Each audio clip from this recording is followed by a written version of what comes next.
Okay, welcome everyone. Let's see if we have a sound check. One moment.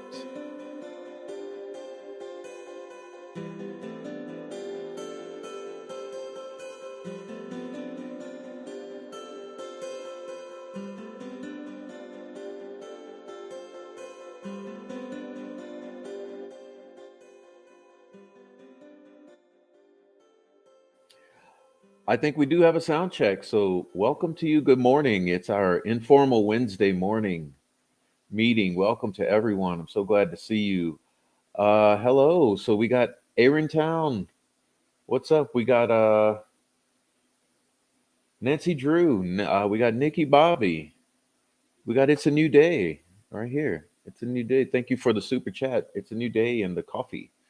Winter 63 and Marianne Foster. Monday and KLL. All right, what's up, all you guys? All right, get that coffee. Yeah, I've just had mine, so I'm all good to go. And welcome, everyone. God bless you. Wow, Wednesday, November 6th, it is. What's up, Mary? All right. So, look, don't ask me any questions about the damn Delphi case. I don't know. I'm not in the courtroom, so I don't know what the heck's happening. I'm just like you. I'm out in the dark here. I'm just getting up and getting things rolling. Who knows what's going on in the Twitter world? Um, but boy, we have a lot we could talk about from the past days, don't we? Um, so welcome in everyone. If you're just in the lurker crew, please do me a favor. Do me a favor in that lurker crew and join the chat. It's really nice in the chat. I love my chat. And if you join the chat, you'll make this experience much more interactive and nice. That's what you want to do. That's what you want to do. Okay. So, oh, I see what you're meaning. Oh, so let me see what's going on here.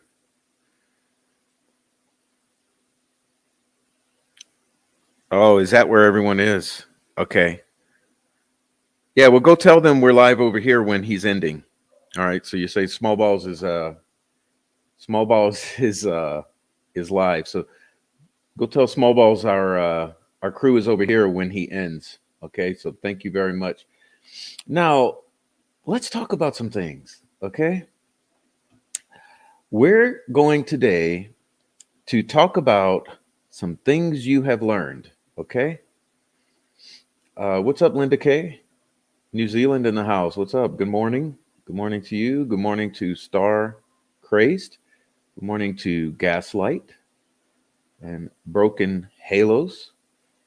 Uh, it is fun in the chat.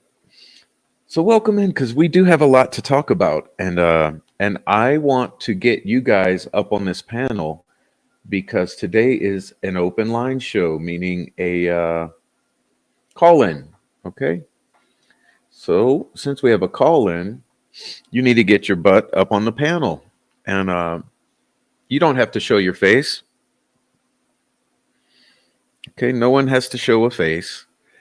If you don't want to, just get on in here because we got a lot to talk about. And we're going to go back through what we've just been witnessing. Okay. So let me pin this. So that will be pinned. Okay. So that's accomplished. So we have the link pinned for guests to come on in. Now, listen, we have a lot to talk about. And how can I start off? I'd start off like this. We are witnessing the family and law enforcement narrative falling apart right before our eyes. And everyone should be thankful for that. You really should, because for 7 years, they had you fooled. This is why today's show is called Abby Libby versus the state. Okay, Abby Libby versus the state. Now, consider, if you will, that our unhinged judge, prosecutor, and law enforcement have stopped all evidence that would bring Abby and Libby justice from entering the courtroom. Okay. Instead, what they've done is they've attempted to distract you. Well, what's new about that? What is new about that? Nothing. What's new about it is it's in the court of law. What's not new about it is that they've done this for 7 years. Think about it. For 7 years, they showed you the bridge guy video. They had everyone in the world studying the face of that bridge guy, a face that is non-existent, an artificial creation. They had you studying a body frame that is an artificial creation. They had you studying clothing that is an artificial creation. They had you looking for a phantom. That's right. A figment of your imagination is who you were looking for. That's why that person would never be found and will never be found, because that person is only a figment of your imagination. Now, does that mean there was not a person? Yes, that's what it means. There was a person captured in that video. That person was unidentifiable. It was useless. And you don't know whether or not that person had anything to do with the abduction and murders of Abby and Libby. For 7 years, they had you distracted with a bridge guy who we have no evidence committed the crimes. We have no evidence is even an authentic happening and not real life theater like I've been explaining to you. A voice which was also altered and which we don't know much about. We don't know if it belonged to that guy or if it belonged to someone else off camera, if it was someone who actually abducted the girls, or if it was part of a elaborate screenplay played out on their devices to distract. Because what are we learning at this point? What are we learning at this point? We are learning that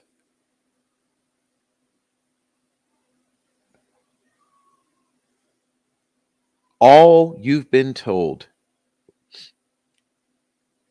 was a fantasy about the Delphi murders. No wonder it hasn't been solved. No wonder. No wonder. So here's what we're going to do. We're going to talk about some happenings. We're going to wait for some of you to join to click the StreamYard link right here. Okay, click the StreamYard link. Come and talk to us. Okay, come and talk to us. You don't have to agree with me, but you have to respect me. Come and talk to us, because we are here to talk. We want to talk about the state versus Abby and Libby, because we don't believe the state has been working for justice for Abby and Libby. We believe the state has been working against justice for Abby and Libby. And we're going to talk about that. Remember, they call us family bashers. No, we're not family bashers. We're family questioners. What we are is state bashers at this point. Why? Because we will bash the state. Why? Because they've railroaded someone who there's no evidence was involved in this crime, at the same time providing distractions for more than 7 years in the form of a phantom, whether it be the sketch, the other sketch, the bridge guy, the Abby on the bridge photo, the empty bridge photo, fake, fake, fake, fake, fake, fake, fake, fake, fake, fake. How on earth Was anybody ever supposed to get anywhere with a bunch of falsehoods as your primary investigative leads?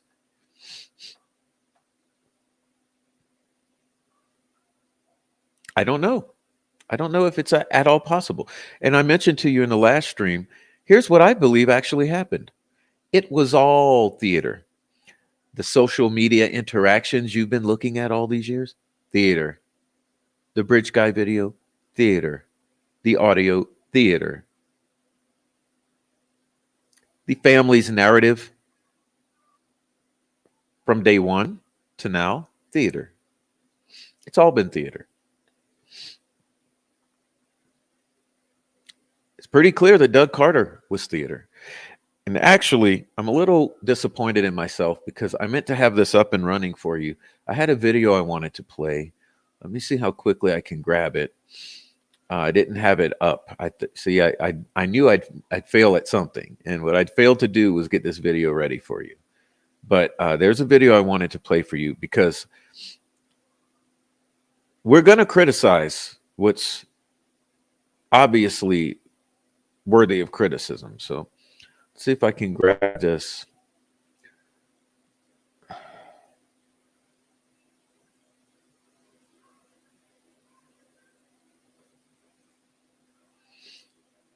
But while I'm grabbing it, please do me the honor of clicking the StreamYard link here and join us. Okay, let's talk. I'm not going to sit here for 3 hours and talk to myself. So I'm expecting that we will. Let's see. Here it is. Okay, so I got to grab it.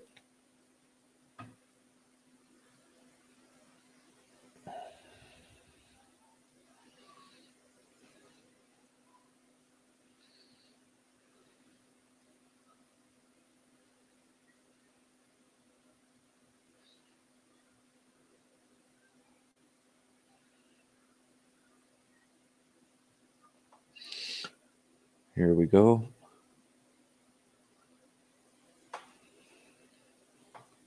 Get it up.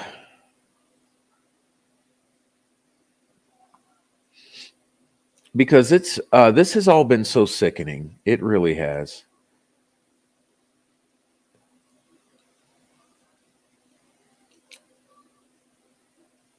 And while I get this rolling, I'll start to read the chat because you guys know that this has been nothing but sickening. Welcome Ashes to Ashes 2.0. Welcome to membership. Thank you for getting membership. I hope you enjoy this channel. All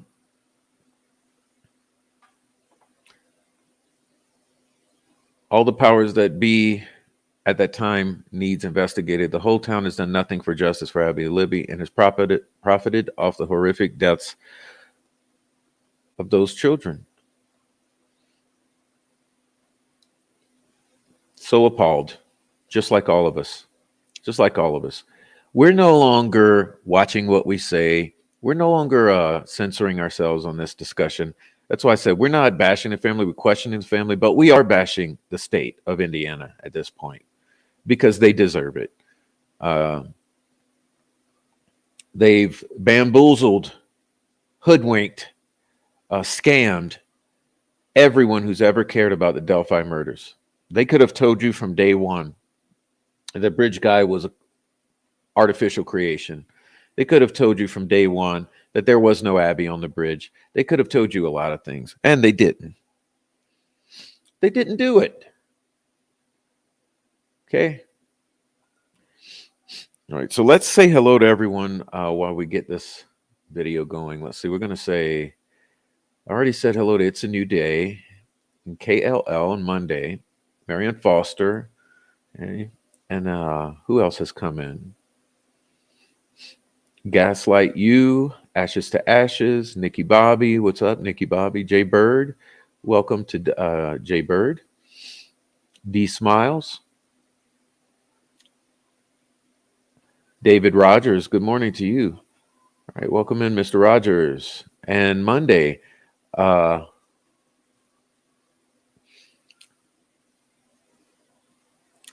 I have something to discuss with you guys. Okay. I really do. And we'll get into it on this note here.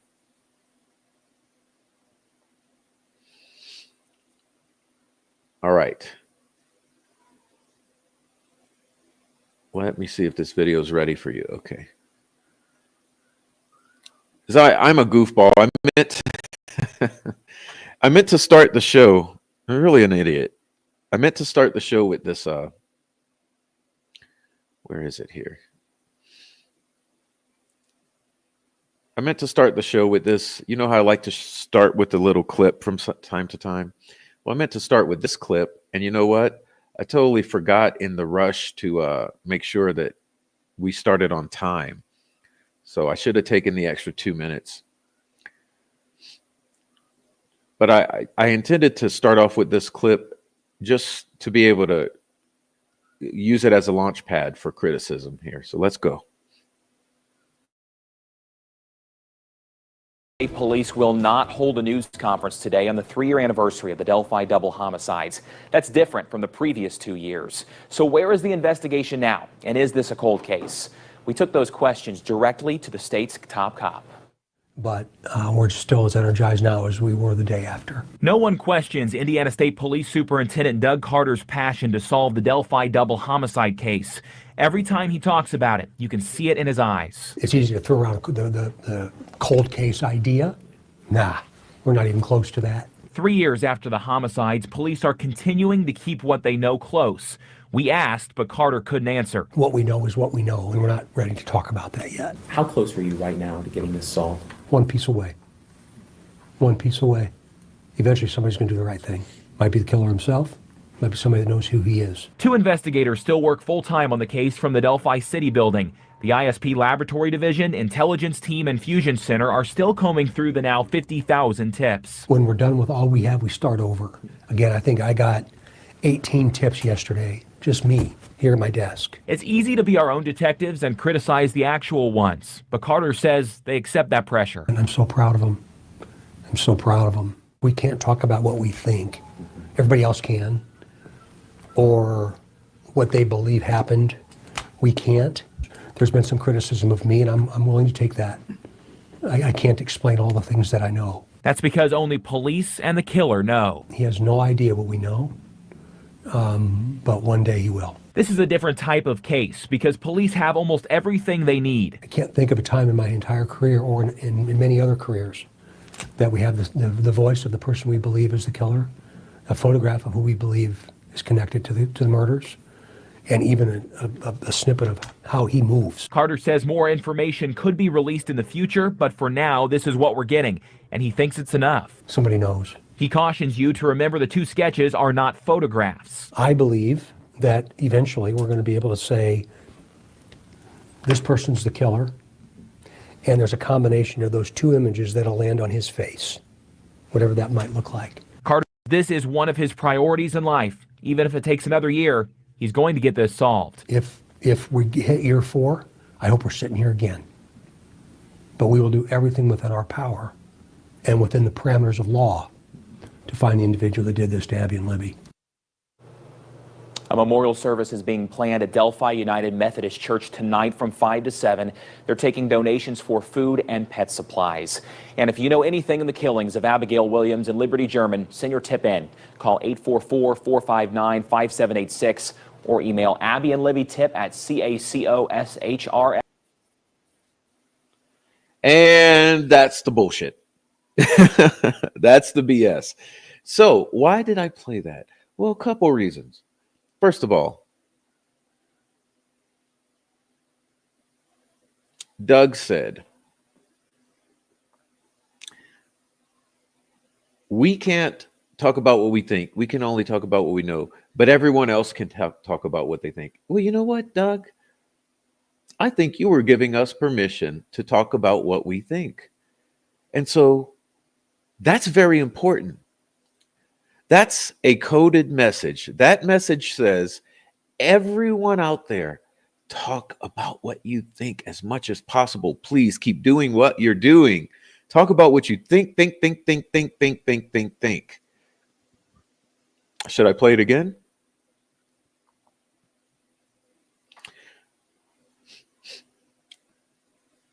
But I have a question. What is that one piece of the puzzle, Doug? What is that one piece of the puzzle? That one piece of the puzzle. Always a riddle. One piece of the puzzle. Well, you know what? I think we know what it is now. I think we know what it is.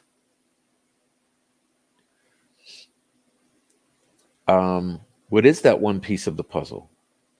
That everything was faked.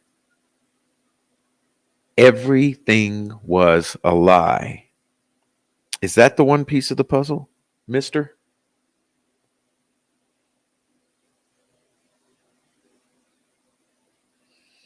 I think it was. I think the one piece of the puzzle is everything we've just learned, that all the digital evidence was BS.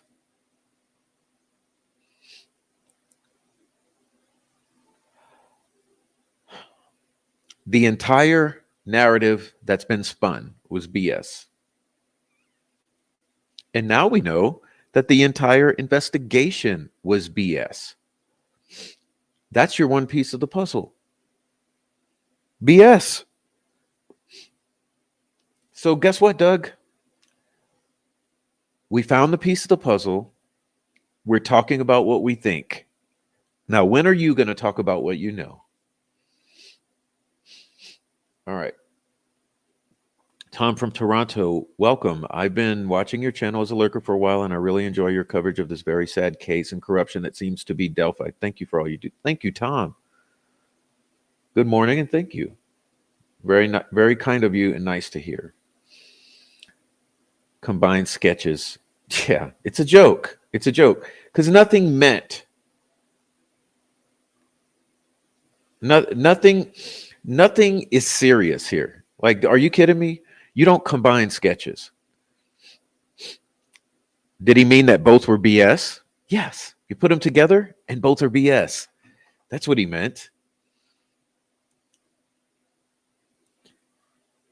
Who is the killer? Who is the killer? That's the piece of the puzzle, Doug Carter. Oh, look, we have a guest here. I'm so glad to see him too. I know who he is. So let me say, everyone else who's just come in, thank you so much for being here. I'm talking about commentator, Detention Hall, Hello Kitty, Connie Lewis, Shay Watson, and T-Bone. All you guys who just flooded in, thank you very much. Snake must have ended his show. So God bless you all for coming in. And let me get Sterling on just a moment. Hey, what's up, Prof? Hey, what's up, Sterling? Long time no see. Yeah, I've actually never been on your show, so you said you knew who I was and you were happy to see me. That surprises me. Yeah, I've watched you around, especially when you talked to Greeno about his alleged confessions. Oh yeah. Yeah. We can get into that if you want to. Okay, well then, yeah. Well, it's nice to finally speak to you. Same here. I got a few questions, and I'll answer any of yours too, if you got any, if you don't mind. Sure, let's go. I'm so glad you came on. Yeah, and I don't get to catch a lot of your lives, so some of these questions might be dumb. And when I do, I'm kind of skimming through, and so you know, some of these questions might be dumb. But how strong do you think the state's case was on a scale of 1 to 10? The state's case, I think it was about a 2 or 3. Very, very weak. But you want to expand on any of these? Like, we can get real into them. I got time. Oh yeah, how about you? On a scale of 1 to 10, I would say maybe a 3, 4 at best.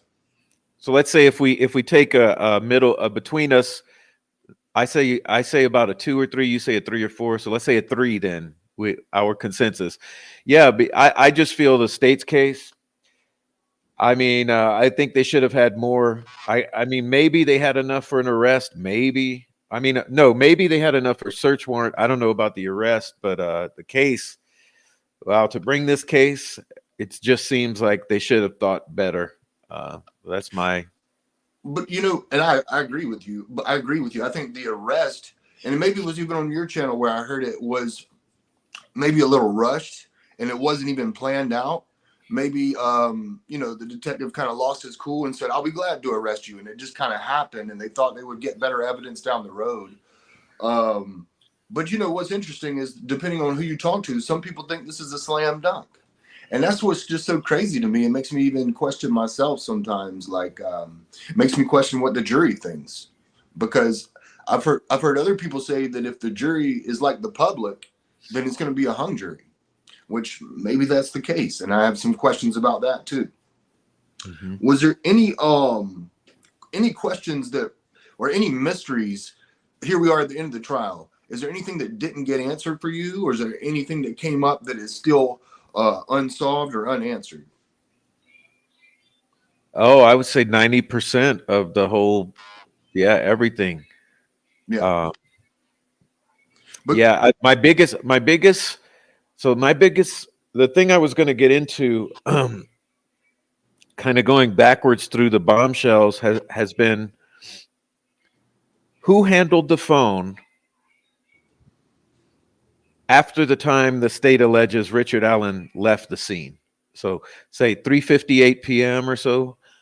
Well, who handles the phone at 5:47? Who handles the phone at 10:32? Who handles the phone at 4:33 a.m.? I mean, someone is handling the phone multiple times in the hours, after Richard Allen allegedly leaves the scene. that's a good question. And I would back up and ask the question: how did the state not know that someone was handling the phone and plugged in an audio jack? How did the state not know that someone connected to that? How did they not know these steps that they moved, or the alleged height that it traveled up and down? Like, how did they not know that? Or did they know it and just hope that it wouldn't come up? I'm confused by that. That's why it's mind-boggling. I'm sure they had to know it. Right, but it seems like if they knew it, like from what I heard recently, and this is all going down quite recently, is that once the defense put their expert on there and said that someone connected to the audio jack, then McClellan scrambled. They took a break, and when he came back, he put somebody else on the stand who had just freshly Googled the stuff outside. So it doesn't sound like they were prepared to hear this evidence in court, as if they didn't know it. Or I'm just confused. Well, you know what I think? Maybe they knew it but didn't hand it over as discovery because they weren't going to use it. So they thought that defense wouldn't find it out, maybe. Okay. Yeah. Okay. That actually makes sense. As far as some problems with the case, though, I don't believe that the state proved beyond a reasonable doubt that BG said "guys down the hill," and I don't believe that the state proved beyond a reasonable doubt that BG is the murderer. I don't believe that the state proved beyond a reasonable doubt that BG acted alone. And what takes the cake is, I don't think they came close to proving BG is Richard Allen. None of those things. I don't think they met the burden of proof on any of those things. And really, for their case to work, they should have met the burden of proof on all of them. And I don't think they met it on any of them. Furthermore, I don't think that they proved it sufficiently to me what time Richard Allen arrived. And what's really mind-boggling to me is I don't even think they attempted to prove what time he left. I've yet to hear what time they think he left. He wasn't caught on camera leaving. It's all supposed to be dependent on Sarah Carbo, who went into court as a combative witness and looked real bad to the jury, I'm sure. I mean, I agree with everything you just said. I almost wish you'd go back through it, because every point you just made, I agree with. Like I believe the witnesses described whoever this BG was. Right. But it conflicted with any description of Richard Allen, which is mind-boggling. Even if we agree there was a BG, even if we agree that the witnesses saw him, even if we agree that that's who's in the video, again, they still have not proven beyond a reasonable doubt that he's the one who said "guys down the hill." Because from what I heard, when the jury was shown the video, and maybe they were shown the enhanced version as well, but it was just a glimpse, and you couldn't hear it with the naked ear what was said. So did they prove that he said "guys down the hill"? I don't know. I don't know. I wasn't on the jury, and I wasn't there. But did they prove that he is the murderer? I don't think that they really did. And yeah, what takes the cake is after all that, they definitely didn't prove that BG was Richard Allen, in my mind, sufficiently. And some people would argue they did. You could argue they got close, but not close enough, in my opinion. Nope, they didn't even prove the voice came from BG. They didn't prove that BG said guys down the hill. No, they did not. They didn't prove that BG abducted the girls or killed them. They didn't Definitely prove not. that the voice was BG. They didn't prove the voice abducted the girls or killed it. It's just, like you said, the amount of reasonable doubt in every aspect has been bewildering. I don't know what they were thinking. I guess they just thought they could strong arm the whole case through. I'm not sure what the rationale was, you know. I don't know. I think we'll be questioning that for a long time, but it depends how I don't know. It just depends how it plays out. But I tell you one thing that's really a mystery to me at this point that wasn't going into this case is something that I heard came up with the Brad Weber testimony when the defense called him back up there. From what I understand, Prof, and you need to correct me here, because from what I understand, they were asking him some basic questions about his property and how many outbuildings he has. And it was either 3 at the time and maybe 5 now. And they tried to enter a photo of one of his outbuildings / garages / sheds, whatever. And McClelland objected to it vehemently, right? Didn't want it to be entered for whatever reason. And from what I understand, the video, the photo only showed one in particular. So I have to think that they chose one specifically for a reason. I think that McClelland didn't want it shown for a reason.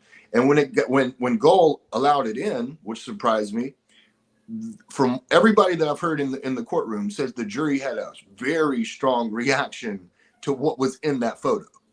In fact, they said almost every single jury member started talking to each other verbally right as it was being shown, and that someone in the courtroom overheard the word sticks.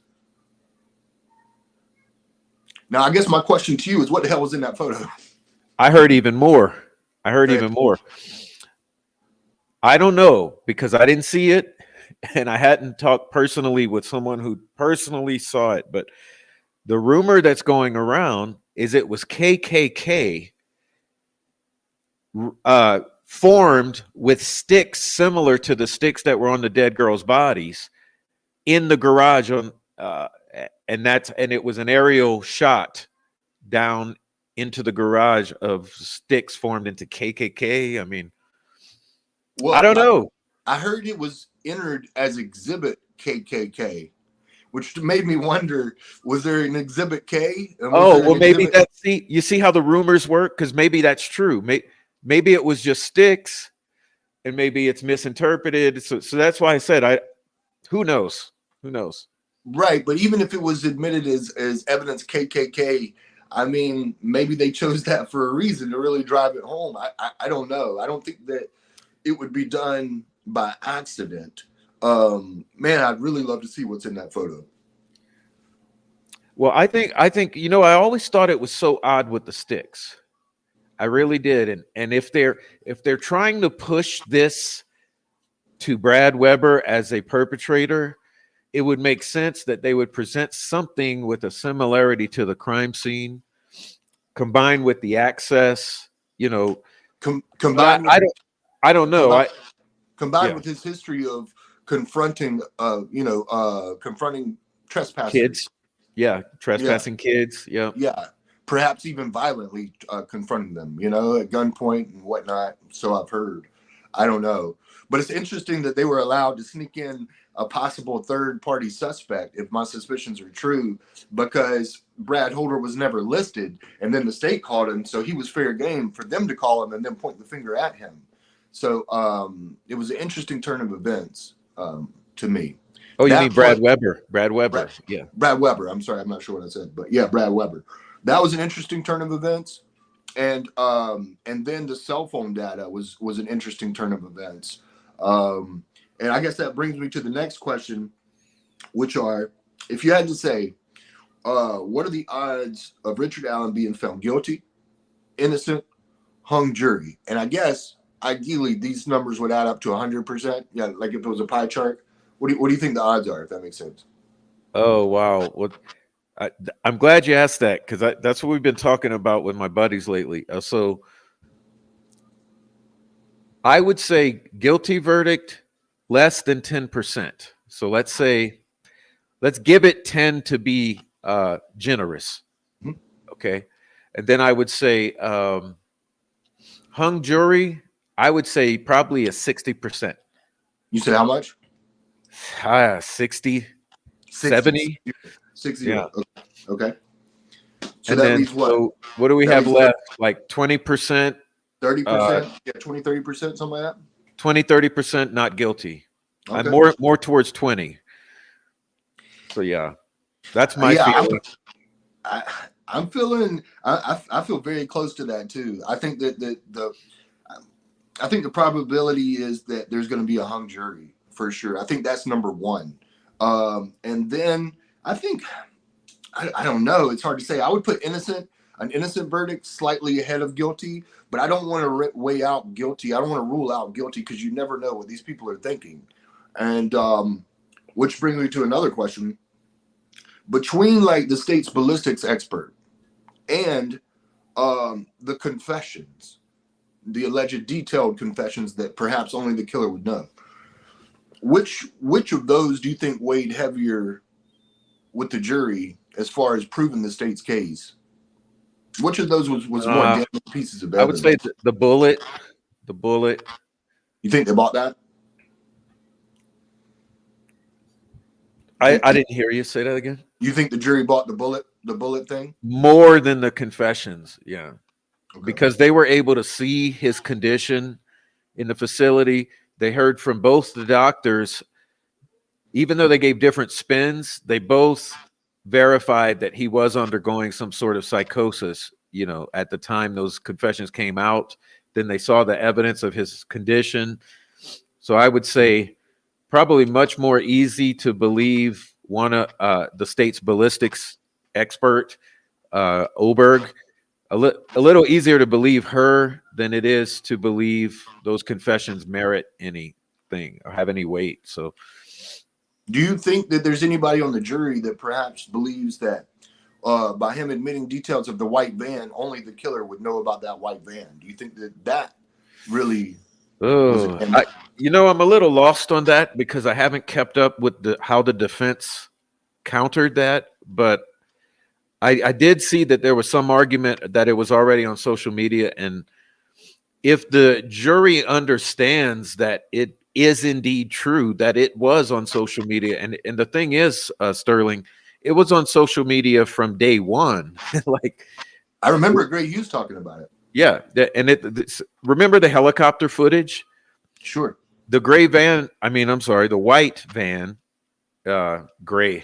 Oh man, the white van is shown in the helicopter footage pulling in or in the Weber driveway. So I missed that. I don't remember that. I'm gonna go back and go to the 12-minute mark and look closely, and you'll see when the helicopter flies over, they show the Weber property. There's a white van. So wow.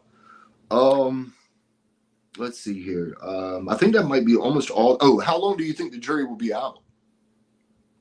I think it's going to be quick as hell. But that's the interesting thing. It's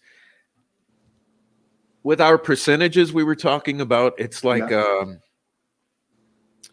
it depends on how many of them want to fight that badly for guilty. Because I would think the majority is going to be not guilty. You know, a majority are going to be dead set on acquittal. And then you're going to have probably, I would guess, 1 or 2 or 3. You're going to have a few holdouts that are going to be probably leaning towards believing the bullet and McClellan. So then it's going to be this back and forth about how likely are those holdouts going to be to give and say, well, okay, well, we'll agree to acquit. That's why I'm giving such a big percentage. Like, really, I'm thinking 65, 70% hung jury. Yeah, and I think what you were tapping into was like, if a verdict comes back very quickly, I guess that's a good question. Will that more likely be guilty or innocent? Because if it comes back very quickly, you wouldn't think a hung Innocent. jury. Yeah. You think so? Okay. I think there's no way guilty. No way at all. Yeah. I mean, I said 10% to be generous. Sure. But I just can't see. I mean, the amount of reasonable doubt on every single aspect, like you were talking about the phone, what they just demonstrated with the headphones being plugged in and out while Richard Allen's at home, or let's say the non-existence of the Abbey, or the proving of the Snapchats, or the all the missing investigative product, for days and days and months of investigative product missing. They just think there's so many opportunities for reasonable doubt on all these points that I don't see a quick guilty verdict. I see a quick, if it's anything quick, it's going to be not guilty, let's get the fuck out of here. If it's taking a long time, it's going to be hung jury. And you know what a shame, because like I'm going to tell you this, and this, I don't know, this might be where we disagree perhaps, but I think Richard Allen, he could be the guy. He could be. I'm not saying he didn't do it. All I like to say is that based off the evidence we've seen, I'm certainly not convinced he did it. But like either way, the state has wasted so much time and resources, and just what a shame, what a missed opportunity. There shouldn't be anyone going on trial for any crime with this amount of evidence, in my opinion. And then and think about the position it puts the jury members in, to have to come back and vote not guilty, have to say, hey, look, I wasn't really that convinced. I feel like it brings the question is, like, if it is a hung jury, if he is, let's say it's a hung jury, do they even retry the guy? Well, that's a huge question. Yeah, that's what we've been discussing lately with my boys, is losing this badly. And by that, I mean like having no case. I don't know. They've spent $4 million. They've got all of these allegations of liability for Richard Allen's treatment, the potential future litigation regarding his treatment and his arrest. It's a huge liability. Are they willing to?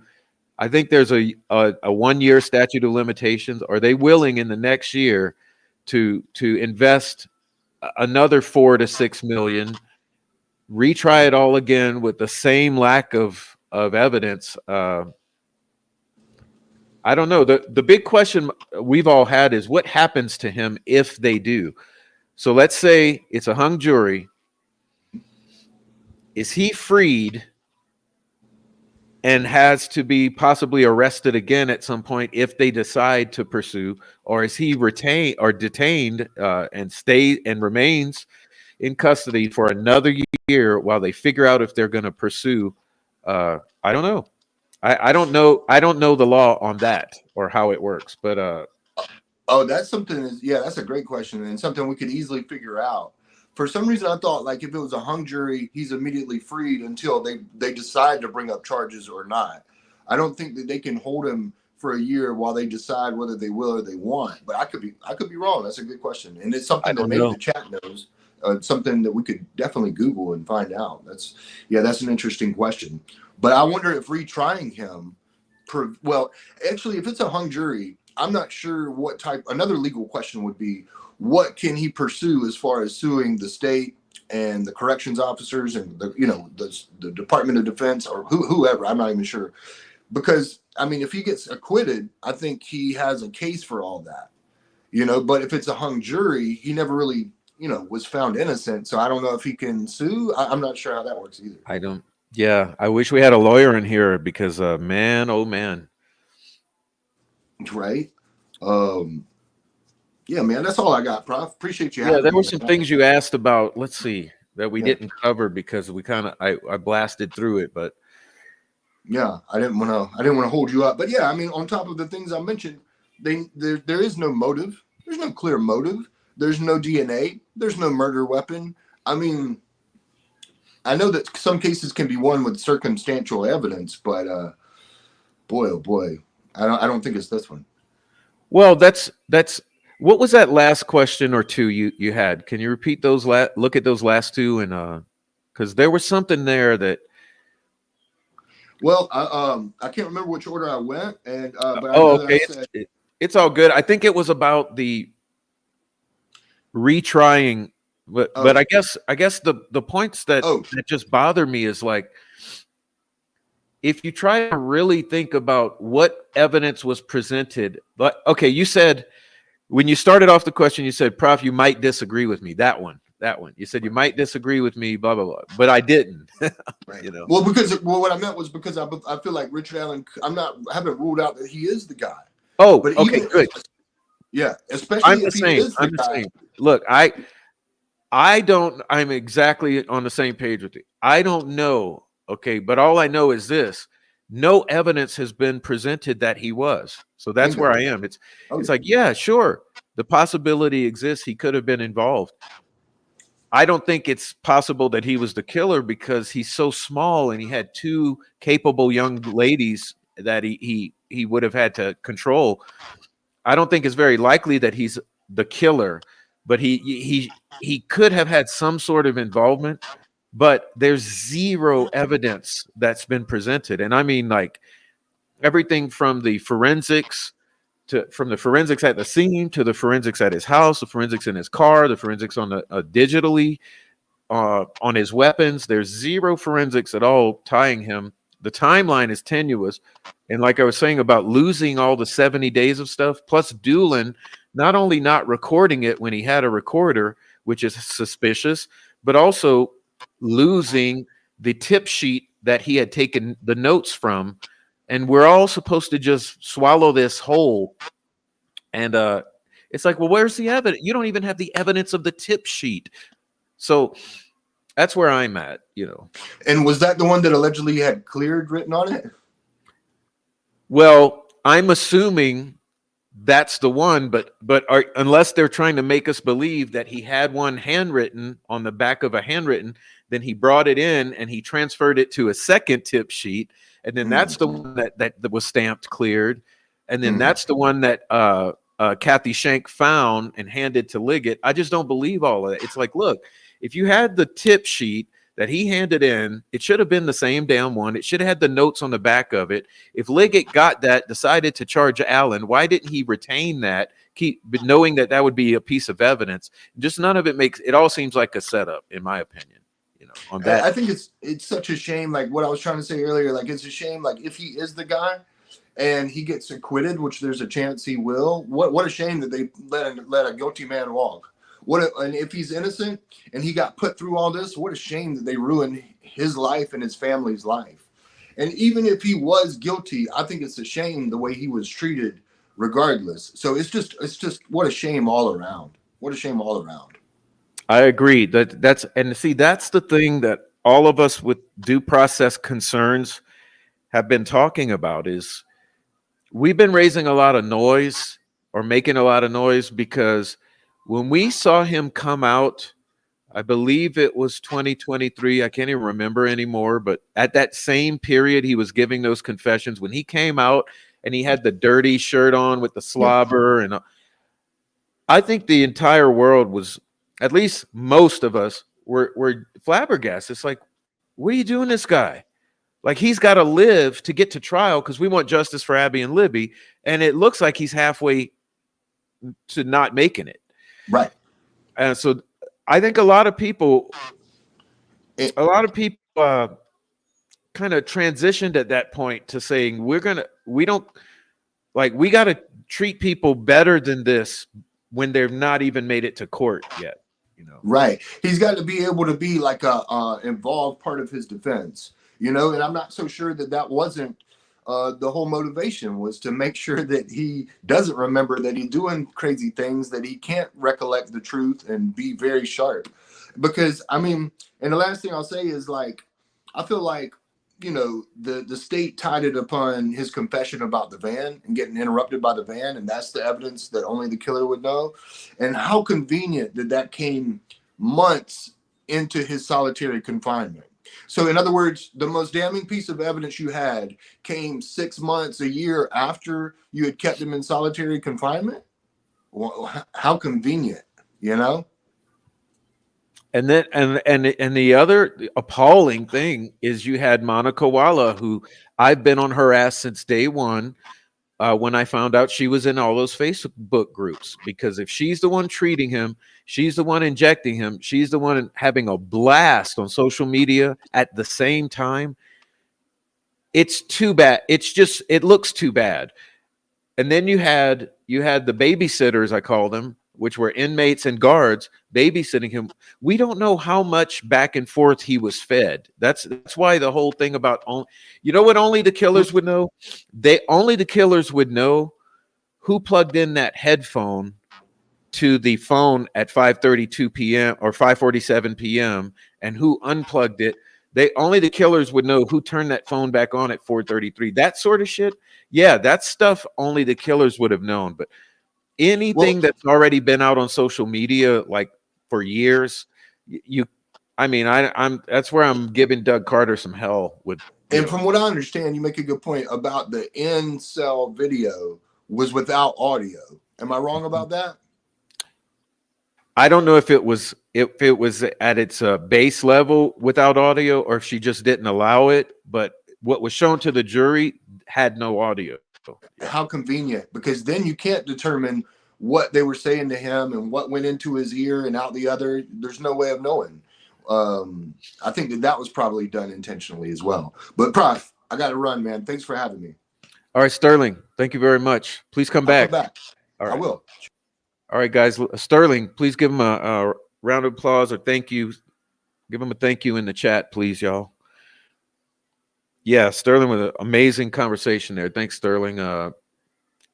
It's bad, man. It's bad. This is bad. And I'm very upset this morning that defense is rested. I mean, I'm not going to lie. I'm not going to kiss the defense's ass and pretend that they're making all the right decision. I think it's premature to be resting, but who knows what sort of strategies at play here. Just give me a moment, please. We got another guest to him.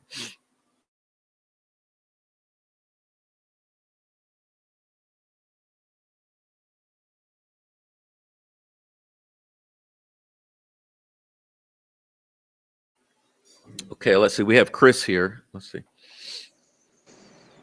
Hi, thanks for letting me join. Hello, Chris. So do you think Richard Allen is guilty or not? No, I don't think the state has proven that. How about you? I'm doubtful because I'm doubtful, especially since when I learned that the only evidence was the confessions and the bullets. So now I'm skeptical that it was him. Is it possible that the prosecution can still bring out some new surprise evidence during their closing argument, though? I don't think so. No. I think it's done. I think it's done.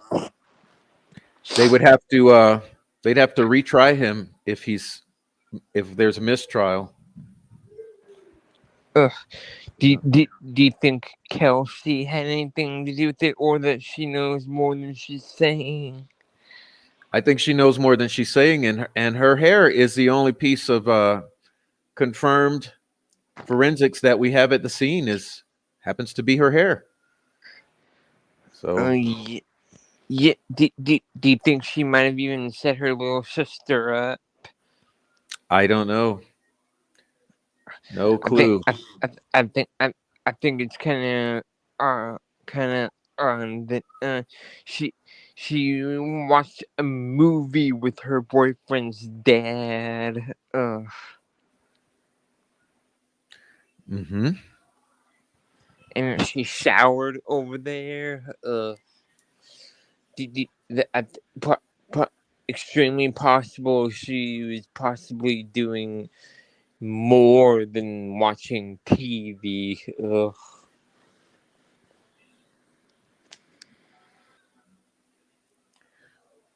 Okay, sorry, Chris. We can't Can't do that, Chris. Can't do it. All right. So, all right, you guys, let's see what we got here.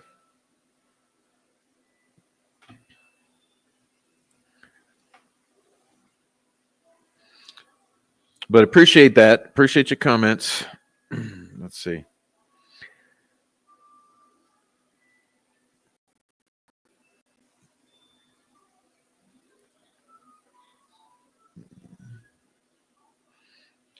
My computer frozen here. All right, let's see. I'm going to get you guys some comments read. Just give me a moment, please. Struggling here.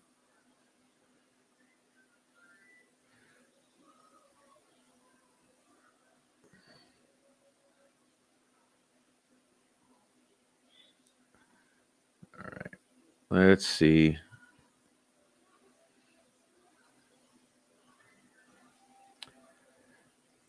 All right, what do we got?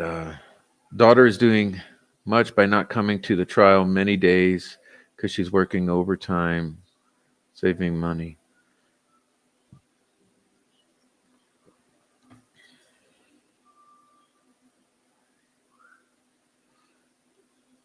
I was just saying, unfortunately, even if they get not guilty, there's never a finding of innocent. So some people stay angry. Yeah, we're going to get to something now. Actually, we're going to get to something.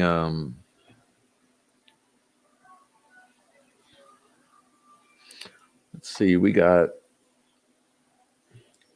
the perimeter.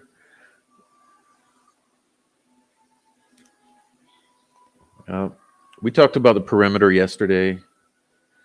Oh, thank you for thanking Sterling. There you go. Thanks, Sterling. Awesome. All right.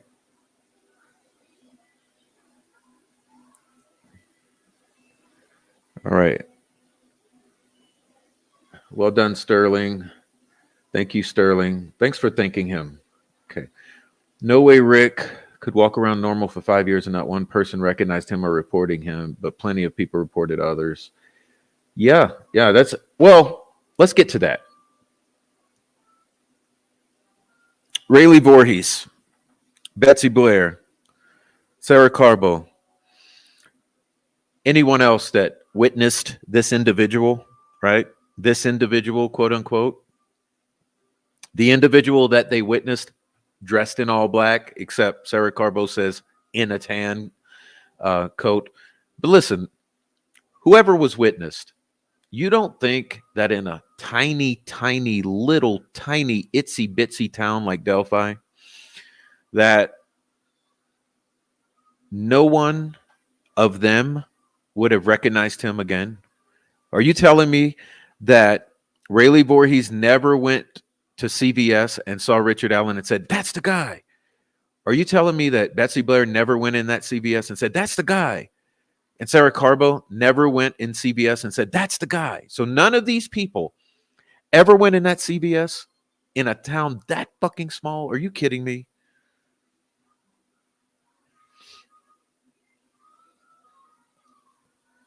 Listen, I guarantee you, all of them went in that CVS.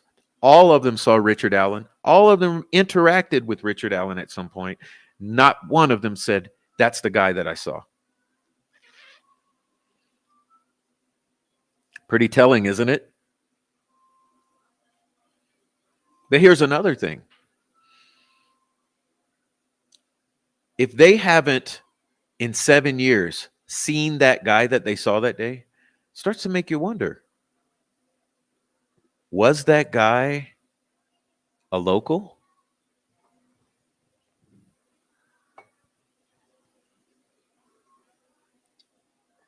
If he's a local and Betsy Blair, Rayleigh Voorhees, Isabel, and all these others saw him, are you telling me that no one else has seen him in 7 years in the town of Delphi?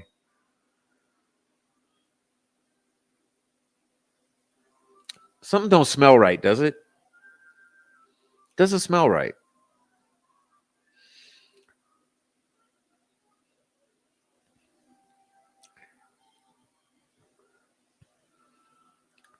I mean, in Delphi, you would recognize seeing that guy again, especially such a traumatic thing. Remember, this guy was notable that they witnessed.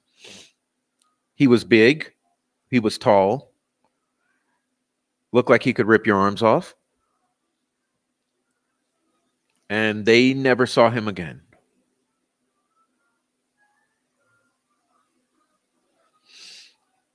So,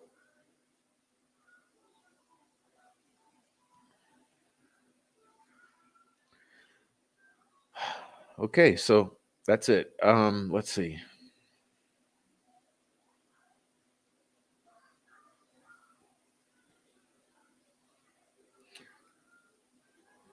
Let me see what you guys got here in this chat.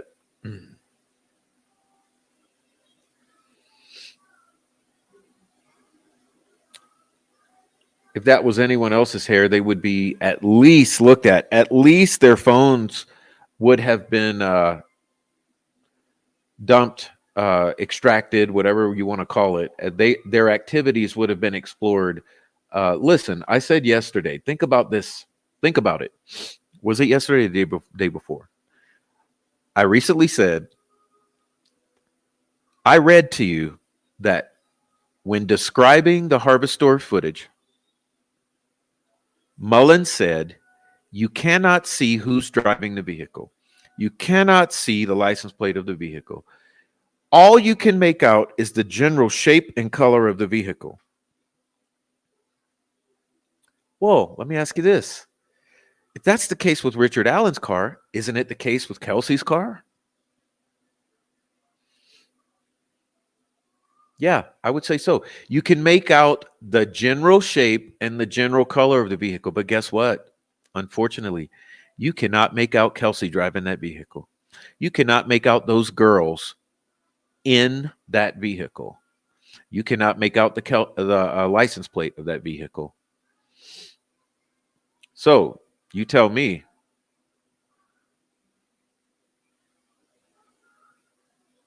how do you know that that's Kelsey with the victims in the car dropping off?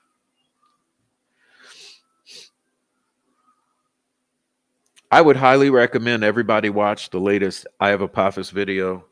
Funny thing, I believe I Have Apophis must watch the Prof channel because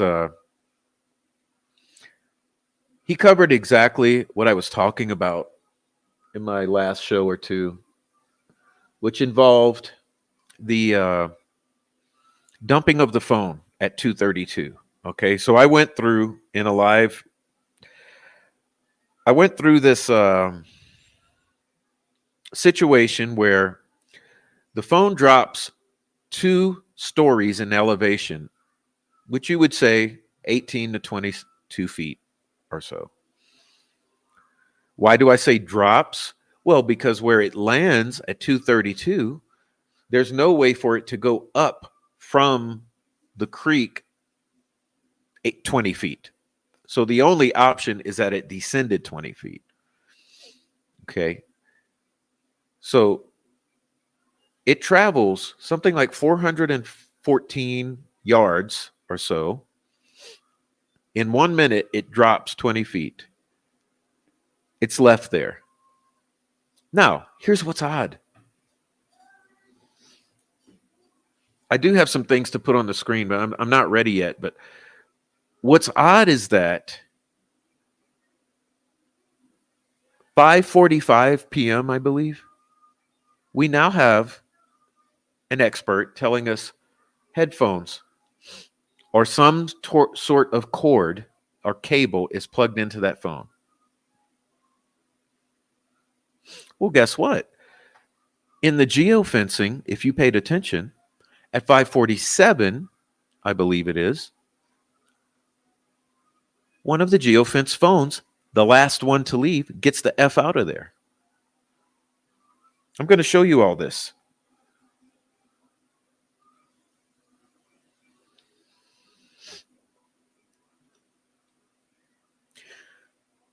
Then magically, someone comes back at 10:30 p.m. And we already know Who did you have out there? All the searchers, the family, volunteer firemen, family friends. Someone unplugs whatever was plugged into that phone.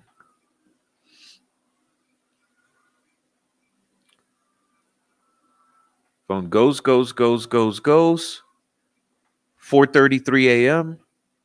It appears someone powers that phone on again. Well, question here. If Richard Allen leaves at 3:58, goes away, who's there at 5:45 messing with the phone? Who's there at 10:30 messing with the phone? Who's there at 4:30 a.m. the next morning messing with the phone?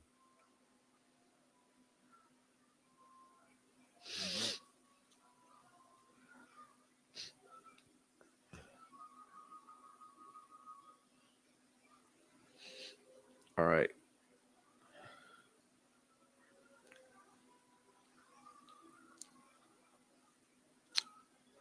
All right, guys. Open lines. Click the link here, the link down in the StreamYard link there. You're welcome to come on. Like I said, you don't have to agree with me, but you got to be very nice, and that's our only rule. I'll be looking to pull some of these chats up, and also I got to get your evidence up on the screen here.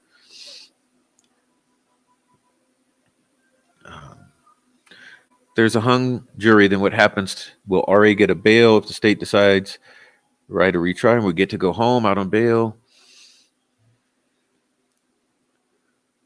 All right, let's see.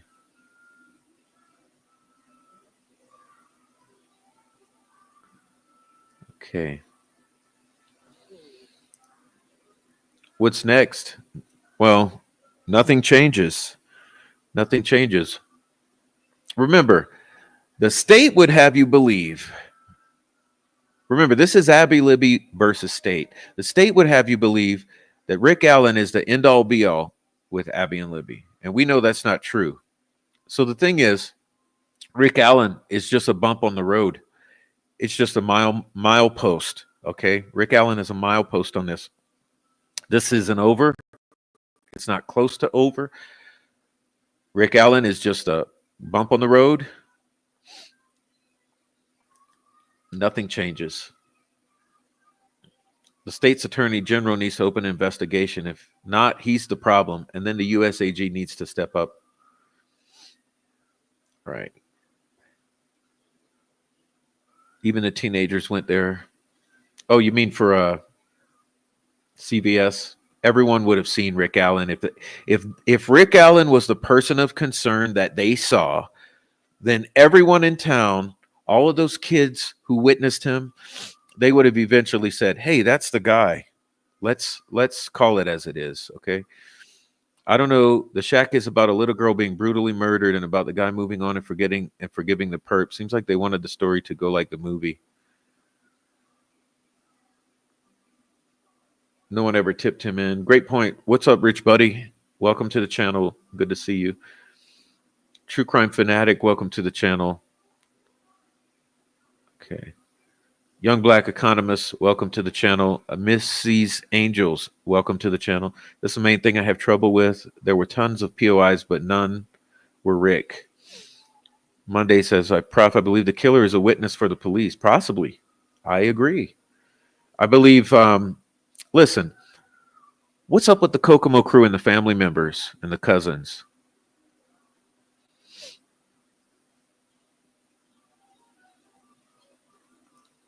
I would have at least said, wow, he kind of reminds me of the guy at CVS.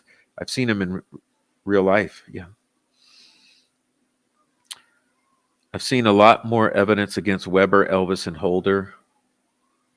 If you call that evidence, I mean, it's more, I would say this. I don't think it's earth-shattering, but yeah, there's more evidence against them and Kelsey than there is against Richard Allen. That's the thing. How about this?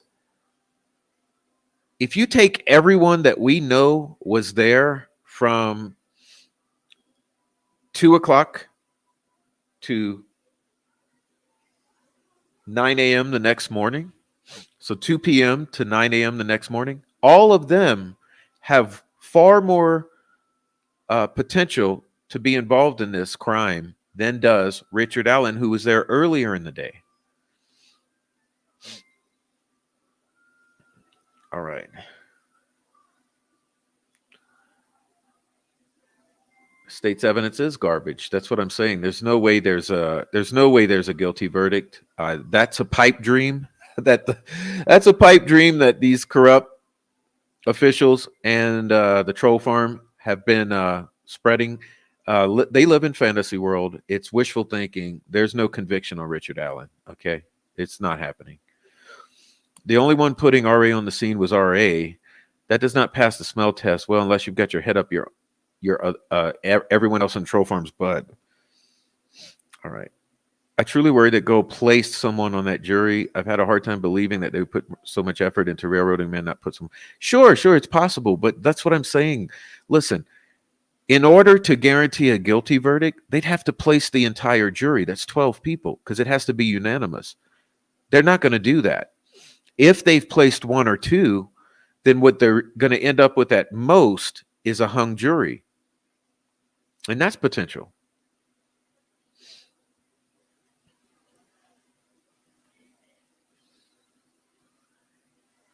They didn't want to expose the drug habits of family members or friends of family members. But did Ellie even follow up on any of the tips they did? Follow any evidence? Did they do an investigation at all? Looks like they didn't do anything. Yes, they covered up the murders of Abby and Libby. That's what they did. That's what they did. When they decided it was going to be Richard Allen, they went and deleted everything. It's my opinion. When they decided, hey, we're going to get this guy, let's go delete everything that shows who actually was involved.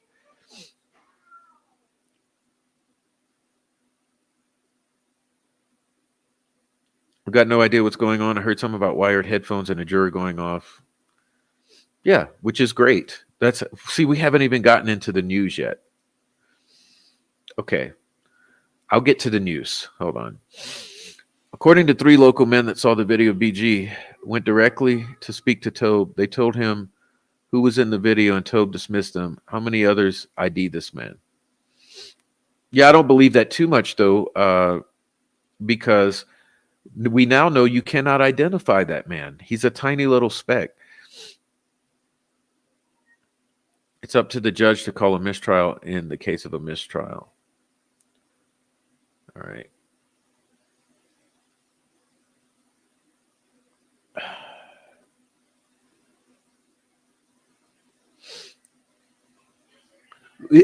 Crowd of people. I think you're looking at 6 to 14. That's my general zone. I think you like 7 to 11, somewhere in there. All right. I don't know what they're trying to do with the cord plugged in. There's a lot of possibilities.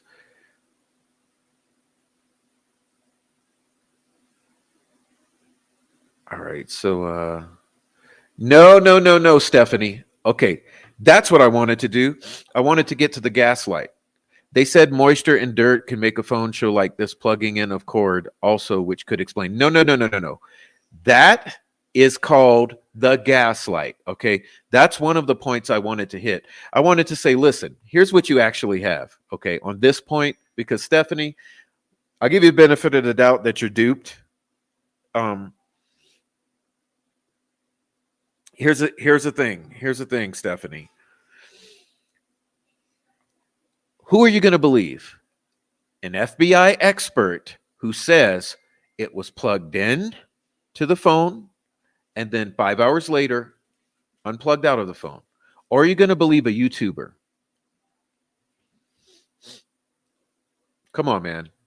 We got to stop the bullshit gaslight. Okay. When these people, these trolls gaslight you, you have to be able to use your critical thinking skills and stop the gaslight.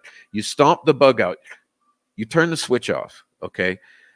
I knew it was going to happen. I went and I documented, I researched it. Here's the deal. Okay.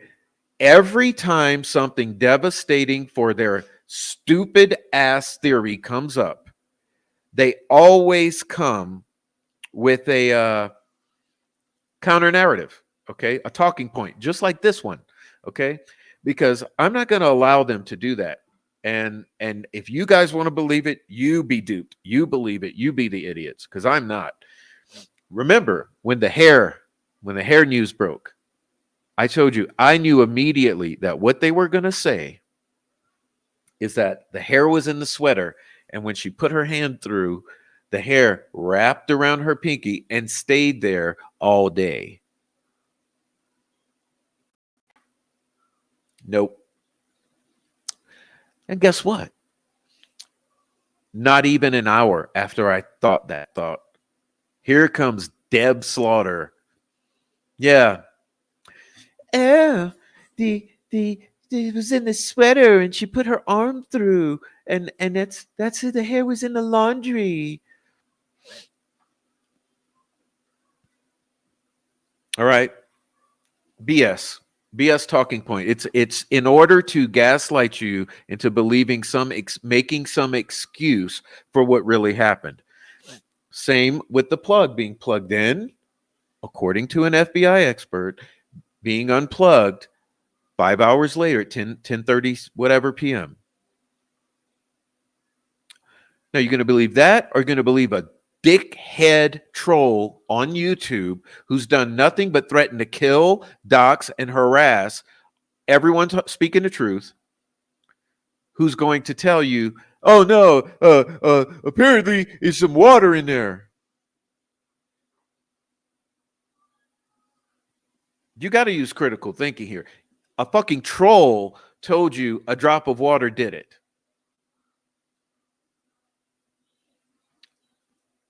Well, let's put some critical thinking skills to that.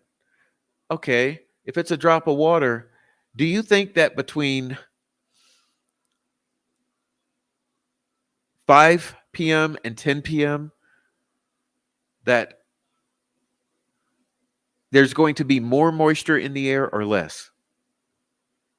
It'd make a lot more sense if it was out in the broad sunlight and if this happened in the AM hours. And let's say 5 a.m., there's moisture in that thing. And once the sun starts cooking it because it's hitting directly on that device, by 10:30 p.m., that water dries up because of the sunlight beaming on it for 5 hours. And then, yes, it dries up and it appears that there's this misconnection. So you just got to think here. You have to look at who's making the argument. Okay. FBI, troll farm.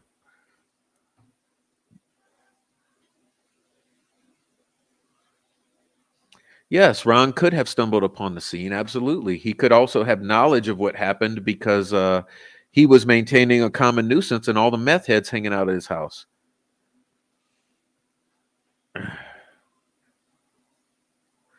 Why wouldn't geofencing be admissible? That's legit evidence, unlike the stupid magic bullet when the girls weren't even shot. It's fucking ridiculous.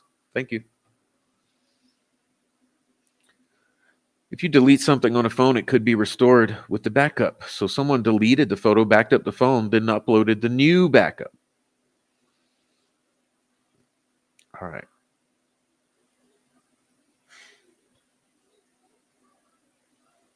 Yes, the jury seems to be very intelligent and very critical thinking and inquisitive and intelligent.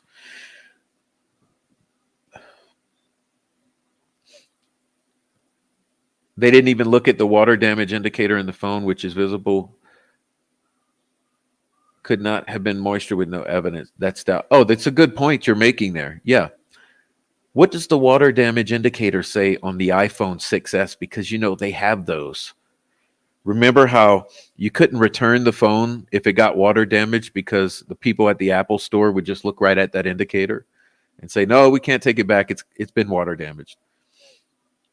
It's a gaslight from the troll farm. Don't ever believe it. Come on. If the girls were in the woods, they would have been found immediately on the 13th.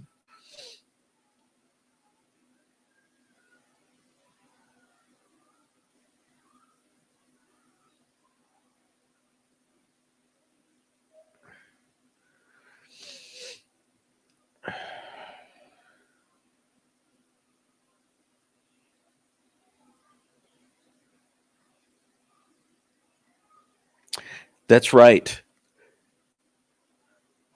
Your chicken shit former prosecutor, Robert Ives, who I liked until he refused to be a witness. Okay, Robert Ives. He once said that the girls were found so immediately after they were killed. Hmm? Make it make sense. Make that one make sense. Okay. If the killer is another Fed, like how the FBI were paying that Enrico Tario dude for years, who was running around being a Nazi. Oh, come on. We don't do politics, bro. We don't do politics here. We're not doing politics. All right.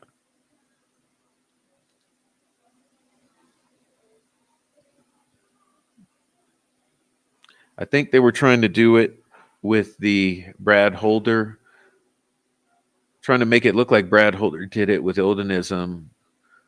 When I say they, I say Kelsey and her friends and family. Prof, they could have been connecting the phone to the trail cam via aux cord. You would do this to download. Really, did that headphone jack double as an aux cord?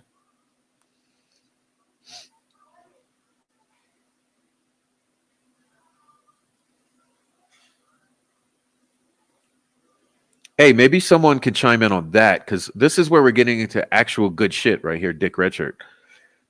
Who out there knows if was the headphone jack on those iPhones, was it able to double as an aux cable cord to transfer things like trail cam videos?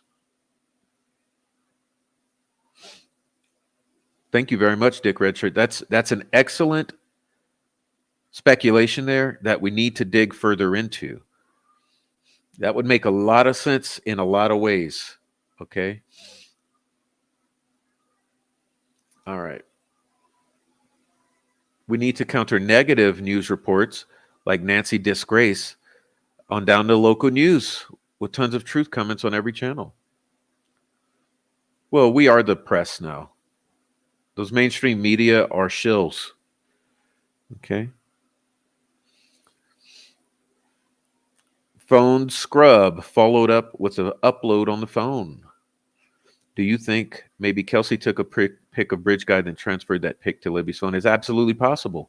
Like that's what I'm saying is it's all theater. I truly do believe at this point it's all a staged. Everything's staged. Why do you think they would leave the phone there under the victims, protected by a shoe from water damage? Why do you think? It was planted. Everything on that phone was meant to be found.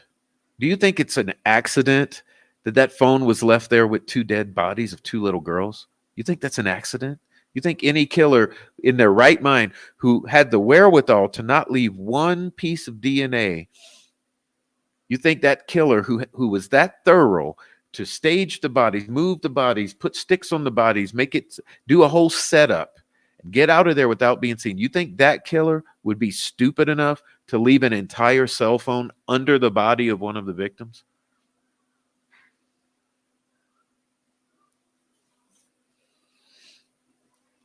All right. What's up, CSI? CSI Crowdsourced Illuminations. Welcome.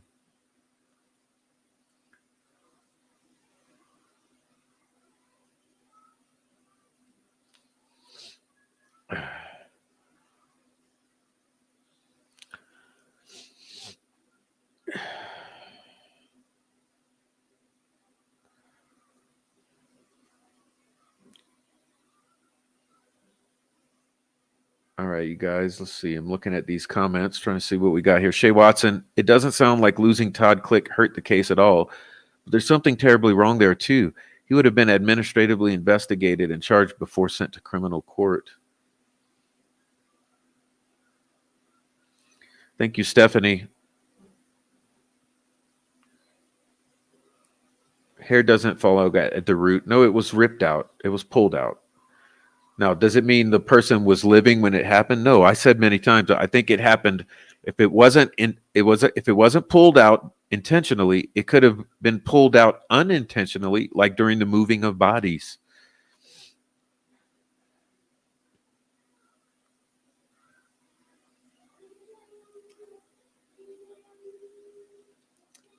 Expert moisture and expert dirt equals stupid lie.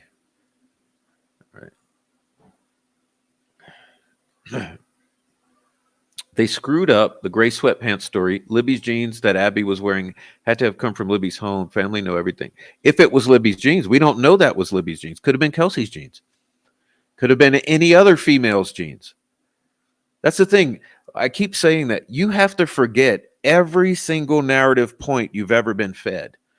Okay, all you know is you got some jeans on that girl that don't necessarily look like they belong to her. So there's someone else's jeans. You don't know that they're Libby's. Could be Michaela's jeans, Kelsey's jeans, any one other female's jeans.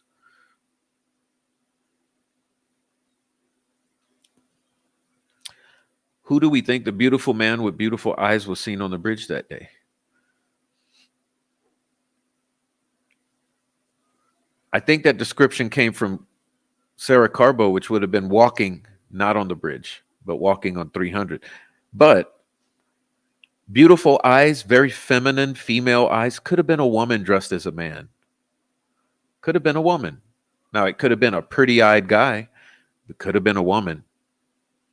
Could have been a mannish-looking woman. You get what I'm saying? A mannish-looking woman. All right. City of Delphi is maintaining a common nuisance. All right. Gold, McClellan, and law enforcement need to understand this. We aren't going away, not until there's real justice for the girls. No, never. That's what I'm saying. This is Richard Allen is a speed bump. It's a detour. It's a mile marker. It's not the end of the case. That's a pipe dream they've been selling you. Phone went up 20 feet. No, it didn't. It went down. It went down. There's no way to go up 20 feet from the creek is not 20 feet in elevation below the crime scene. So it had to come from 20 feet above the crime scene, which is plenty of options for that. Nearest the cemetery, there's a big hill that's 20 feet higher. That's where it definitely most likely came from. Now people want to point at Kelsey when she can't lift those girls. She was around searchers. Kelsey won't or can't say who they are. Oh, well, that's what I'm saying. The searchers are the ones who moved the bodies. I'm pretty positive. The searchers and the killers together staged the scene. Like I said yesterday, I believe it was or day before, I believe it was a perimeter that was established during the search. What I mean by perimeter, they cordoned off the area, kept everyone out of the area while they moved the bodies, set up the whole scene, and then once it was all good to go, they allowed the bodies to be discovered, quote unquote. I mean, that's pretty much Occam's razor at this point. It's hard to believe that a used phone that was prior family member's phone, that it would stay charged the whole time. That's always been something I've wondered about. Plus, did that phone leave the area and come back? Was there a second phone that Abby had? There's a lot of questions that haven't been answered. The first thing I thought when I heard about the Delphi case in 2018 and saw Bridge Guy was, why didn't took the iPhone or destroy it? Why didn't he take it or destroy it? Yeah, because it was left there planted for you to find. Doesn't anybody remember the look on Becky's face when they arrested Richard? She looked freaked out. They all looked freaked out, like they were about to. They looked like Shane Evans did at the press conference, didn't they? Like they're about to dirty their pants. Okay. The defense resting. I'm not happy about it. I've told you. I'm sure they have some sort of strategy. I'm not happy about it at all. I'm not happy. I'm very upset with the defense. FBI said they could have gotten so much more off the phone if police did their jobs at the beginning. Yep. All right. I don't mind if they have an alternate explanation for Kelsey's hair. I do mind that they think it's also exculpatory. There you go. There you go. Where are her phone dumps? Where are the family's phone dumps? Let's be real. What is the last proof of life other than taking her word for it?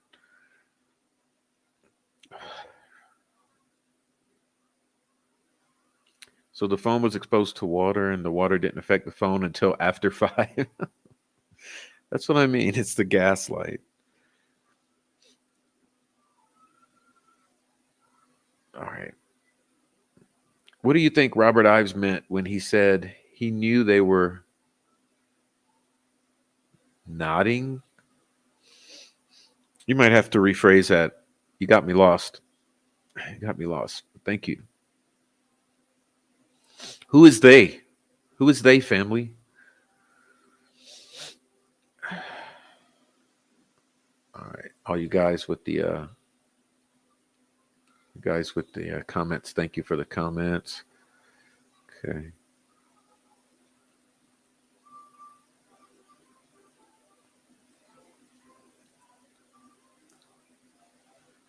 I lost faith when he said he didn't use the word non-secular. Yes, he did. I have it.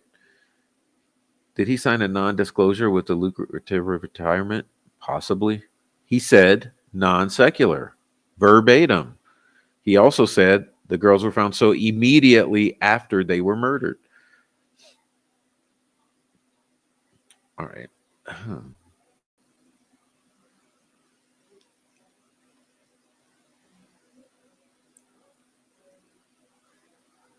Yeah, it's because the whole timeline is BS. The whole narrative is BS. Everything you've ever been fed is a lie. We now know that. Just think about it. The BG is a figment of your imagination. The voice is not tied to BG. We don't know if either of those phantoms were involved in the crime whatsoever. We don't even know if the girls were on that bridge that day.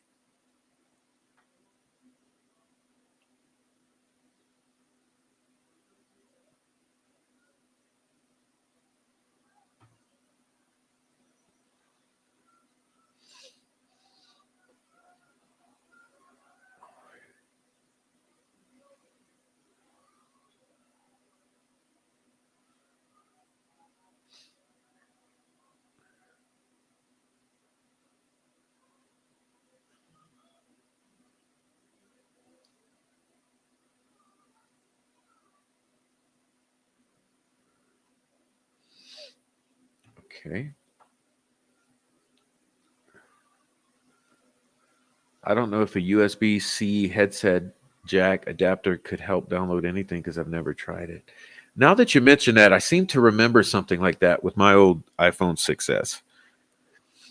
I'll be looking into it. Don't worry. Okay.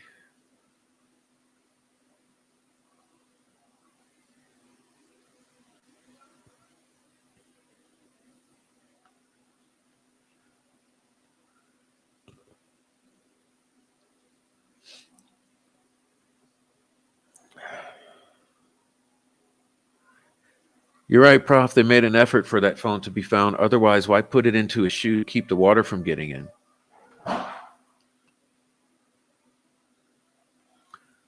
Was Click criminally charged and set up because he was too close? No, it was retribution. It was payback. He got his payback. He got his payback. All right. Prof, I just checked. You can buy an aux jack to headphone jack adapter on Amazon. You see, yeah, I do seem to remember it now that you guys are talking about that adapter. I'm going to have to check into it further, but I seem to remember now that I could do things like that with some adapter.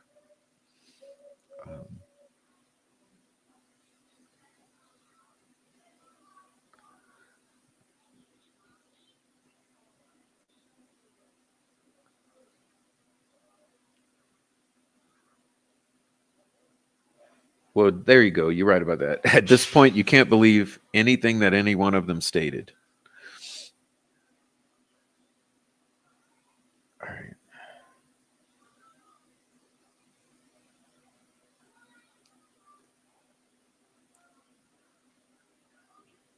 I want to know what was on. I want to know about Gabe Ellis. Everything.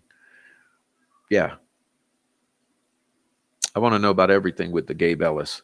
I want to know about the night vision, about the drone footage, about the trail cams.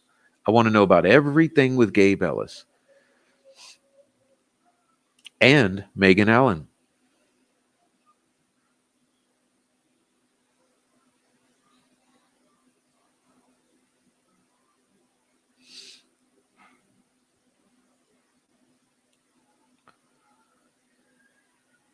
Gabe Ellis is what I said.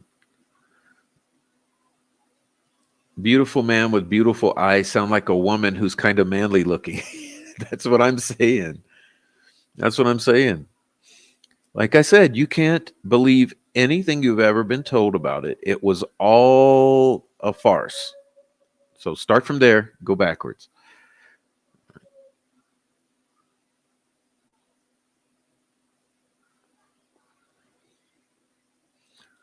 If the sweatshirt was worn by Libby, the hair found in Abby's hand around her finger could have very well been from a struggled defensive action that Libby had with the person in question. Also, yes, thank you.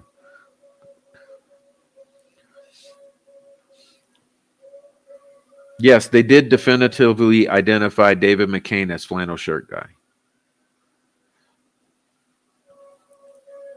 All right.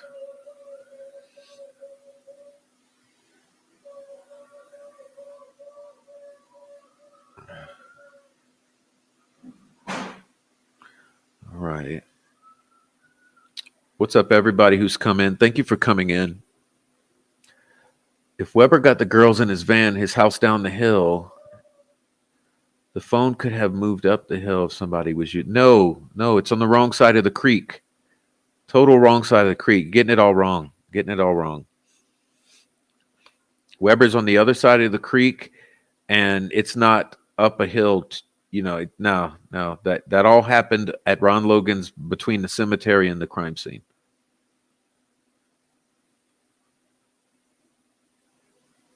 Exactly, Quantum.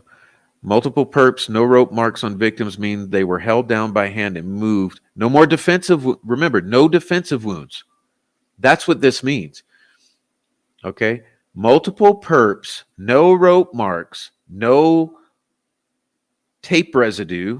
Okay. No apparent binding means they were held down by hand while being assaulted because zero defensive wounds, and moved by more than one person because there were no drag marks, or at least no substantial drag marks. And it's my opinion that both bodies were moved. Now, the state is alleging only one body was moved. All right.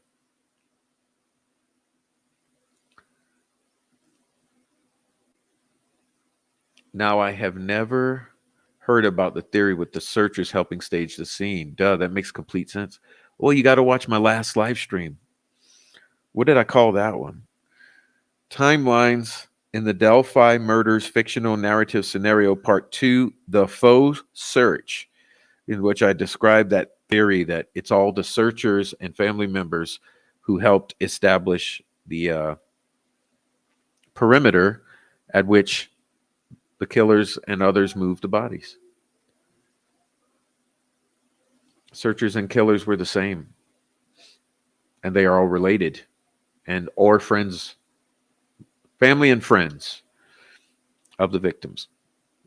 Keegan had feminine eyes in old photos. Yeah, but you wouldn't say he's beautifully feminine, even at that point in time. I think if anything, it's a beautiful feminine-eyed guy, or it's a female. I believe that too, Winchell. I think they washed off Abby and redressed her, right? Which wouldn't make sense, right? Like, think about it. How would that hair in the sweater theory make sense if she was washed in the creek and then redressed? See, don't make sense. It's a troll farm gaslight, trying to explain away obviously terrible implications of the hair around her finger. Michelle After Dark says her phone doesn't register declines on the inclines. It doesn't matter what she says. No, fuck her. Listen, The expert said you cannot tell if it's incline or decline because of the way it registers. Okay?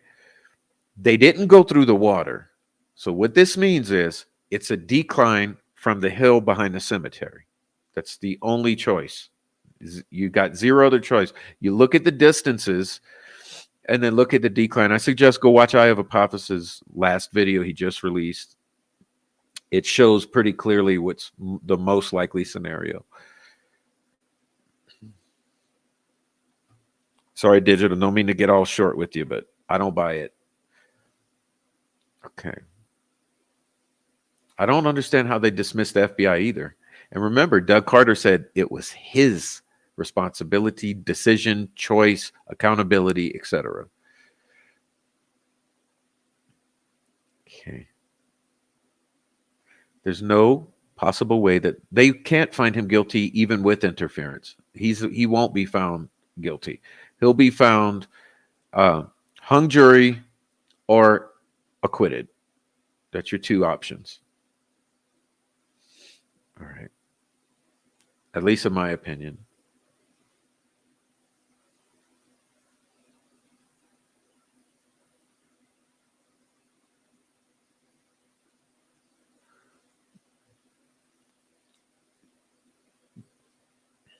All right. Trying to catch up with you guys so I'm up to date here. I'm trying to blaze through these.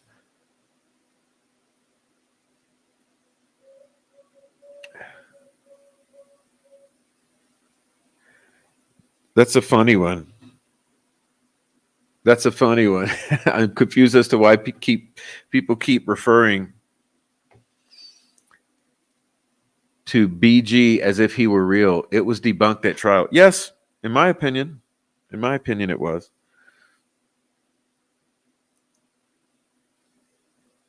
Kelsey and Becky's changing stories, constantly changing over 7 years. When does that ever happen around the murder of two little girls? Two kids. It's suspicious. That's why we ask questions of the family. We blame the state. We question the family. I did a video 2 days ago about hearing screams. Yes, at 2 a.m. My last live stream right before this one. What is it called? Timelines in the Delphi Murders Fictional Narrative Scenario Part 2, The Faux Search. I brought it back up. And what I said is, if Mike Patty's in the water at that time in a canoe, Tobe Lesenby's out there because he's calling for Sterrett to come over and help him with flashlights or whatever, then why, if there's horror screams that occur and they're called in to dispatch, why does Mike Patty not go right to the screams? Or why does Tobe Lesenby not deal with the screams? Or why do the police in general not fled to the area about the screams? Unless they were all the reason or the cause of the screams or involved in the situation during which the screams occurred. You get what I'm putting down? They're establishing a perimeter, in my opinion. My hypothetical scenario is friends and family established a perimeter. They kept everyone outside of that perimeter, and that perimeter was everything to keep anyone that was not involved from being within eyesight or eyeshot of what was going down. And I think that was the killing and then moving and staging. Okay.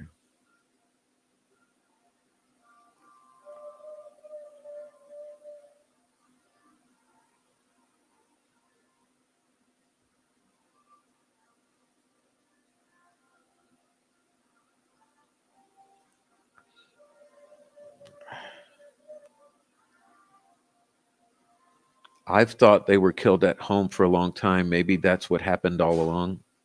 Maybe at least one of them. Maybe one of them was killed at a home and the other one was brought there. I believe Libby was killed at the scene, but still moved and staged. But I believe Abby was already dead and was brought to the scene. That's my personal theory or opinion of the crime, is that Abby's already dead. She's placed there and then she's cut. And I think that Libby is brought there and then killed there. Thank you, Adrian. Welcome. Yeah, please hit the thumbs up, please. All right. What's up, Tammy? Celebrite used to make UFED devices that use the 3.5 millimeter auxiliary jack. Perfect. There you go. Now we understand. Now we understand it.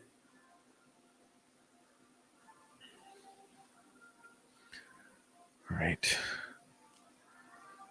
I follow a missing child case, and that's how I look at that too. Timeline is so full of holes, I don't even take it for fact. No, you can't with this one. It's all been lies, misinformation, distractions.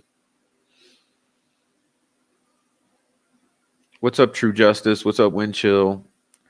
What's up, everyone coming in? Thank you for coming in.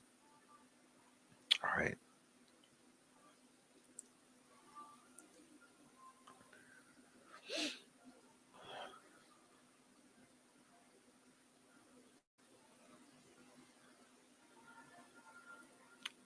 Oh, what's up, Annie? Annie says, hola from San Felipe, Baja. Welcome, Annie. Mucho gusto, Annie. Okay. Nobody's been cleared. Nobody. Remember, law enforcement could have done a lot of people a favor 7 years ago, 6 years ago, 5, 4, 3, 2, 1, and even this month. Law enforcement could have done a whole lot of people a favor in clearing certain people close to the case. What did they choose to say instead? We haven't cleared anybody.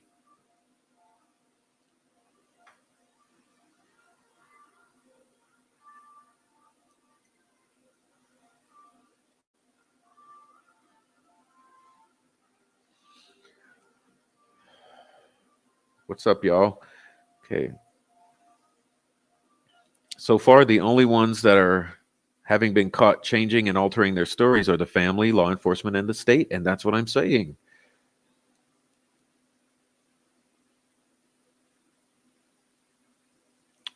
Drugged, but you would think if they were drugged, there would be something in the systems. I don't really think they were drugged at this point.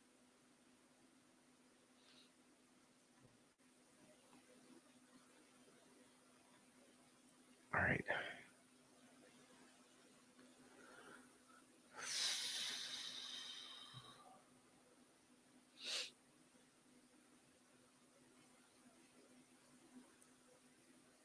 No, Donna, I'm shooting that down. I'm not going to allow that on my channel. No. The 20-foot elevation change was coming from the hill behind the cemetery down to the crime scene.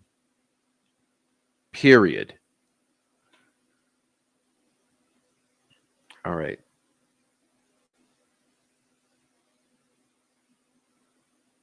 Yes, that's accurate, Dante. 200 pounds.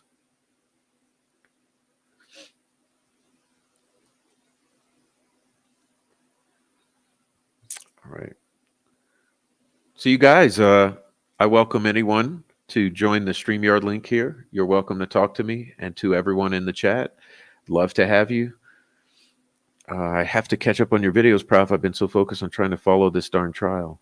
Yeah, well, that's why I like doing my shows, because it doesn't matter to follow the trial that closely, because all of the people on Twitter come out with their bullet points. You can get a lot of information very quickly. You can get the breaking news on the news stations. You don't have to sit for hours and hours and hours and spend that much time with every detail. But there's not many places you're going to get the discussion we have here and in this chat. So I encourage you, take in the discussion here in the chat. It's good. And I always appreciate that you're here. All right.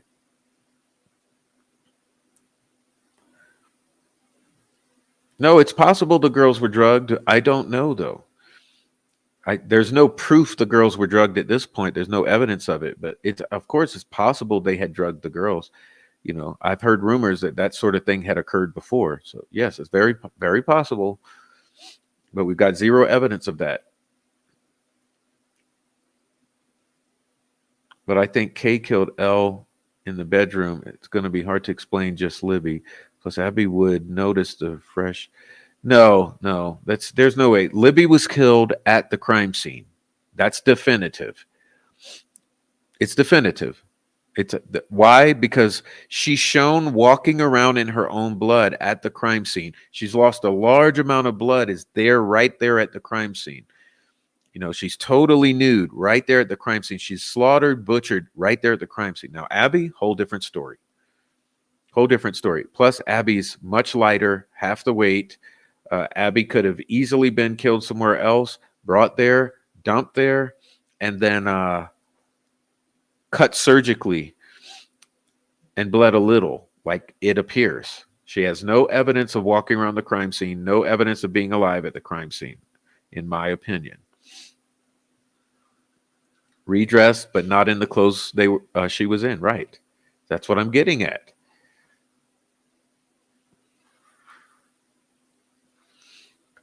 I've heard one person can't drag or move girls. Libby was 200 pounds. But what if the killer had killed Libby and made Abby help? No, no, no, no. Sorry. Is it true someone said the girl's phone location was actually registering a mile away from where the bodies were found? Yes, it's true. That's some of the stuff I was hoping the defense would get to, and it's absolutely infuriating that they've rested their case. I don't get it. I don't get it.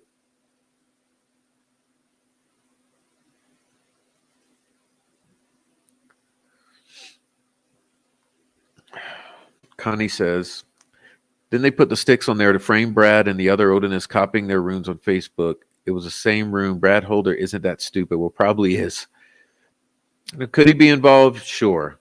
Could he know who's involved? Absolutely, I believe. Yeah, I believe he knows who's involved, but is he talking? No. No, DB, it's on the other side of you're all confused, okay? Sending the FBI away is a huge red flag. They would want as many people in the case as possible.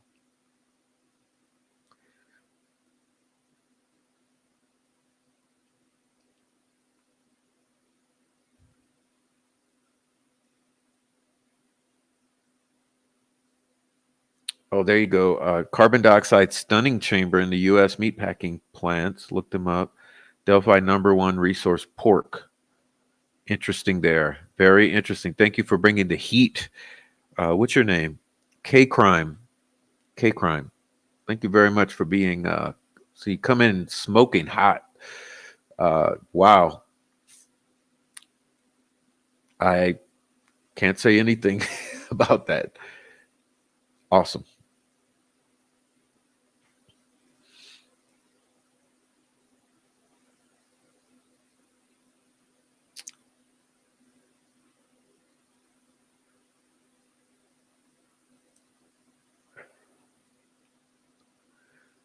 Well, what if they never were on the trail or if someone else had Libby's phone? Exactly. Just like I've said multiple times, just because the phone is making these motions does not mean the victims were. We don't have any proof of life of the victims. The phone moving does not mean the victims are moving. It means the victim's phone is moving. Separate the two, reverse engineer. Okay.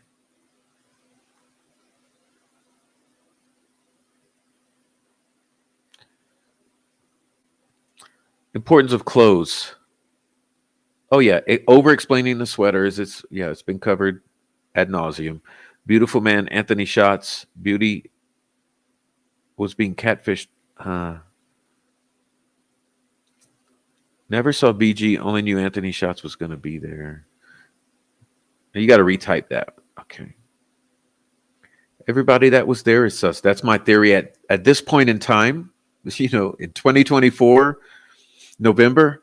My point is every single person there is a suspect.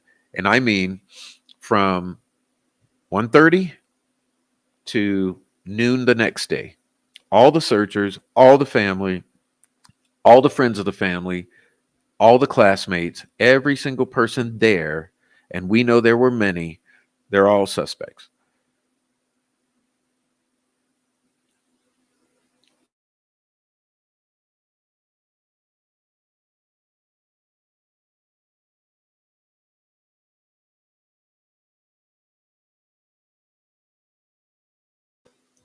Okay.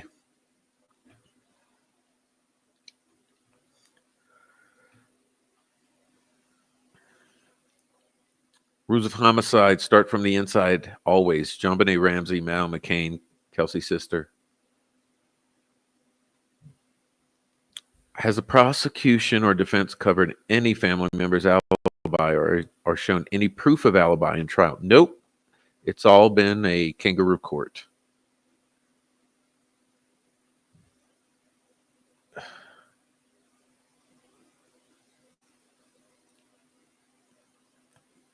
I would like to hear what the defense's expert would find if she had more time. No, I would like to know what the defense's expert would say if they had the family's phone extractions, which they don't.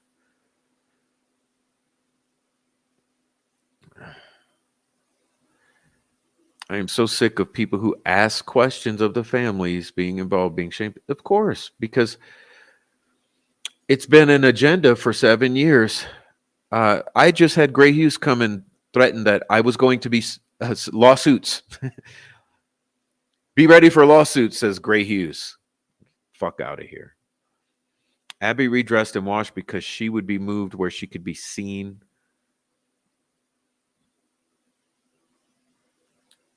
Oh, I see what you mean. So if she was being transported dead, they would have her clean, looking like a dressed, clean, healthy girl, even though she's dead. So she could be in a back seat of a car dead.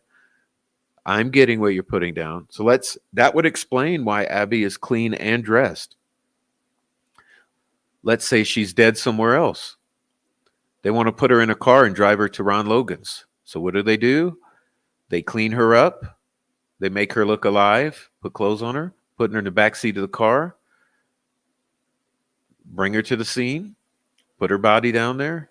Later, they go get Libby alive, bring her to the scene, kill her right there. All right.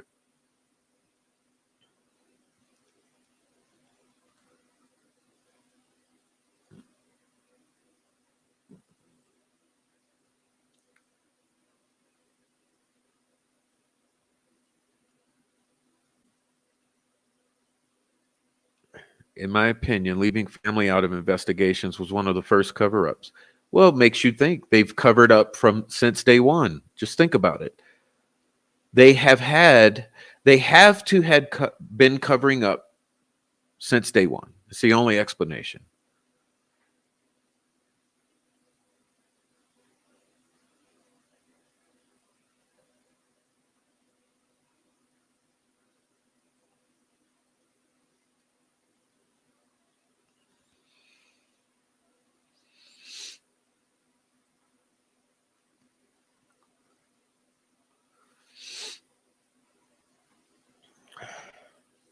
Prav, could you please explain the timeline of the plugging and unplugging of the aux cord? Yes, I want to pull up some slides for that. So give me a moment on that. Thank you for asking, Adrian. Thank you so much, Adrian. All right.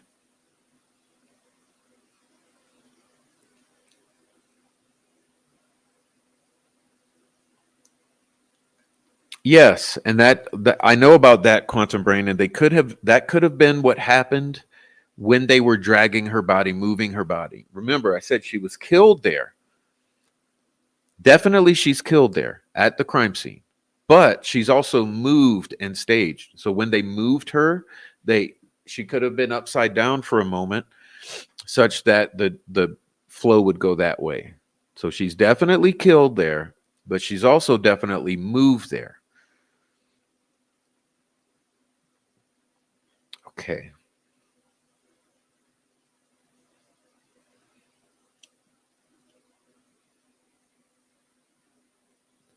All right. Thank you, everyone, for hitting the like. Please hit the like and all that stuff. And come on, please, someone please join the StreamYard. Okay. The elevation change was 1 minute before 2:32 p.m., where the phone stopped moving permanently, which means someone descended that hill on Ron Logan's, dropped the phone, and it never moved again. All right.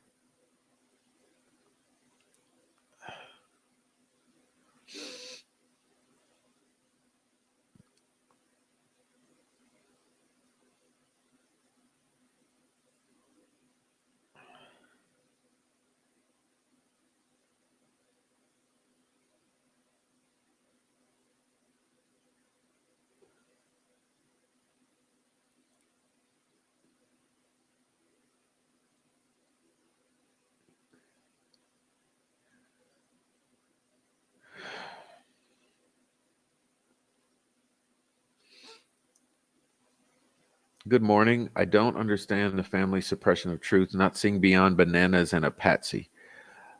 It will be interesting if they want this case to just go away. It's not going away. That's all a pipe dream. Would they tell us if they were drugged? Probably not. No. Would they tell us if one of the girls was pregnant? No. Would they tell if one of the girls was drugged? No. Would they tell us if they were banana pancakes or not? No.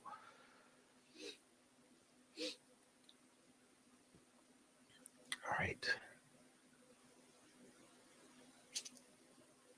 What's up? Welcome to the channel, Ash the Myth. Welcome to the channel. Thanks for being here. Please subscribe and enjoy.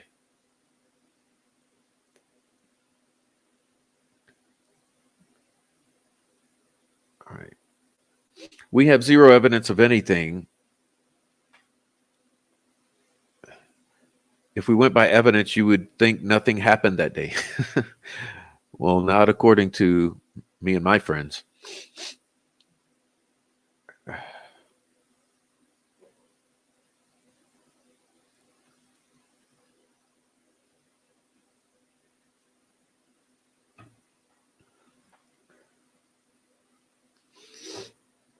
All right, let's see if I can start to get into Adrian's request here. I want to show that stuff, but I don't have it ready for you.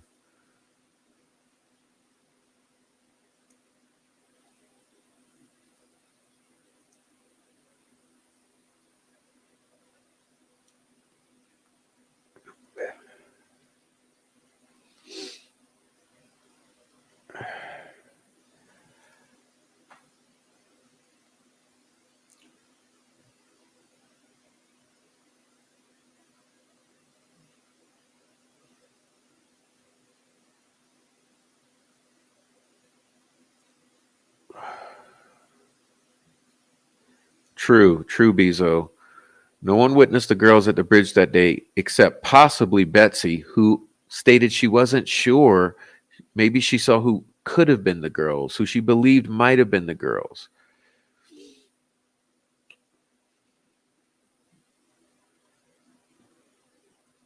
All right.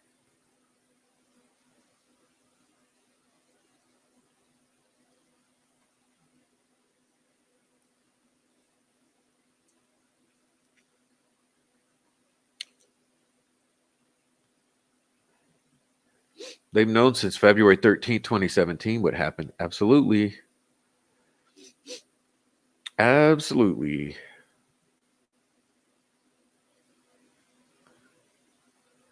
Yeah, they lied. Someone's lying. I've covered that in a previous show. Come on. Someone's lying. So was it Anna or was it Derek? Someone's lying here. There's lies. There's lies being told.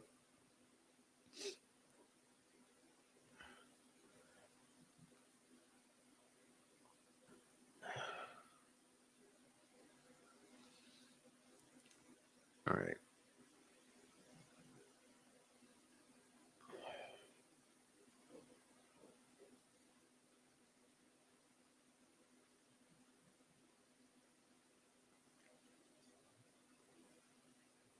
Oh, really? Happened recently in Florida. A guy unalived a 13-year-old and drove around with her seat belted in the car. I could see it. I could see them doing it to Abby. That would make so much sense why she's clean, clothed. You know, it would make sense.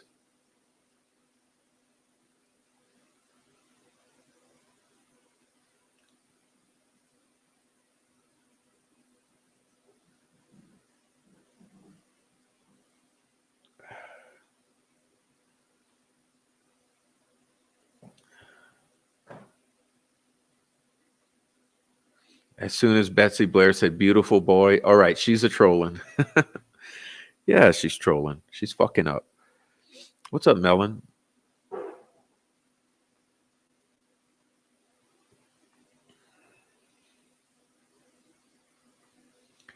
I'm wondering if the boys club out of Lafayette had a hand in the kidnapping. Kokomo crew. Kokomo crew. Pretty new to what you're saying, but do you believe they were used in a snuff film and that's why they were taken and brought back? Hi, thanks everyone. Possible. I mean, think about it. It's been the rumor since day one. There's several individuals that claim to have seen it. We know we have had people on the dark web selling some of the crime scene photos and all that TBD, to be disclosed. Too much reasonable doubt to convict. There's so many people on other channels saying guilty. That's the troll farm channels. That's why. They are controlled by the family.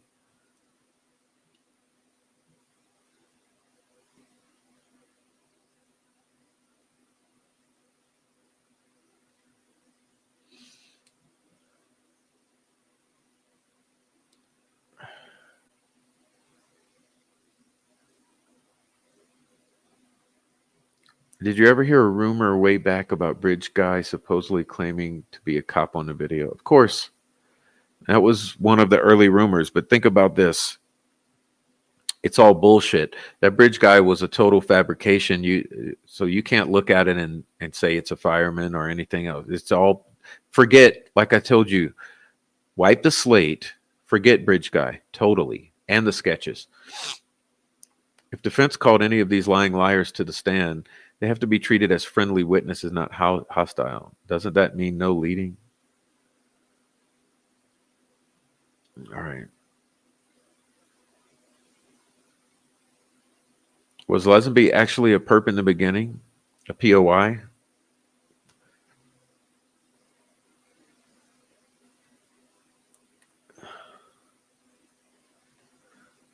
Do Pat Brown or Dave McCain have any type of interactions with Elvis Fields, Anthony Schatz, or Brad Weber? Good question. Now, that's a question to be explored.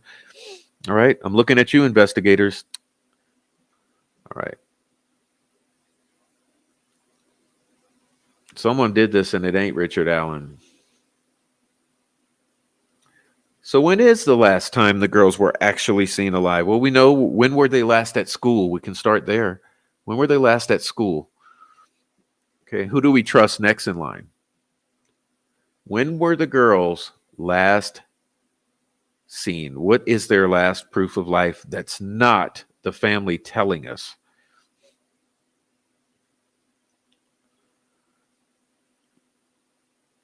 All right.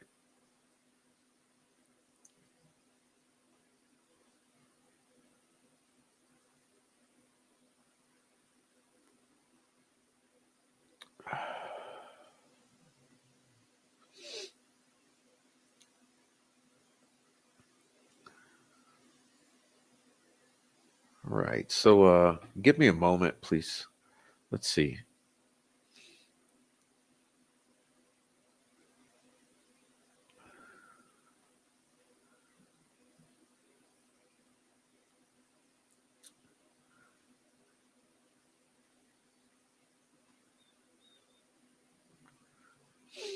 I remember the radio call for rope. So do I. You can see them using rope in the helicopter footage of the searchers in the water. I don't know. So Kelsey was talking to Anthony Schatz through the sister's phone or accounts, and was there maybe to lure them or someone or Kelsey. Well, remember the whole rumor back in the day when Becky Patty said they were supposed to meet someone that day. Remember that? They wanted us to forget that. They want that to go away too. They were supposed to meet someone that day. Were they? That was she talking about Bree Wilbur, or was she talking about some guy, some boy? Okay.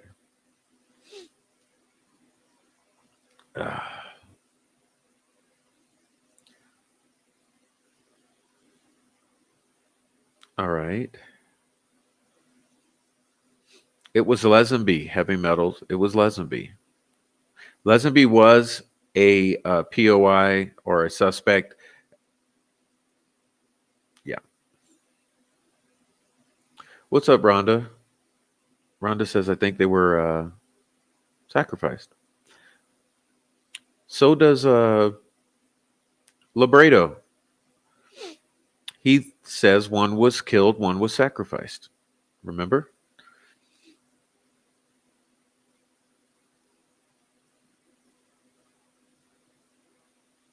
Well, Prof, thank you for that answer. The film thing has always bothered me only because I know how profitable it is. I'm assuming it's a thing. We don't have any evidence other than the stories. I'll tell you what there is evidence of, though. There was a Roblox film made of a sort of family narrative of the murder situation scenario on Roblox, acted out by several individuals behind the game controls. That really happened.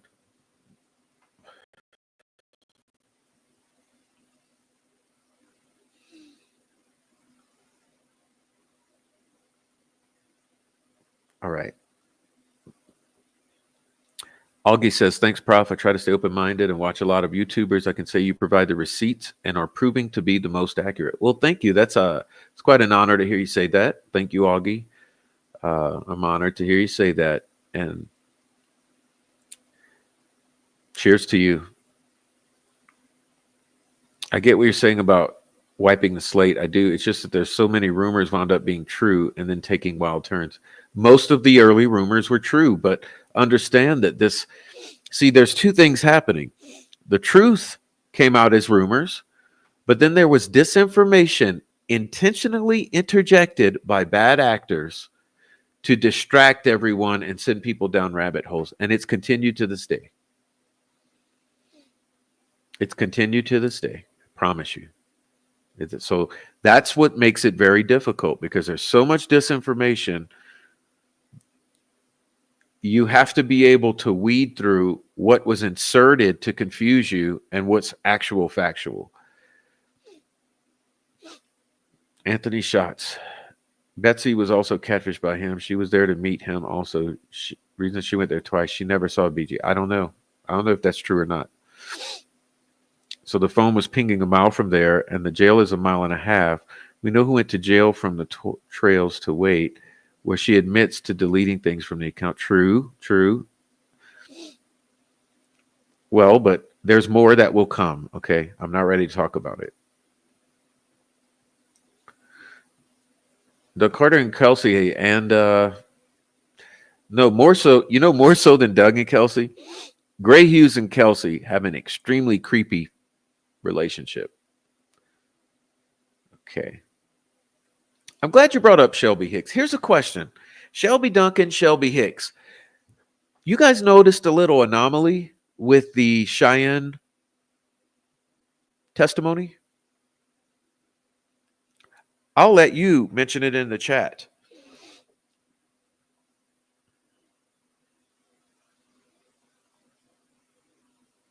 Cheyenne versus Shelby Hicks or Shelby Duncan. Did you guys pick up on that? It's crazy.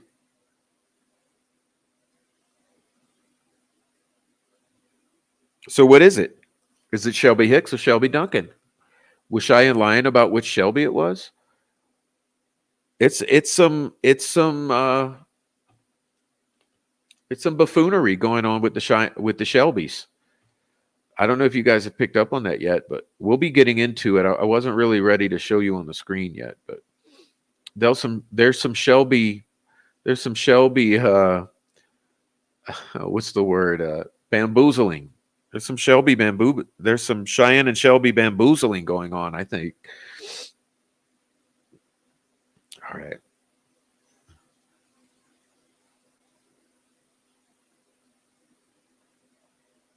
No, don't tell me Libby's mom. Okay, we'll get into this. I'm not trying to be rude here. Okay, but we put out fires when they occur. This is a fire. Am I Luhu? Libby's mom talked to her that morning. No, she didn't. No, she didn't. No, no, no, no, no, no, no. Libby's mom texted with Libby's account that morning. Key difference.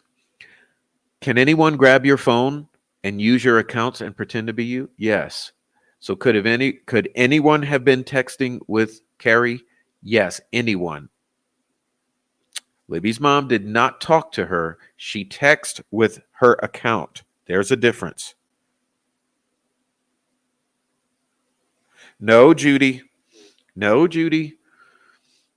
Okay, let me hurry up. All right. Thank you, Rhonda. Okay.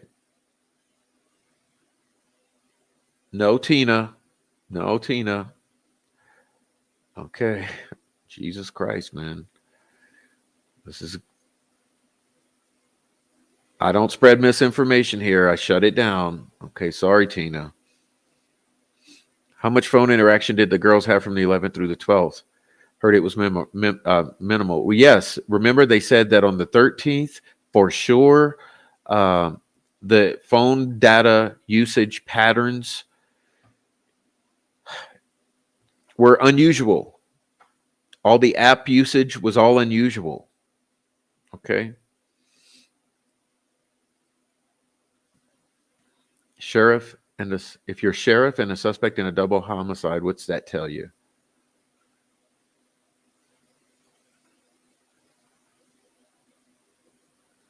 Okay.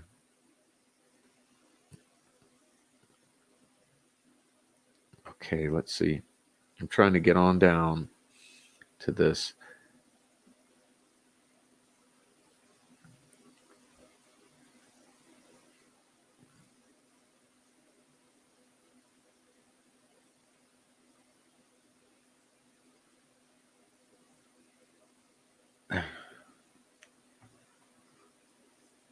Even this morning, the amount of whataboutism is insane. It's called the troll farm gaslight. They're still trying to think of a way to bend the phone aux bombshell to fit their narrative they've been paid to push. It's called the troll farm bombshell gaslight. Thanks, Prof. The incline of the phone as Rick Allen sleep next to his wife, Mike Patty. What? No clue where he is. Okay. All right, guys, let's see. Jeez, it's taking way too long to catch up to where I want to go to Judy. Thank you, Swamp Side. Okay, yeah, we're going to get to Cheyenne too. Just give me a moment. Give me a moment, because I do want to get about that. Is Cheyenne lying about which Cheyenne she is? Yeah, because there's two Shelbys, two Cheyennes. There's two of everything, two Bridges. Okay, there we go. Judy, let's hit this one, okay, because I got receipts. Now, listen. It's not going to be the easiest. I'll read it for you. Okay.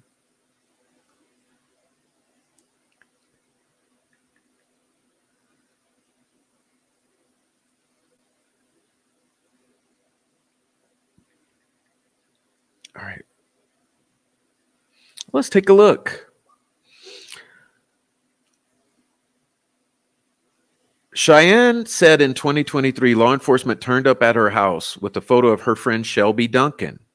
Remember? It was always said that Shelby Duncan was with Cheyenne. Shelby Hicks was with Daniel Pearson. Remember? She said, no, it's Shelby Duncan. Then she was asked again, is this Shelby Hicks? She said, no, it's Shelby Duncan. She said, when law enforcement were leaving, they asked again, is this Shelby Hicks? She repeated, no, it's Shelby Duncan for the third time. Shelby Hicks is someone Cheyenne alleges she passed on the way to the bridge with Daniel Pearson. Okay? But check this one out. The defense called its first witness, says Max Lewis, Cheyenne Mill. Okay? Cheyenne Mill. So this was October 31st. So check this out.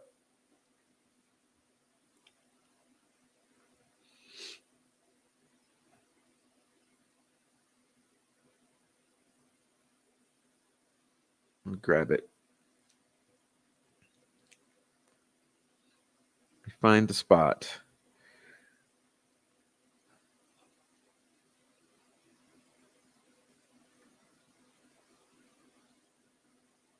Oh, geez. Okay. I got to type in Shelby. It's,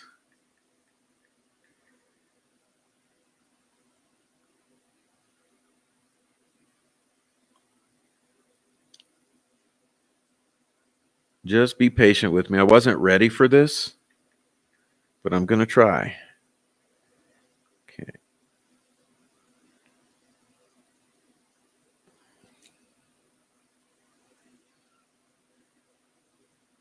Jeez.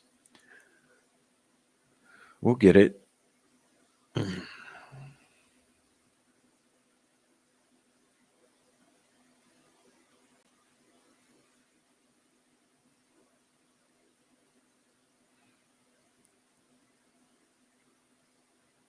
I'm just having trouble here, but geez, I know it's here.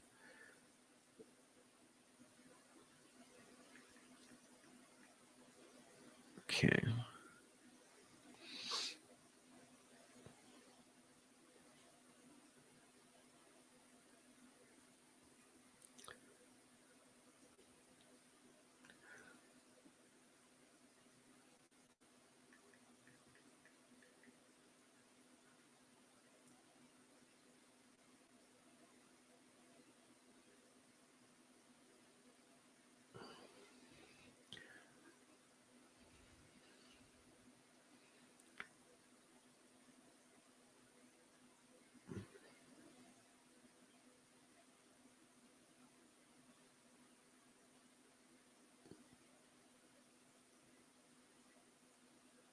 Well, I can't find it.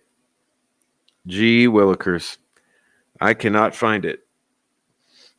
I'll have to catch back up with that one because, oh man, where is it?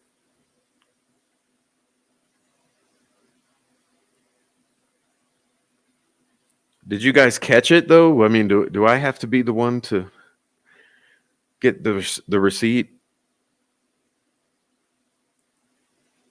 So I'm having trouble finding it, but Shelby Hicks versus Shelby Duncan was an anomaly, and I'm just not finding it. So we'll get back to it. If any of you know what the hell I'm talking about, please do me a favor. I'm not talking about all the rumors, who got there, when, where, with who. I'm talking about what just happened in court, okay? I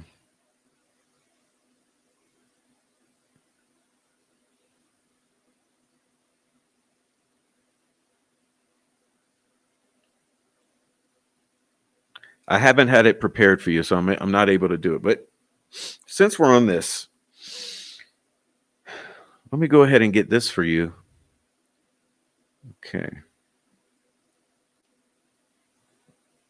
Let's get this one.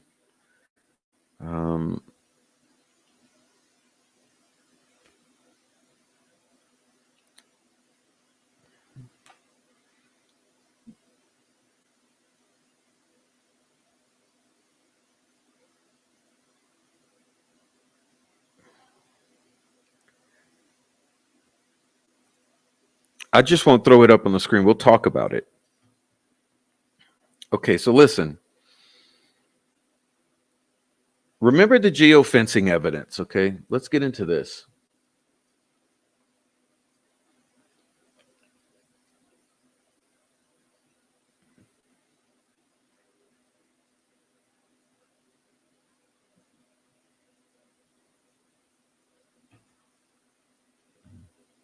Trying to hurry up. Big girl JD says, locking in my original theory that there was a human hunting party on the other side of the bridge and moved to where they were found to throw people off.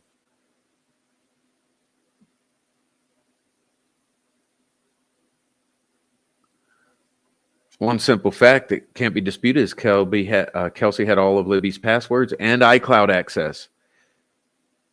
Okay, sorry, but my teenager would not let all of her brothers and sister have that info.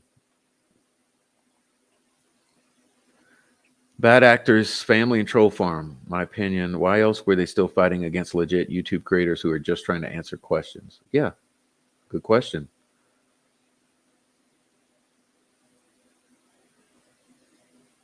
All right.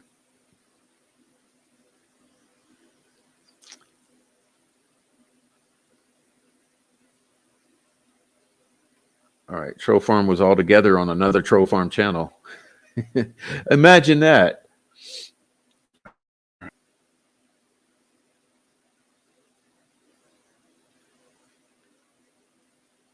No, absolutely, Connie. We already know that. Of course, we know that. Does anybody know if there are underground tunnels? No, they're not. There used to be. It's all bullshit. Forget about that. You know what you got to worry about? Wilson's Culvert. Wilson's Culvert, which we call the cave. Okay. Wilson's Culvert. That's what you got to worry about.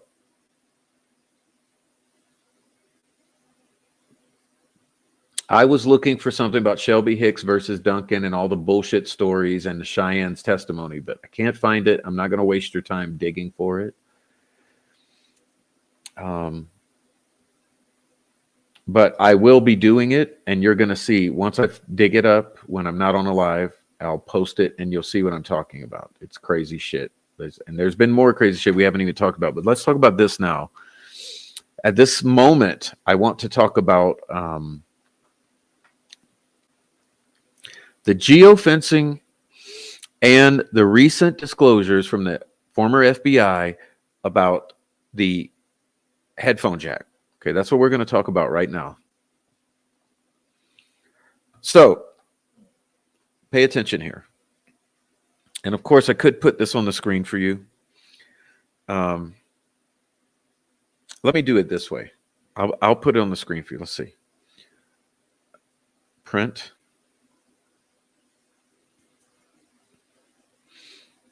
It's worth doing it since I don't have any call-ins.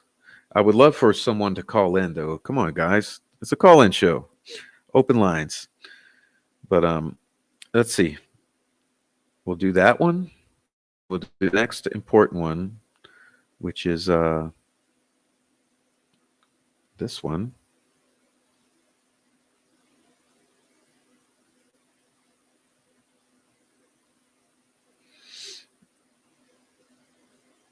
Okay, so I'll get this one up first. Let me just do that.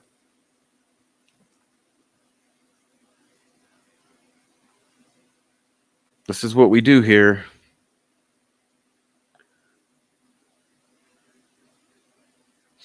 So we're going to go with this one. Put this one up first.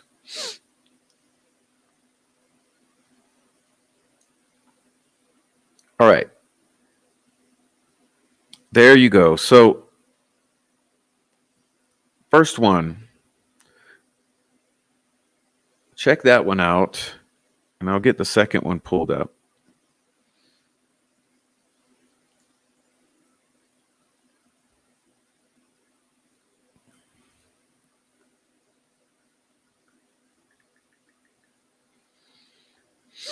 Okay, so let's go back to that first one. Man. So this says, pay attention to the to 10 and 11, okay? 10 and 11.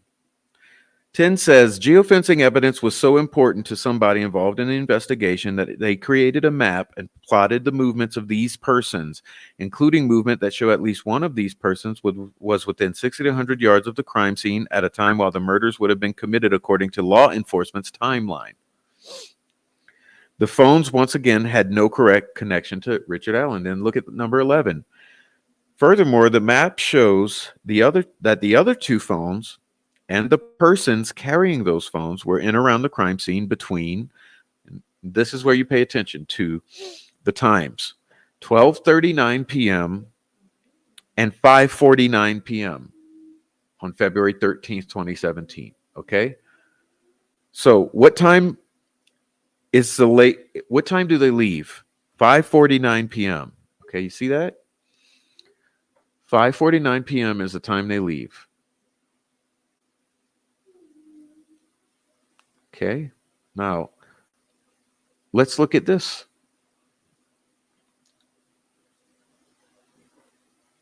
5:49 p.m. All right. Someone leaves. Now check this out.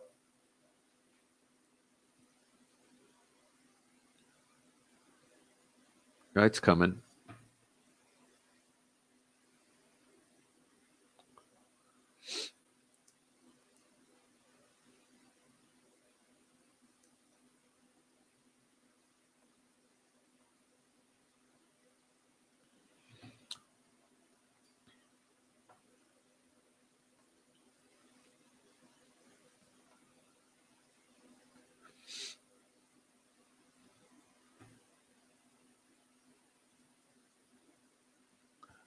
Oh, come on, dude. This is killing me. So the point in this one is that 5:49 p.m. is when the geofencing shows that someone leaves.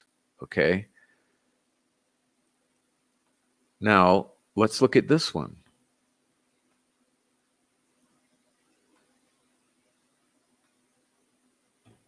This one says,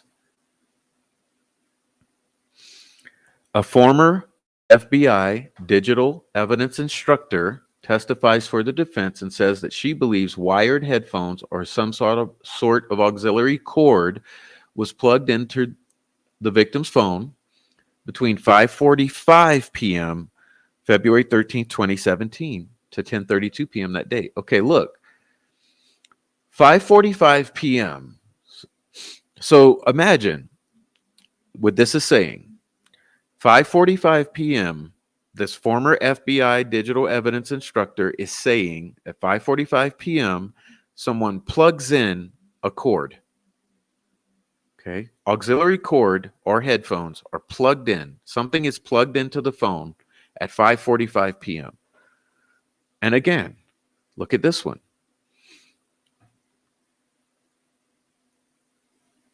What does this say? 5:49 p.m.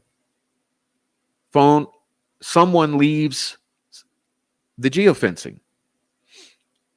So 5, 6, 7, 8, 9, 4 minutes. 4 minutes. You get it? So 5:40, go back to this one.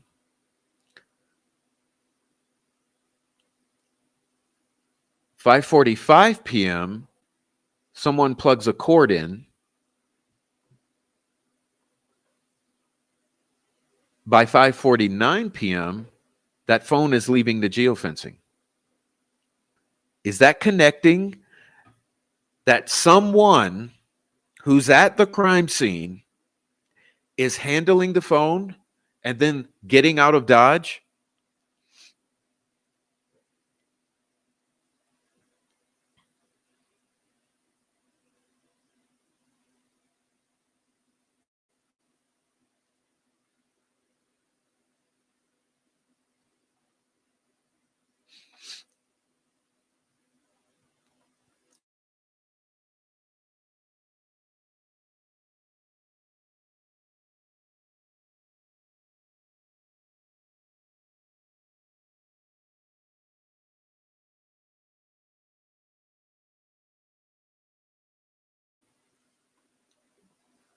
Okay, so I just want to be clear. Sorry. Let's remove this. But let me show you one more time because I want you to be very clear in what I'm saying. 5:49 p.m. on the 13th. No, I'm sorry, 5:45 p.m. on the 13th. Someone plugs in an auxiliary jack or a headphone.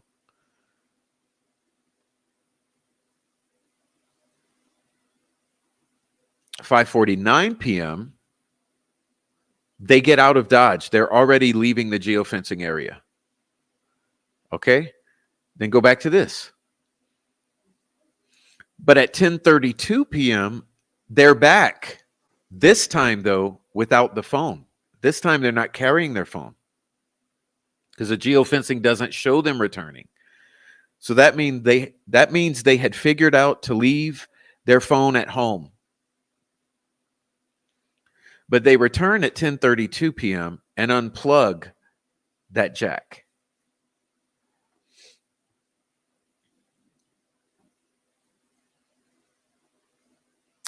So hopefully you see what I am saying there and that it's not made up, okay?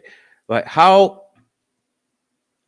likely is it that a drop of water is going to magically align with the geofencing of someone around the crime scene 4 minutes apart? Okay.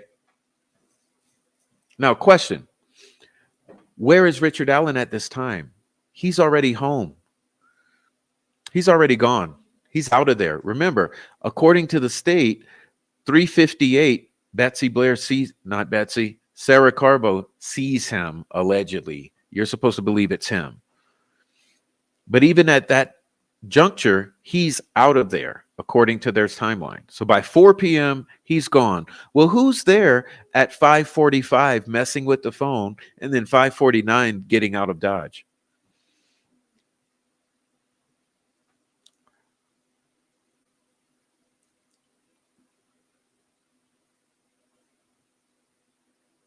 I don't know. I do not know. Listen, please do me a favor. Hit the like, support the channel, leave a Cash App, a Super Chat. We have Buy Me a Coffee, PayPal, various support pathways. We have all of that stuff. Please support the channel. Please subscribe to both this channel and the other channel. And give me a moment. I have to do a pause for a worthy cause. So give me a moment. I'll put on the video of Doug Carter one more time for you to check it out again. And I'll take a quick pause for a worthy cause. So please give me a 5-minute break or less to be able to go and get some more water and take a pause. So please hold on a second. I'll be right back.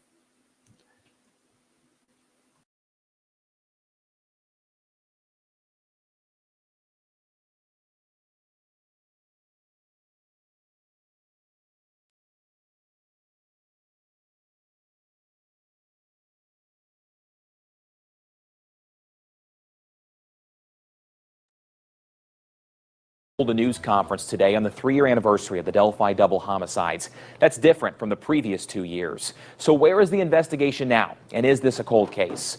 We took those questions directly to the state's top cop. But we're still as energized now as we were the day after. No one questions Indiana State Police Superintendent Doug Carter's passion to solve the Delphi double homicide case. Every time he talks about it, you can see it in his eyes. It's easy to throw around the cold case idea. Nah. We're not even close to that. 3 years after the homicides, police are continuing to keep what they know close. We asked, but Carter couldn't answer. What we know is what we know, and we're not ready to talk about that yet. How close are you right now to getting this solved? One piece away.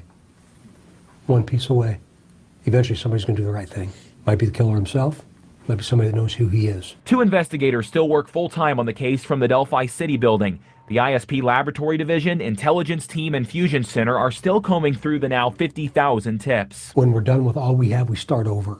Again, I think I got 18 tips yesterday. Just me, here at my desk. It's easy to be our own detectives and criticize the actual ones, but Carter says they accept that pressure. And I'm so proud of them.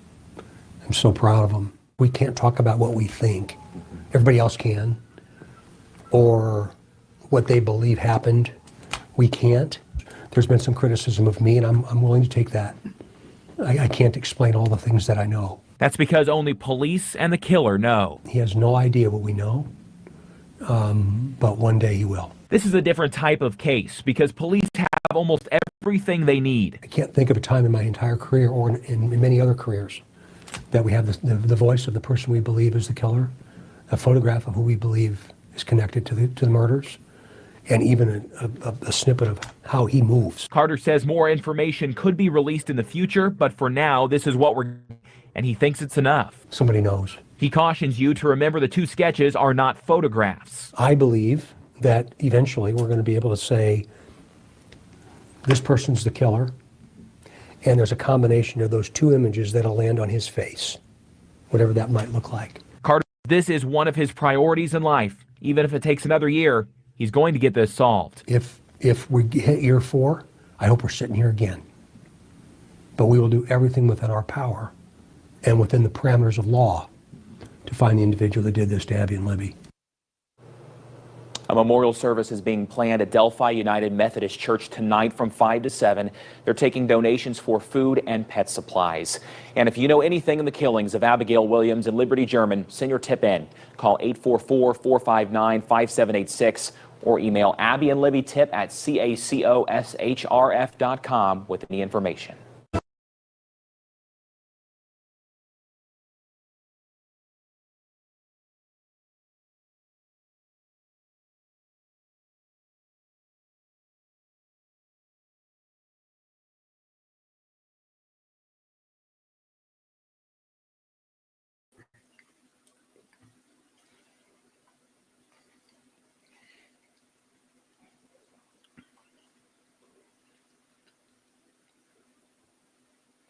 Okay, thank you guys for holding. Doesn't it enrage you to see, to see sketches are not photographed, the video is not a video, the guy is not a guy, the face is not a face, the voice is not a voice. One piece of the puzzle. What is the piece of the puzzle? That family's been lying from day one, supported by law enforcement?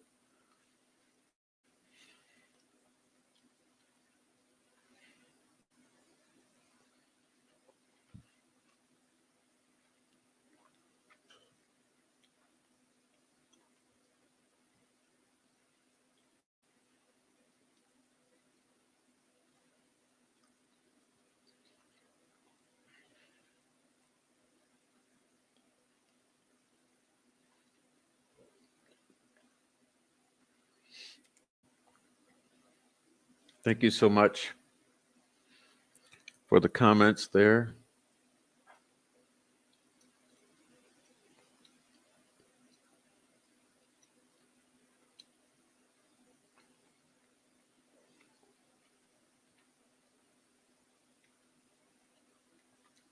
All right, let me keep on. Keep on.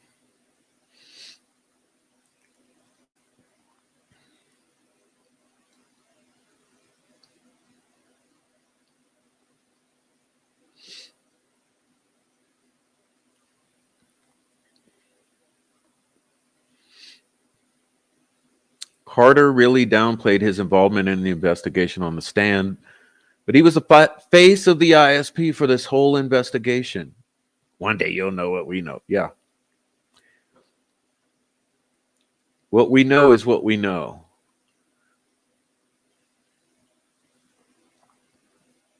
Makes no sense whatsoever. We all feel gaslit by Carter. But what was he saying? He said, you get to talk about what you think. Well, I think we will, Carter. Remember, we haven't cleared anybody. You get to talk about what you think. Last piece of the puzzle, keep doing what you're doing. Okay. That's what I believe I'm doing, sir.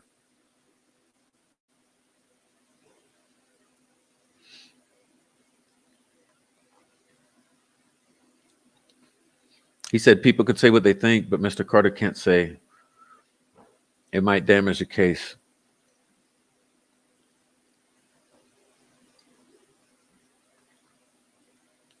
Said many times, I'm upset with Carter because I wanted tentacles. We have been served no tentacles with Rick Allen.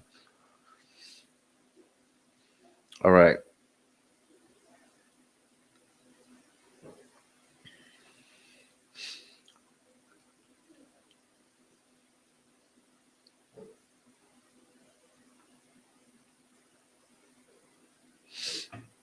All right, guys. So let me see if I can do a little check, because I certainly wasn't finished with all of this.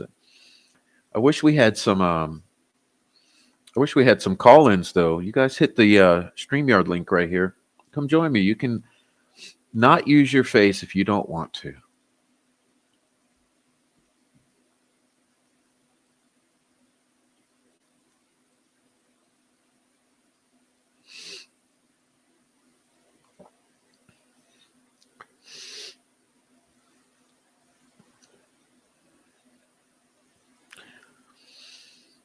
Well, should I start dropping bombs? Let's see.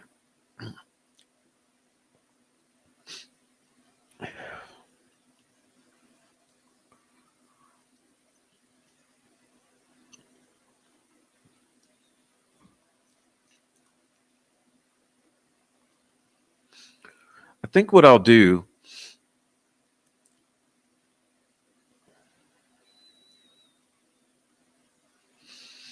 I'll read from two different viewers.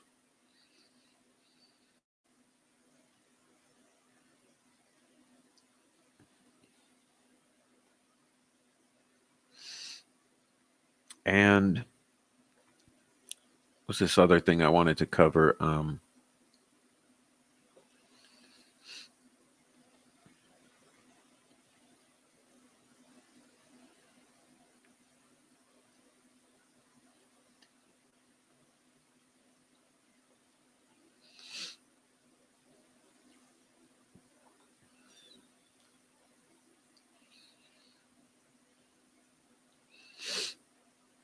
So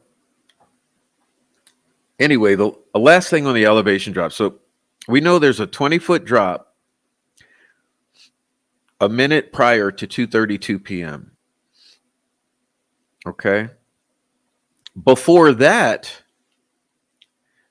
there's 50 meters of travel, and in addition, 414 meters.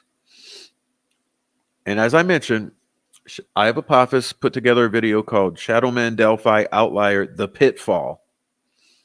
I recommend everyone go look at that for the most likely scenario with dropping the phone according to this data, okay? So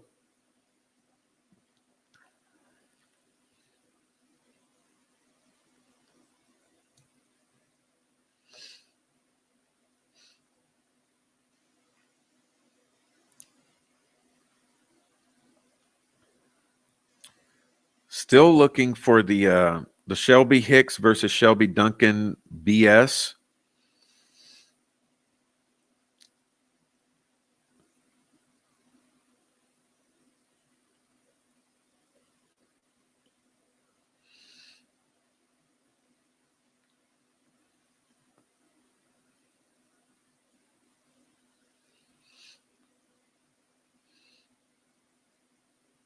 And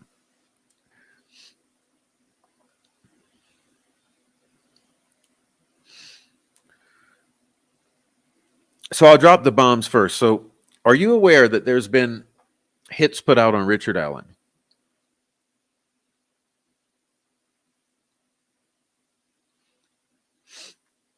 Yes, I'm serious. Okay.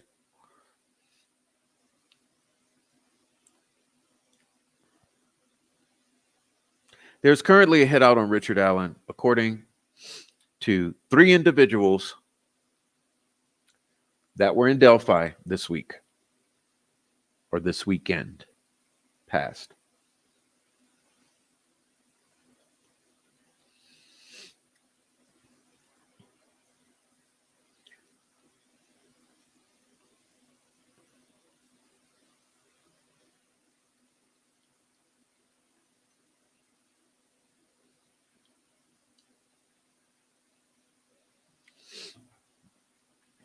So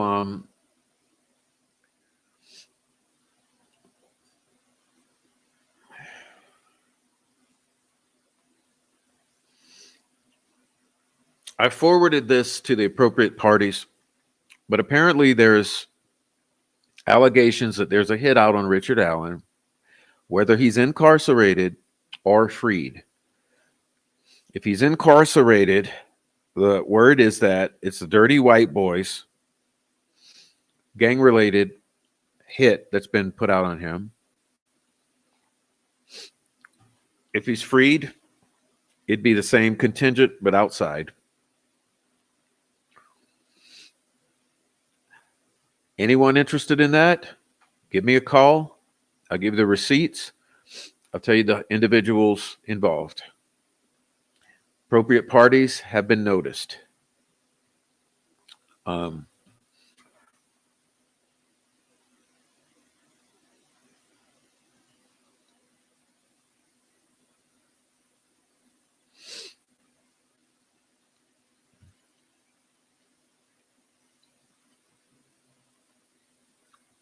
do I believe they filmed? I've already answered that. I think it's possible, especially considering the rumors that it was viewed by certain shady ass individuals, and the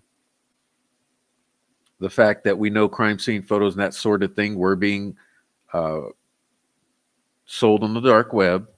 There's been proof of that.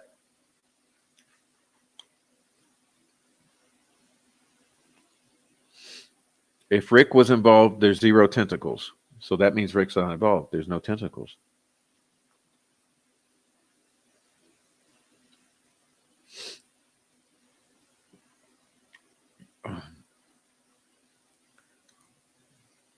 Yes, Christina.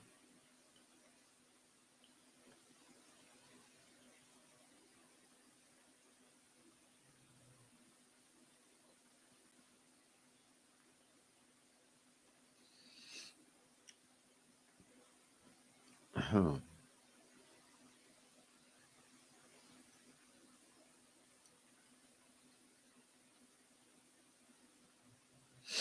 Thank you guys for being here. All right, let me read this for you. What about this DNA found on Abby's sweatshirt that was contaminated by ISP? Who was the cop and how was it contaminated? Yesterday's testimony, somebody handled Libby's phone. Who and why?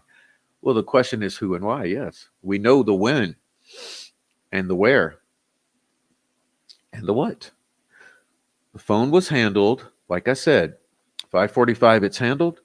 5:49 someone gets the hell out of there, according to geofencing.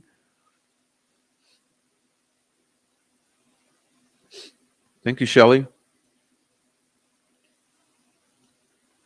Thank you very much. All right.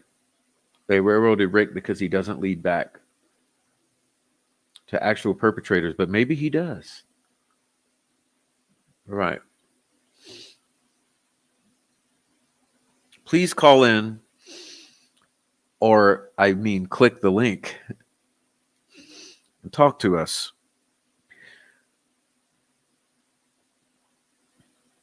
All right. So, what do we have here? I wanted to read two things. Where was the first one?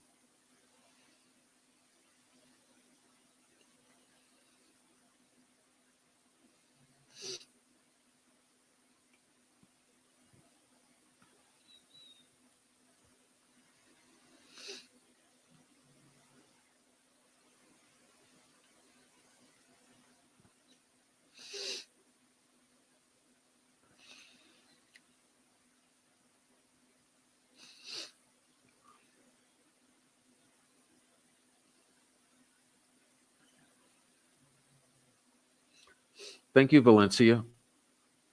Valencia's mom, thank you for the super sticker.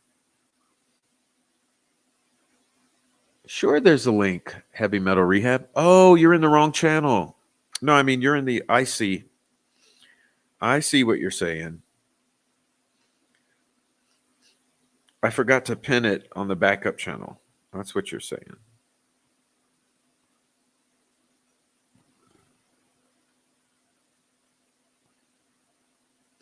Let me put it again. Sorry about that. Oh, that's not it.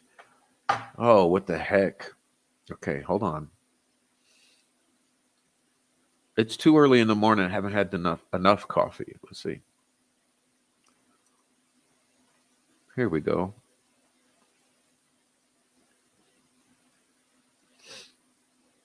Yeah, I goofed. I forgot to pin it.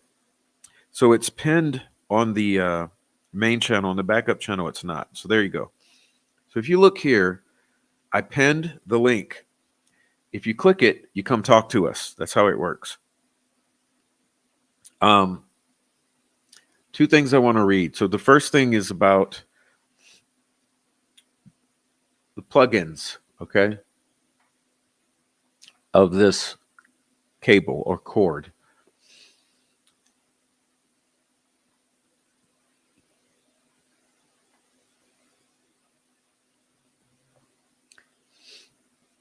I've always felt like a female was involved somehow, some way from day one. Thank you for your coverage. Thank you. Thank you. Yes, I agree that I've always felt there was at least one female, possibly more.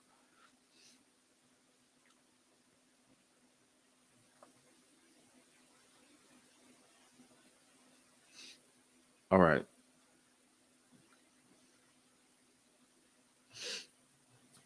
So the data transfer theory. So the scenario is a device was plugged into the aux port to either extract data from the phone or upload data to the phone.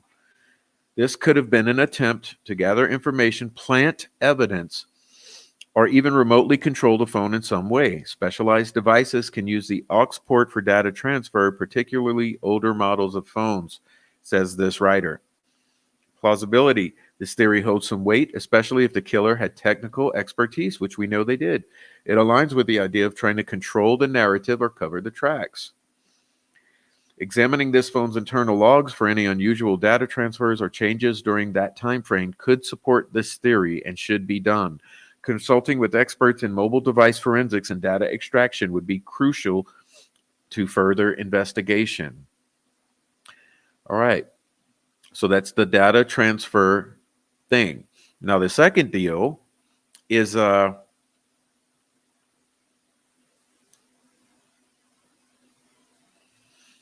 ransom or communication theory, according to this writer. In this scenario, the aux port could have been used to connect a device that allowed for limited, difficult to trace communication, potentially in conjunction with a Faraday cage or other method of isolating the phone from the network. This might have been used to send a ransom demand or instructions without revealing the killer's location, although it's unlikely. A bit more edgy, this theory can't be entirely ruled out. Certain types of communication devices might utilize the aux port for data transmission in specific circumstances. Investigating historical data on uncommon communication devices that may have existed in 2017 is required. It would involve consultation with experts in the field of obscure communication technology. Okay. So both of these scenarios would mean that one of the perpetrators is using that phone to pull shenanigans. Okay. Whether it be extracting, adding, possibly wiping, reinstalling, uploading, downloading, possible using to communicate, that sort of thing. Okay. Oh, look, we got Aunt No Angle. Hello, Aunt No Angle. Hi, Prof. How are you? Hi, how are you? And welcome. Thank you. So I want to hear you out. What is it that you think happened that we're not being told? Uh, let's talk about that. We have another guest come in. Do you mind if we bring her in? Sure. Okay, let's bring in Scout. Hey, Hey, Scout. Hi. nice to say hi. Nice to meet you. So welcome, Scout and Ant.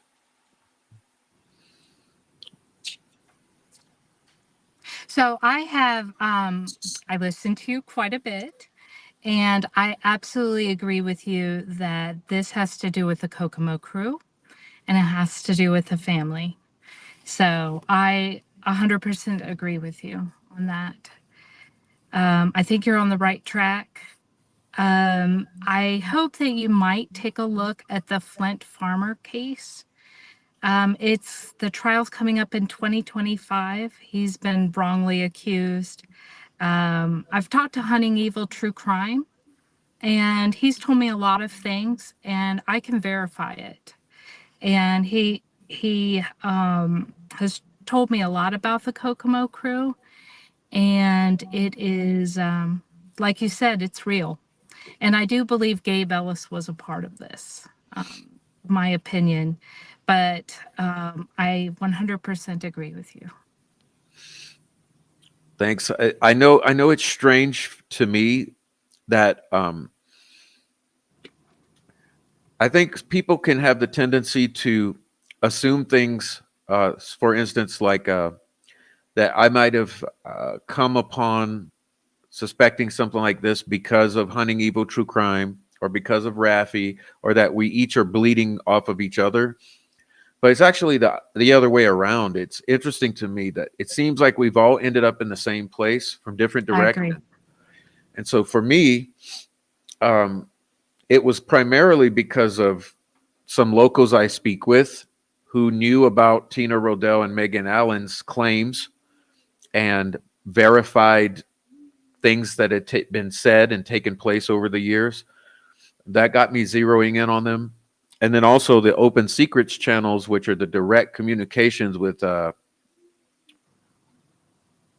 Garrett Kurtz, Chris Mathis, got me looking in that direction. The more I looked, and the more I looked at Cheyenne and some of the others and all the relationships, it started to make sense to me that we're looking at these people and this situation, but possibly at a different timeline, 12 hours or 24 hours prior.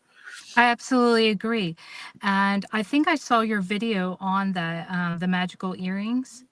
And they were in town at that time. And Gabe Ellis, he was there to party. And he was at the bridge that day. Tyler French, Megan Allen. Who was the other person? Tyler French. Keegan Allegedly, Palace. Josh He's, Weaver and I think Tyler there French was a whole crew. It was an entourage. and Um, Greeno. oh yeah, he's on the list too. All So these guys. And the funny thing is that Mike seems to agree to some extent, and Rafi as well. And Tina Rodell over the years had confirmed it all, and I think now she's reluctant to be a witness or to speak out publicly because she's mended her relationship with Megan. But we speak facts here. We don't protect people, because I can't do that and speak truth about Abby and Libby. So I have to choose.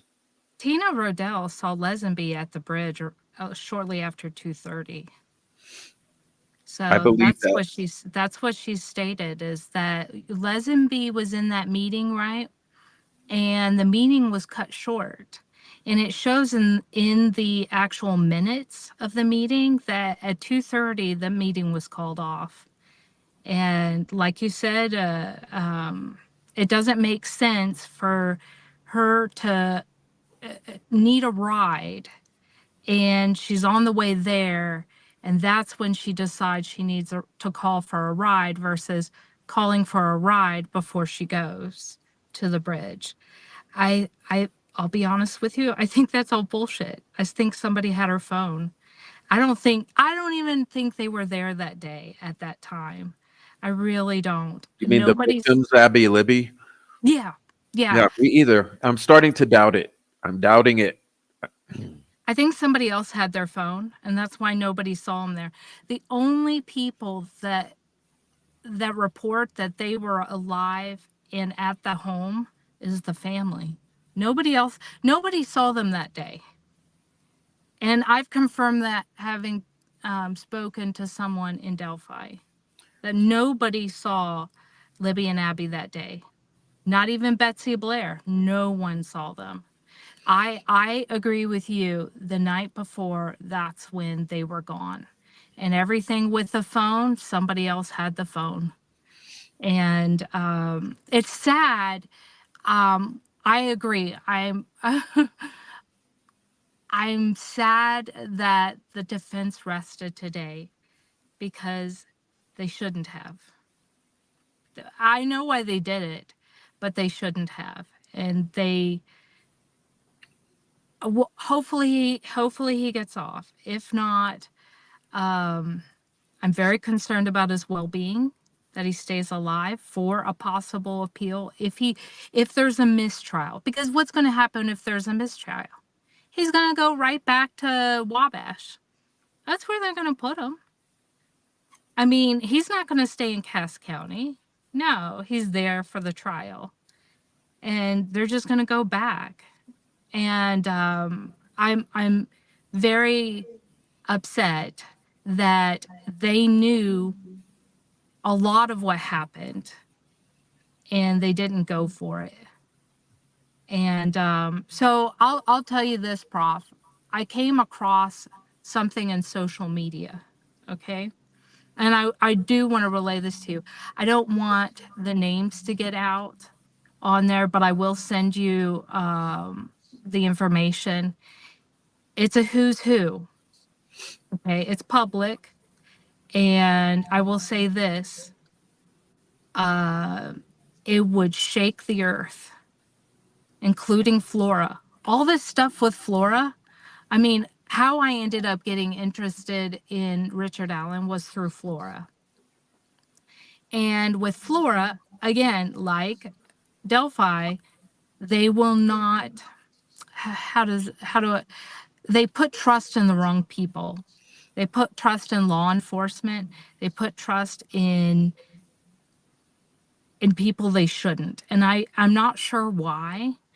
Maybe they don't want the bad press. Maybe there's too much meth in the area. All this has to do with is meth. All of it has to do with. I don't know if you knew this, but Brad Holder and Keegan Callis, who was, correct me if I'm wrong, was that her boyfriend? Megan Allen's boyfriend? Was it No, I believe it was Robert Teschke. Robert Teschke? Okay, that name isn't there. Okay. So I believe Keegan Callis, and I may have gotten the name wrong, but he did jujitsu in Kokomo with Brad Holder. Oh, I didn't know that. Yeah, he does jujitsu with him. And I'll have to double check the name. Okay. But yeah, absolutely.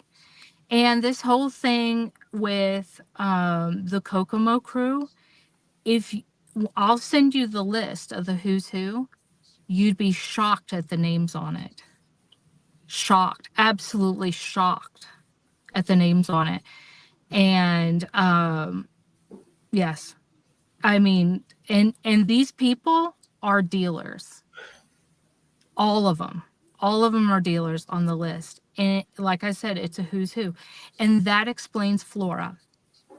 But again, if no one's paying attention to Delphi and they're not going to come to the real conclusion, then Flora is just a waste of time. Do you know what I mean? Like, I am a strong advocate of Galen. And I mean, you guys, I won't say more than that, but I will say I am a strong advocate, and I have done some things behind the scene that shows how much of an advocate I am. And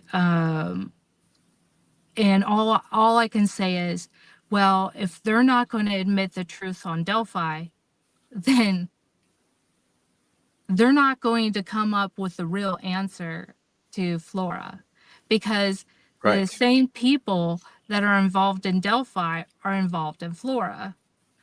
I agree. I think they are absolutely connected. And the verifying mark on that is that the troll farm relentlessly will tell you they're not connected. So that's my indicator. Then it's verified. They must be connected because they only say the opposite of truth at all times. So You They're laundering. mentioned, Sorry. oh, you Go ahead. mentioned a troll farm, and I find that very interesting. Now, I don't know this deep lore on Delphi.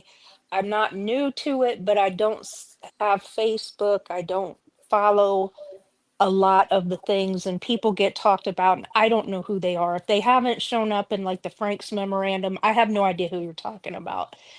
But I noticed that as soon as the prosecution rested, immediately people were planting things in chats that were just absolutely false. And I understand that communication about what happened inside the courtroom is limited, and people have to go to someone who was sitting in there and watch their streams.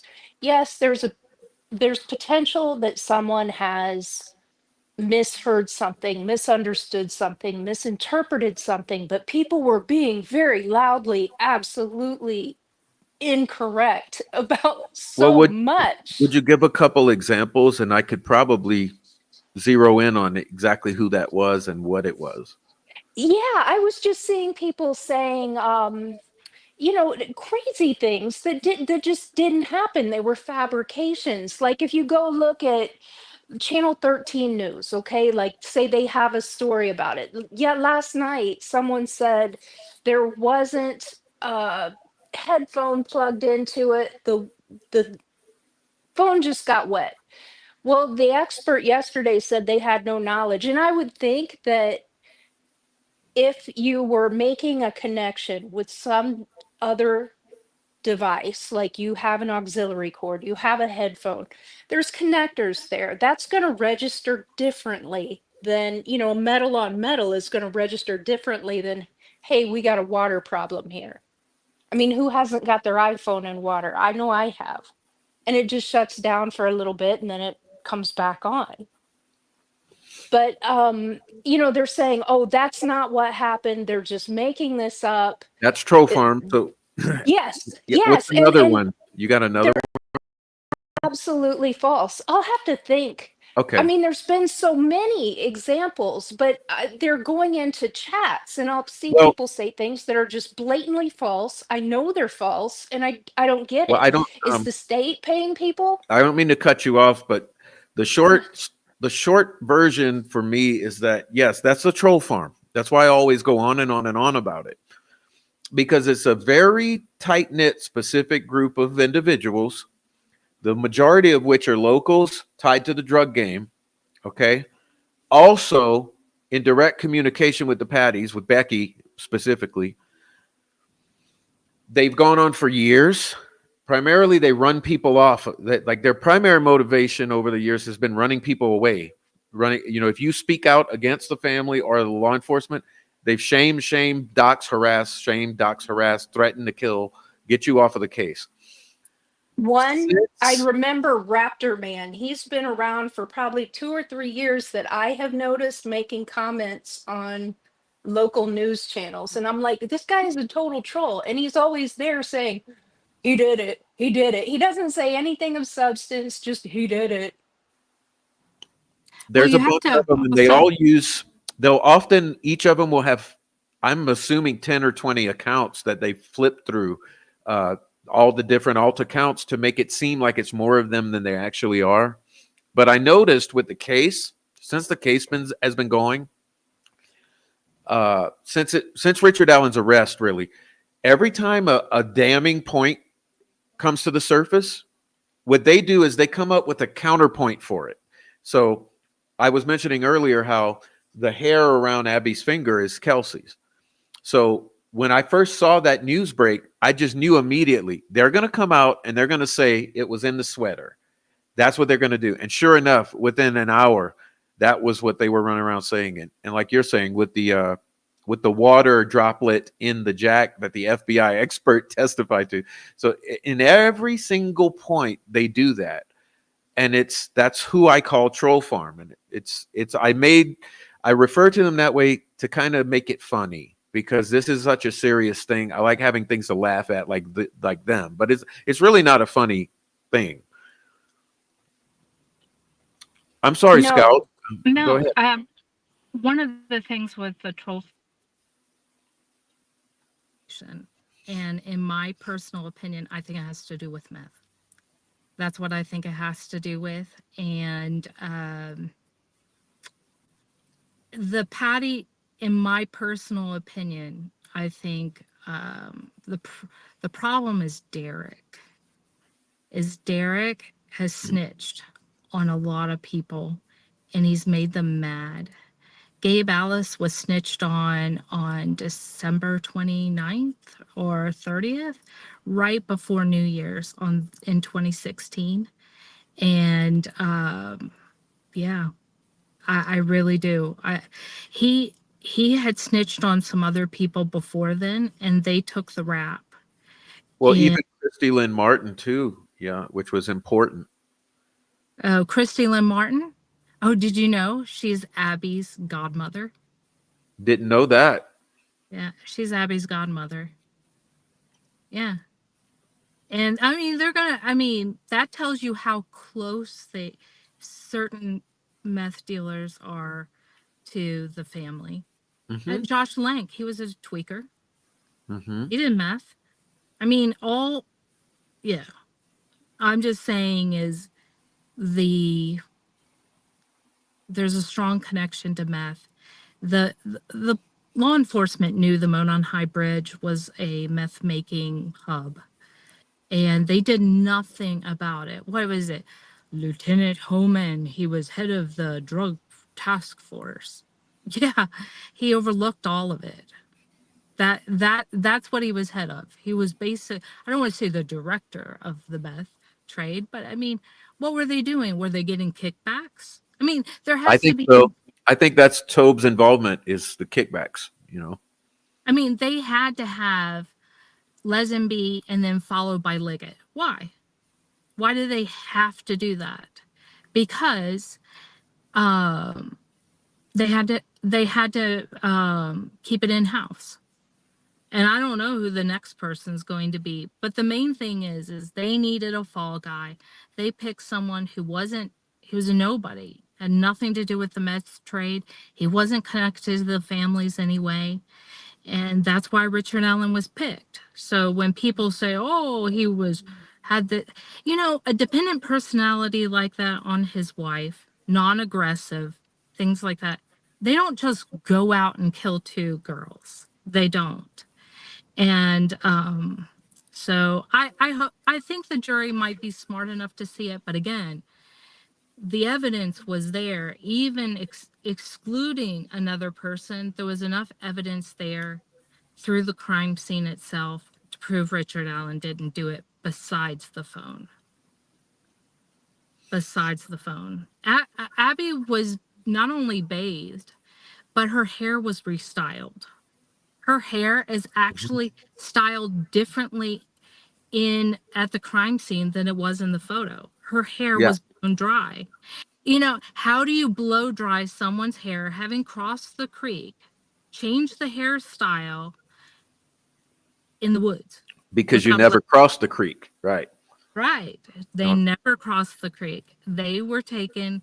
And at the crime scene, if you look at Libby's blood around her neck, it shows the outline of a scoop neck t-shirt. Mm-hmm. A scoop neck shirt. Well, supposedly she was wearing a crew neck shirt. Oh, and the crew neck shirt doesn't have any blood on it, but yet she's got this outline of a t-shirt. I wish the defense had gone into it, and they decided not to. And That's why I'm upset. had Yeah. they done that, case closed. Richard Allen is free, and they didn't do it. So they didn't take that step, and I believe they needed to, and I think they got what they needed in, what they believe they needed in, sparing. I don't know. This trial was never about Libby and Abby. No, it's not. That's what I was saying earlier. This is just a speed bump on the way to justice. Yeah, For Libby and Abby. It's by no means the end of the road here. this wasn't even about Richard Allen. What this was about covering up how law enforcement and other people, including families, were complicit in the deaths of these two girls. That's what it's actually about. Same as Flora 4, same as Flora 4, and same as Flint Farmer. And I'll be honest with you, I hope, and I know it's an uphill battle, but I hope there's some attention paid on Flint Farmer because he comes up to trial in 2025. He is a drug addict, but he didn't kill Karina Clarkin. He didn't kill her. And that I've talked to Hunting Evil, and it absolutely makes sense. And it's the same Kokomo crew. Same Kokomo crew. And I will send you that list of who's who. Don't publish it, but at least you know. The names would surprise you. absolutely surprise you. When I saw that, I said, oh, Jesus. I said, that explains Flora. That explains why Fouts, Diener, all of them are giving 0 jail time or probation for major crimes. That's why all these people are getting off. I have heard Derek German was an informant for the DEA. That's what I've heard. Well, if so, and if he keeps snitching, well, no wonder there's going to be some sort of consequences. And Gabe Ellis was one of those people. Um, and Christy Martin, she was one of those people. Mm-hmm. So yeah, it goes back to the Kokomo crew, just like you said. I support you 100% in your mission to get down to the bottom of this. Thank And you. I just appreciate all the hard work you've done. You were mentioned in Hennessy's filing of trying to help Baldwin and all this mess. And I believe that the people, like I said, in the troll farm, I think there is some correlation with meth. And I don't know, but Mark Robert Cohen seems to be pretty involved in this. Is he involved in this? Why? Yeah, why? Why would someone in Houston, Texas, somewhere around there, I'm not trying to dox, I think it's public information, whose dad was a federal judge, why would he decide to be, now I know people from around the world are interested in this case, but there seems to be another level with his involvement. Yes, And he was Lee Kerr. He was Babylonian Cowboy. Behind all the leaks and sabotaging the defense, someone explain it. they wanted the defense, and I'll be honest with you, my personal opinion is the family wanted the defense off the Of case course. Of course. because they were going to get to the bottom of it and investigate it. And they needed to protect certain individuals in the family. And they did. Because at the end of the day, Judge Gold ruled everything against the defense. And I believe she was assigned to the case, and she already had it in her mind. It didn't matter what the defense presented. There needed to be a certain outcome, and she was going to provide it. She's been it you know what it seems like to me? It's been a suicide mission for her. She doesn't care if she's thrown off the bench. She doesn't care if she's forced to retire, if she ruins her credibility. It almost seems like this is so important and so big that this is a suicide mission for her. And she's going to do whatever she has to do to railroad it. And even if it means she crashes right on down to the ground. Well, Lieutenant Ullman lies on the stand. Doug Carter knows this. He knows he's lying on the stand. He knows all of them have lied on the stand. You know what they got? Promotions. I really don't think Goal is going to, it's not a self-sacrifice. I think she's going to be promoted. I really do. That would be astonishing. Yeah, but here's the thing. She's protecting the key people that need to be protected. Yeah. And she's done that job. And That's what I said. She's like the last line of defense for them. Absolutely. Yeah. And that's why this can't go to an appeal. It can't go to an appeal because then the information, then they're going to take it a step further and then they're going to get the third party in. And they can't have the third party in because it exposes why the hair is on there. And I 100% agree with you. I 100% agree with you, Prof. The reason why the hair is there is something other than washing. That doesn't leave a hair wrapped around the finger. No, it doesn't do that. Maybe on the clothing, like the shirt she's wearing underneath, but not wrapped around. And plus, she was bathed. Well, and I say many times, I said, you're a woman. How many times have you had a long hair in your fingers, caught in your fingers? It's annoying. You get rid of it. You do this. It doesn't last for more than 30 seconds because you don't want that caught up in your hand. Oh, absolutely. This is was okay. Now, okay, this is just my opinion. Okay, and so take it for what it is. Um, I believe they were taken. I believe 12 hours before, like you said, at 2ish in the morning when all hell broke loose and Megan Allen is sending, please help me. I really do. And I believe that they were taken to this shack cabin that she said she was in when she spoke to her mother. And then I think that the girls were also taken there.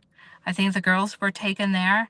And so when it talks about this shack or a cabin, I think it's for real. I think because Josh Lank supposedly tells Julie Melvin and other people that they were found in a cabin. They were found in a cabin. And, if they're making meth in a cabin slash shack, that was on Deer Creek. That's what she says. Correct me if I'm wrong. It was right by the trails. So then you're talking about the cabin slash shack making meth. The girls supposedly in a cabin. Cody says that. Josh Lank says that. And then they end up dead. And, supposedly this 12 hours later, I think the metadata was changed. I think something was uploaded on it. She couldn't do a complete analysis on that phone. It's a shame. It's a real shame that she couldn't do that. It's a shame that they couldn't have taken donations just to the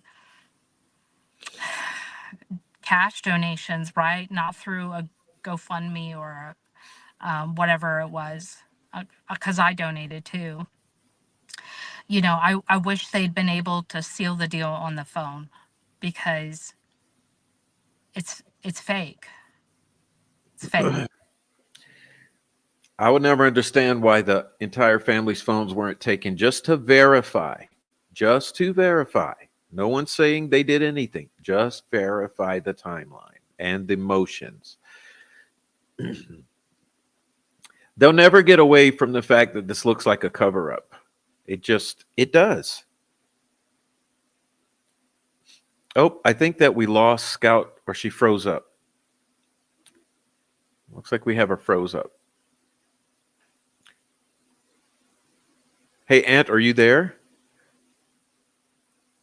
I'm here. Okay, let's talk. Let's give Scout a moment to get connected. And you've been sitting there a while anyway. I'd like to hear from you. Oh, there she went. Yeah, she's having a problem. So, are you rather new to the case, or? I wouldn't say that I'm new to it, but I've had limited exposure to, like, I know some people have done some real deep dives. I watch Eye of Apophis, none of it makes sense. I haven't followed it to to that extent. And pretty much if it hasn't been talked about on one of the YouTube channels that I watch, I don't know about it. Yeah. Um, but I'm really struggling with how they said that the phone was somebody tried to access it and couldn't 1 minute after they were abducted, and nothing was talked about fingerprints on the phone, like just the most basic things like checking under the nails of the girls. There were so many missteps that it cannot be incompetence. I agree. There are not that many missteps you can make and have normal odds. Like, Right. Pardon.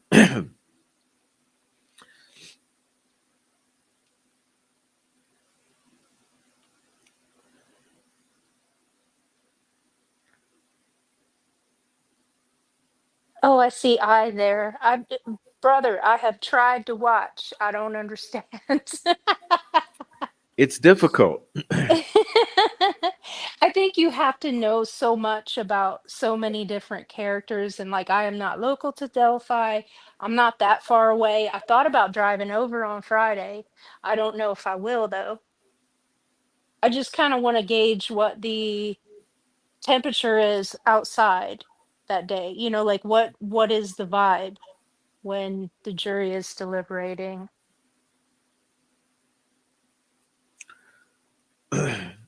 I think it's been pretty cool, but I wouldn't go because I was stalked in person with the drone and the whole nine Oh, yards when I visited, and I told no one I was visiting except one person in Indianapolis. So I know that they had my phone hacked and they were tracking my location, and they came to film me wow. to, and I don't know if it was to intimidate me or to have some, I don't know why, but they came to film me. So it's, but I'm very much hated, as you could imagine. I'm very much hated.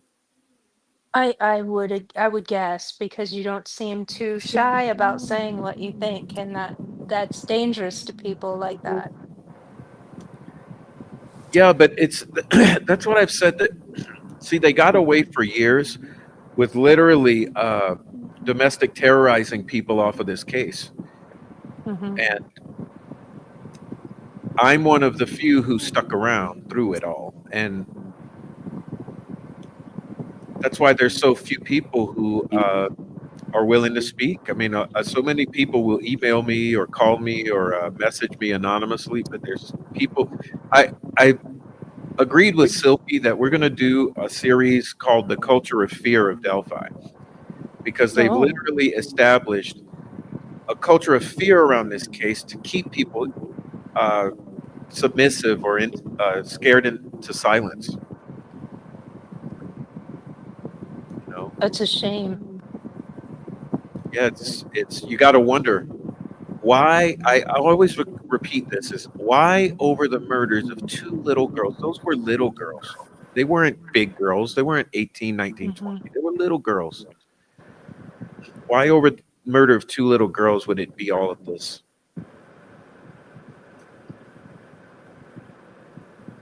I think I'll be honest with you. I think Libby wanted to leave. I think Libby wanted to go home with Carrie, and that just couldn't happen. I think if Carrie found out what was going on in the household, that would be really bad. Would be really bad for the Patty Germans. I really do. I have my theory as far as why there is so much protection there. And I think it has to do with not only meth, but the stealing of anhydrous ammonia. And that's what I really think. Lots of farmers get it, but there's a chemical company, and if you look at what the people are charged with, believe it or not, anhydrous ammonia comes up quite a bit. So they're finding it. Law enforcement is finding it, and they're doing arrests, but they're not really stopping it. They're just, I don't know, band-aid patching it, so to speak. I'll, I think, I think the Kokomo crew, and I think that's an excellent name for it. But I think the Kokomo crew is specifically targeting the children of officials, getting them hooked on meth, and therefore the law enforcement can't touch them because it would expose them in such a small community. And because when I look at some of the names that come up with charges, again, charges, very light charges, either maybe a slight probation, maybe time already served and they've only been in jail for 1 day, or you know what I mean? And they're getting away with everything. And you know, the judges are the one that's passing that out. They're the ones that are giving these very light sentences. And like I said, I can't wait to send you that who's who, because when you look at it, you'll be like, oh my God, look at who they are tied to.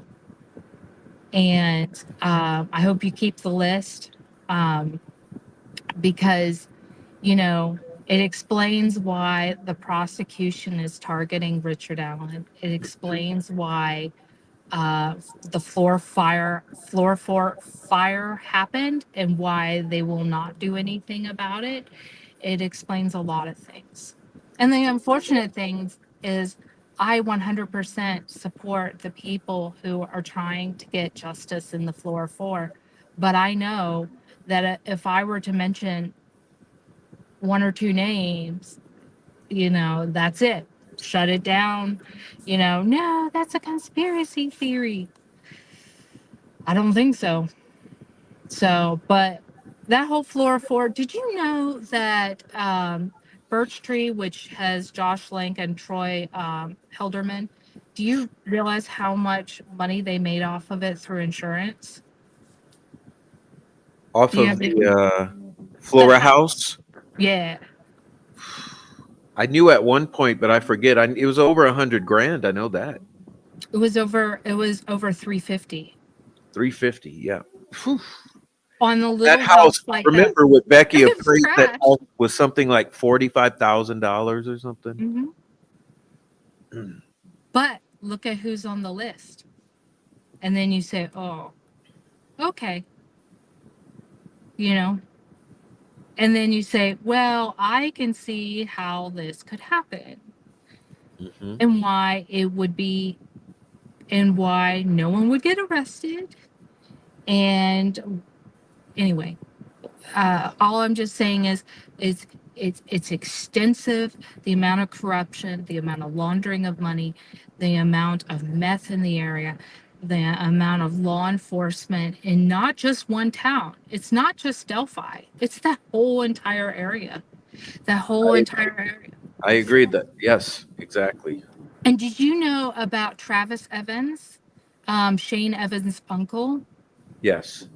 Okay. And did you hear about the judge on his case? What's the judge's name? I think it was Malmer. Yes. Okay. Did you hear what ended up happening to him?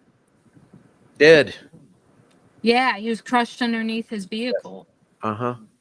Crushed. And in Which the could be an accident, but what mm, are the odds with all these deaths around these people? 1 month before Travis's appeal, Yeah. when he said he'd get, well, if I remember correctly, and it might not have been him, that there was going to be payback.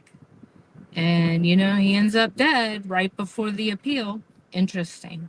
Very interesting. And that's his uncle, Shane Evans' uncle. So you start to say, well, you know, people were talking about, and I thought it was pretty rich when law enforcement says, yeah, if you've seen anybody with a different behavior or they changed their looks or whatever, and they're looking at, you know, Richard Allen and maybe he gained 5 pounds or 10 pounds in a year or lost it.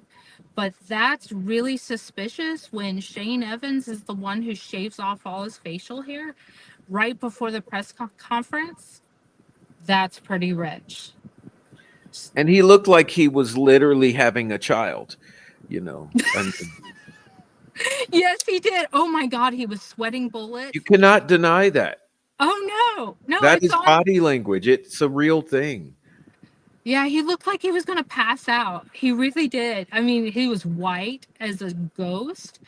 And while, you know, the FBI is talking, I think Doug Carter, Liggett, I mean, I could be wrong about all that, but yeah, he did not look well. And so you start to think to yourself, well, why would you do that? Why would you, as mayor, shave off all your facial hair? Now, I'm not saying he's bridge guy.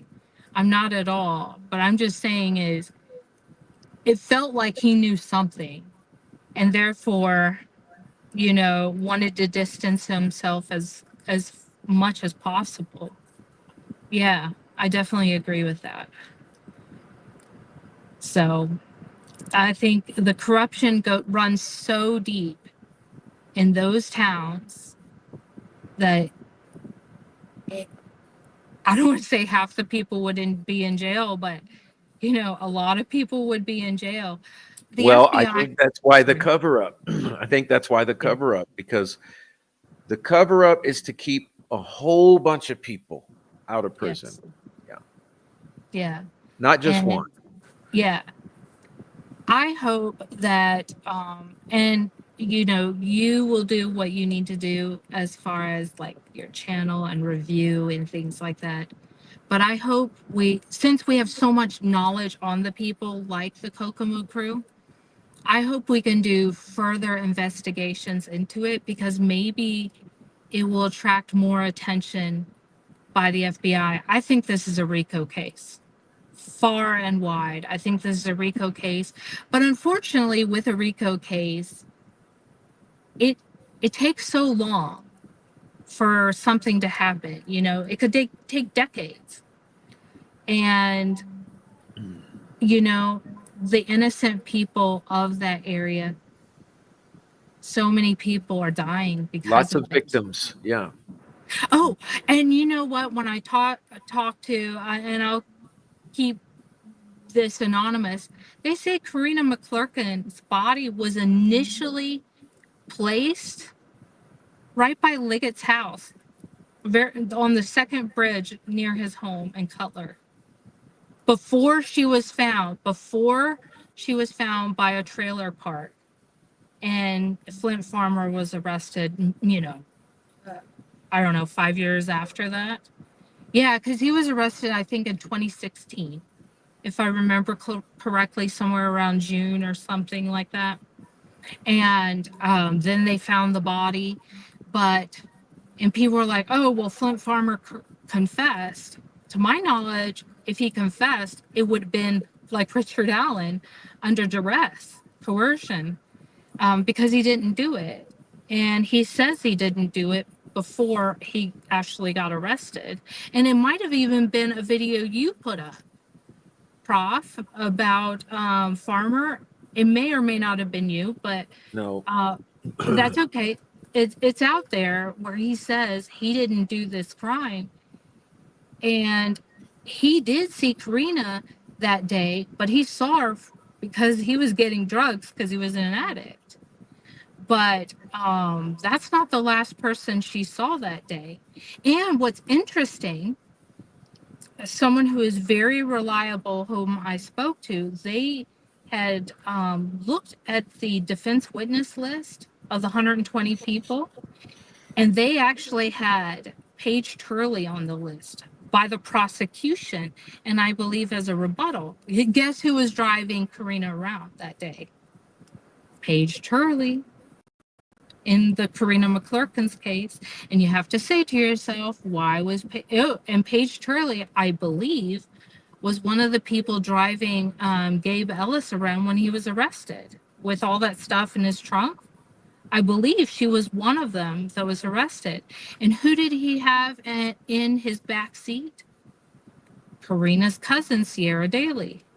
So this all goes in a big circle, right? All of this all comes back to the same people, and it all comes back to the corruption in law enforcement and the fire department, unfortunately. In, Yes. I believe, all the cases, I believe Flora, I believe Delphi, I believe, you know, Karina's case.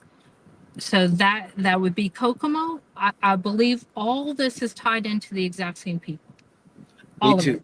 it. It's who I call the cartel. Like the way I call it is the cartel, because Kokomo Crew is a small group in my terminology, but It's I call it bigger the than white you boy think. cartel because it's the whole thing. And they've got a very good organization going, but it's evil. It's completely evil. Look at all the deaths.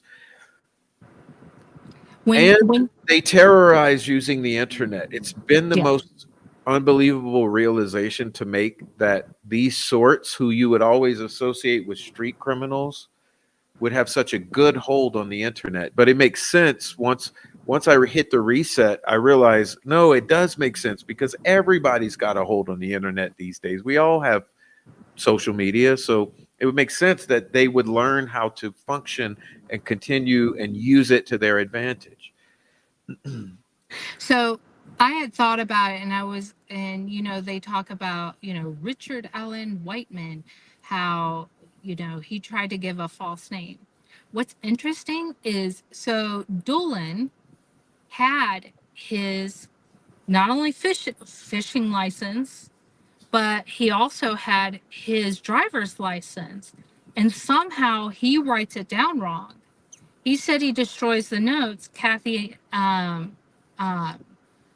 Shank says, no, she found the paper copy. So you're like, I thought he destroyed it. And we're talking, we have a paper copy now. And that's what I'm saying. Where was that for the defense to be able to see? They said they don't have it. So how can you have it but not have it? And why wasn't that not stated before the jury? The duplicity, that there's one over here and there's another over here. It doesn't make sense. And, and they can't catch everything. I'm not trying to give the defense flack. I just hope that he comes back not guilty versus a mistrial. Because otherwise, a mistrial, they're like, oh, he gets off. No, he goes back to Wabash. They're going to say, well, we can't protect him anymore. We're going to have to send him back. So back to solitary confinement, he will go. Maybe not initially, but once everybody calms down, then they'll do it, right? Because the key behind it is they just need him to die. At this point, he just needs to go away.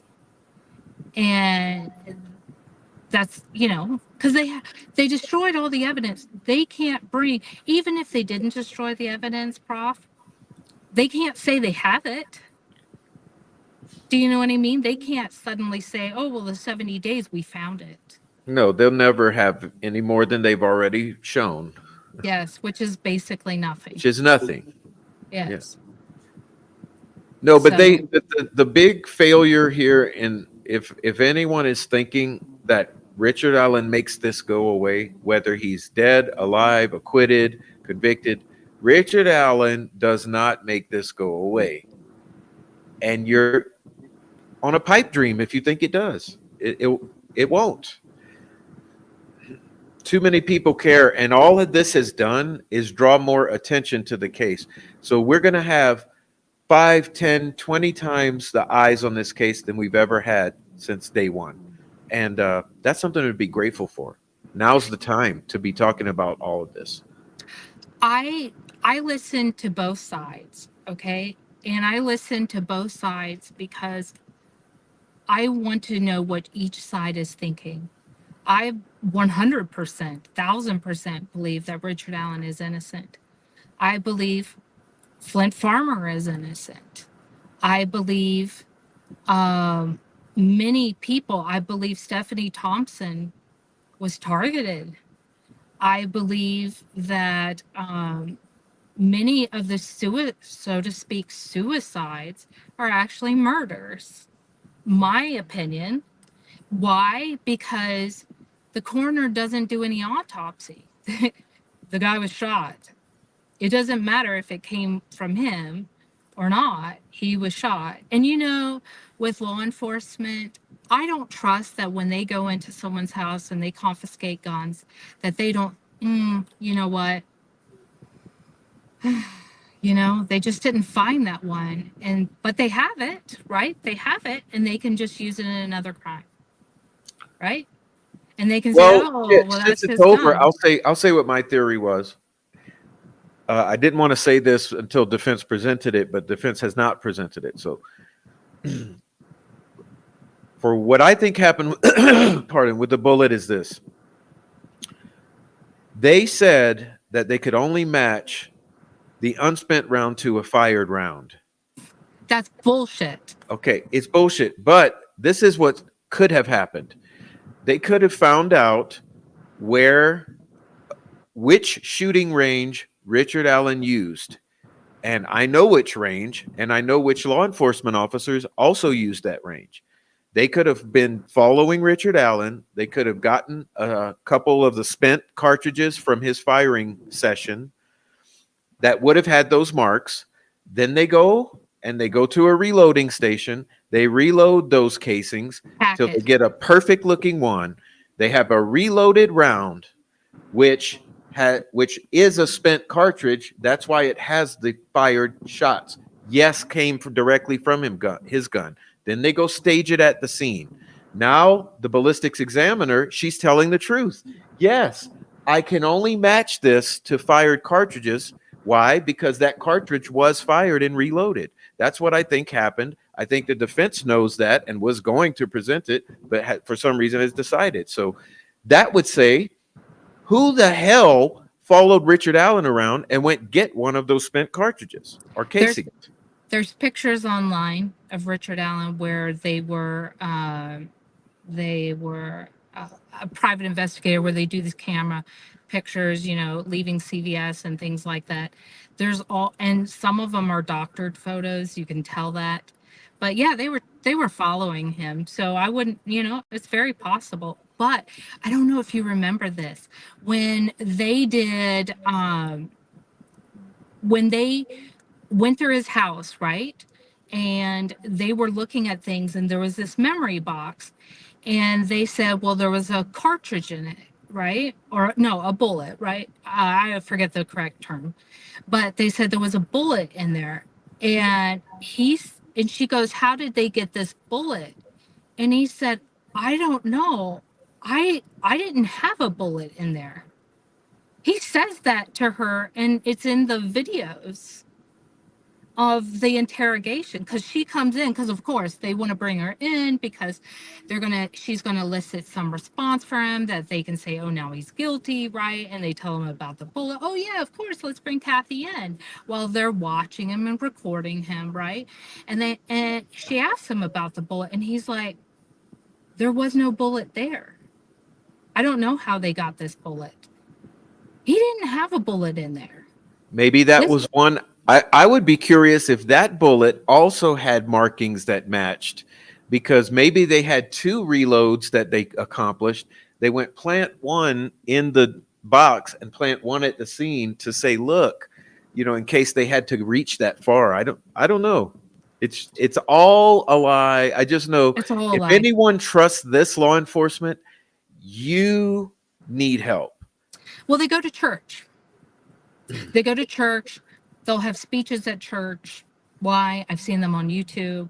And I'm not saying all of them, one in particular. And you just sit there and say to yourself, yeah.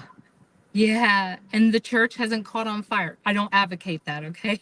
I'm just saying I believe they're that corrupt that, but I think in their mind, they're so used to it, right? That they have justified it. And it's twisted. It's very twisted. And people look past it. This whole thing of, the jury respects the judge and etc. And people do. They respect law enforcement so much that they're willing to let them kill their own. Because if you look past if you don't stop the meth, okay, everybody knew there was meth being made at the Monon High Bridge. Obviously, Richard Allen didn't. Why? Because he said he was there. Oh my God. And that's what a nice person does. Try to be helpful. But nobody else would put themselves at the bridge because they know that's where they make meth. That's where they have the parties. That's why Weber's camera is constantly being broken. I don't think Weber had anything to do with it. But I do know that Weber was strongly looked at as being a possible suspect. for so long. And so I personally believe law enforcement said, hey, if you say that you came at 2:30, then we can make all this stuff go away for you. And of course he wants it to go away. And it's just so simple. It's advantageous for these people. You find a person dealing with, oh, we'll look away, but tell me somebody else. Oh, we don't like them. Okay, let's and take this guy's, take him down or her down or whatever, right? I was told Christy Martin took the fall so that Gabe Ellis would be protected, but Gabe Ellis was arrested right after the murders. I believe they thought it was him, and that's why they arrested him on the 15th. I believe they thought it was him. 17th, I believe. 17th. Okay, I think so. Might be that's wrong. fine. That's okay. The point is, it was a day to 4 days later. Right after. Right after. I think they saw that, and they went through his phone. They couldn't find any video of the girls on there or any pictures. And then I think they said, well, it's actually advantageous if we just say he dealt meth, because the penalty is up to 30 years, I think, because he'd been arrested so many times. And so I could be wrong. Maybe it's up to 15. The point is that they'd be for a very long time. But I think they also need Gabe Ellis. They need him to continue the meth. And I bet you, if you look inside the prison where Gabe Ellis is, I bet you still calling shots. I wouldn't be surprised. I mean, Ferenczi was killed by a corrections officer. Wasn't Fortson, wasn't he a corrections officer at the base? Maybe I'm wrong about that. I don't think so, but Okay. it's a whole other bag with Fortson too. I mean, that's a whole can of worms. The thing is that people are saying Rico in the chat. That's the thing. That's the thing. That's what I think. And look at, okay, I do want to talk about Rico just quickly, because look at the P. Diddy, okay? Look back to Tupac's death. How many years ago was that? How many? Oh, God, 90s. Okay. How long did it take from that hit, which it's known that P. Diddy put that hit out? How many years later till they finally come down on him? So almost 30 years. How many victims? Yeah. So what are we going to have to experience here with Delphi? I don't know. Or I think not just Delphi, Indiana. Hundreds. Well, in that area, my personal opinion is hundreds of people dying because of that. Hundreds. It's been too much already. Too many. And they're too small. It's too small of it's too small of an area. So do you mind if I touch real quick on the fires? Just in general, because Stephanie Thompson, Floor 4, you name it, all the fires there. So if you call in so there's a fire, right? They do an autopsy and they come up with a report. Can that be disclosed to the public? No, it's not like the Sunshine Law in Florida. That will not be disclosed. Why? I'll tell you why. Because what they call in is the Homeland Security Fire Marshal for the state of Indiana. Okay? They call them in, and once they call them in, that's it. Everything is sealed. So you won't get any report on Stephanie Thompson. You won't get any report on the Floor 4. You won't get any report anywhere. So I asked there's a coroners association that monitors and oversees coroners, right? So I called them up, personally called them up, And I said to them, you know, what if someone dies of a gunshot inside their home and then the house is set on fire? How do you report their cause of death? Do you think they report it as fire, death of fire, or of gunshot? What is your thought, Prof? Sorry to put you on the I spot. don't know. It should be gunshot if that's the murder, but Nope, fire. They will always report it as fire. The only way we find out it's a gunshot before the fire is if the family releases that information. It will never be sent to me. you see, and you got to wonder, they won't even let us have the 911 calls from Flora at the expense of 60 grand. Why? What is there on a 911 call that you would feel it's so essential to suppress for the next 50 years? I don't know. It's just that Indiana is just a cover up. It's all a cover up. Smells like it. Yeah. I the person who has done I think the most extensive detail on the Kokomo crew is Hunting Weevil. I just want to plug him a little bit if you don't mind, because he's really helped me out in the very detailed information he has on each individual, and he has backed up information.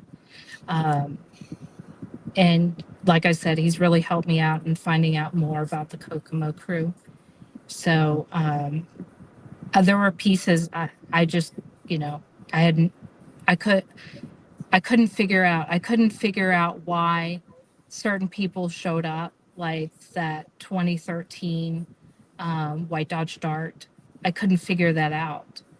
And all this links back to the same people, all of them. Oh And I yeah, think, exactly. and I think the 12 hours before, like you were saying, is critical. They were all out there together, I believe. Yeah. I mean, my general theory is that Michaela brought them out there to Ron's, where all those guys were, and everything went horrible. But it's Yeah. just my theory. I think what's interesting is when I was seeing Kelsey and describing how she was driving them to the bridge, she was actually looking like in the mirror or behind. I think she really was driving them. I'm sketch about the time. I don't know, but the thing about all those Snapchats, it's all, who knows when that was recorded or where, and when was it uploaded versus when was the metadata messed with. It's I think it's all been a charade. So that's why I say, like, until we're given anything, I can't take any of that at face value. It's all I know is what they got on camera is a car passing. They don't have the victims in it. They don't have the driver. They don't have the license plate. You got a similar car to Sorry. Kelsey. And Yeah. so they Well, here's claim the that thing is, there's Snapchats with the victims in the car, but I know at this point every other Snapchat's been faked. So I would tend to believe that or assume that probably those are fake too. the I don't know. Could be authentic. Maybe they were still alive at that point. The FBI said through Ron Logan's search warrant that the girls were, and through the BOLO, that they went to the bridge at 1 o'clock. 1 o'clock. How did that turn into 1:38, 1:45, 1:52? I don't remember the time. The Because time they is manipulated everything to fit the evidence that exists. To get ahead of it. But Apophis made a really good point a year or two ago. He said, that's not the victims arriving, that's the phone arriving. So back then, the allegation was that at 1 p.m., that phone arrived near Ron Logan's house. That's a far cry from Kelsey dropping them off at almost 2. two living victims. You get what I'm saying? It's too much. That's why I've been recommending people just totally wipe the slate with everything and just start to reverse with what's known absolutely. And there's so little that's that's the thing. There's so little that's absolutely known. Well, We're left with nothing. so I believe that the person who staged this crime, and you know who I think that is that the person who staged this crime, I think, is a serial killer. Okay, I do. I believe that. I also believe they're responsible for Florence, Kentucky, where the Stevensons were murdered. It's funny because, what is it, Betty?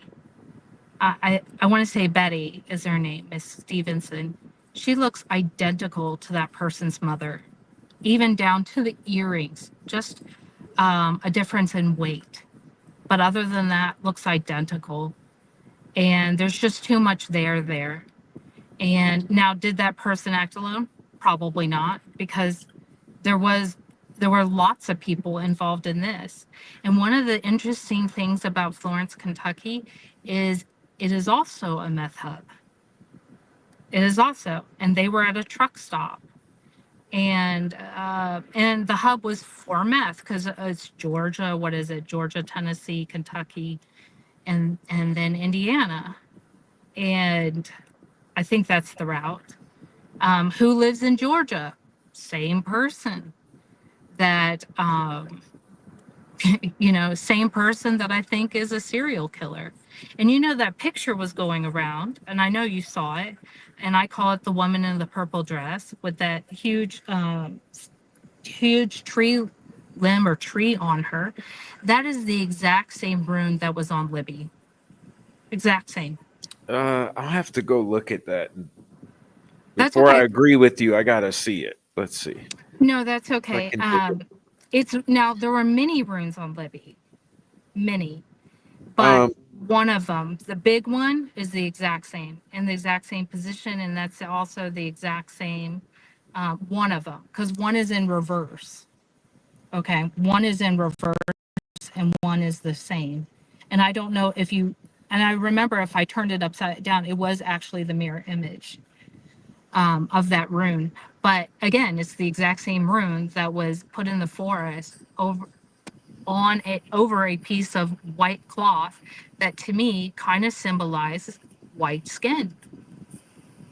Just my opinion.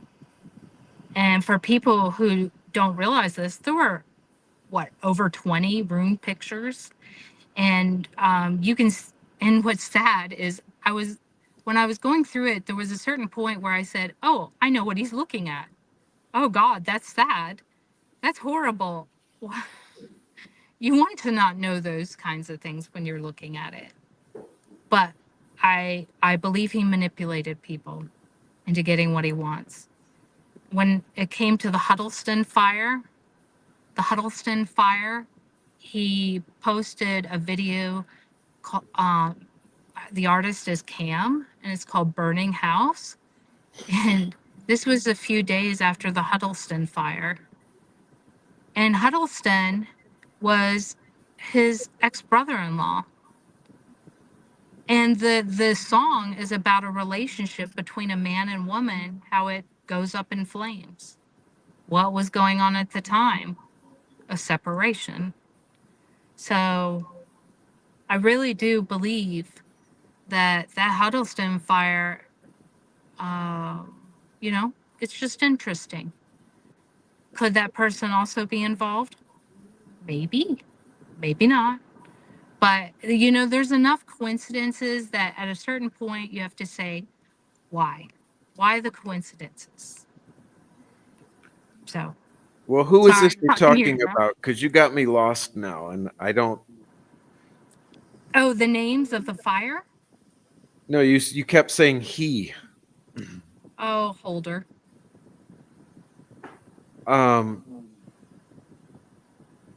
Yeah, I'm looking for that photo because I don't have it in a folder. I have to dig through 1,000 things, but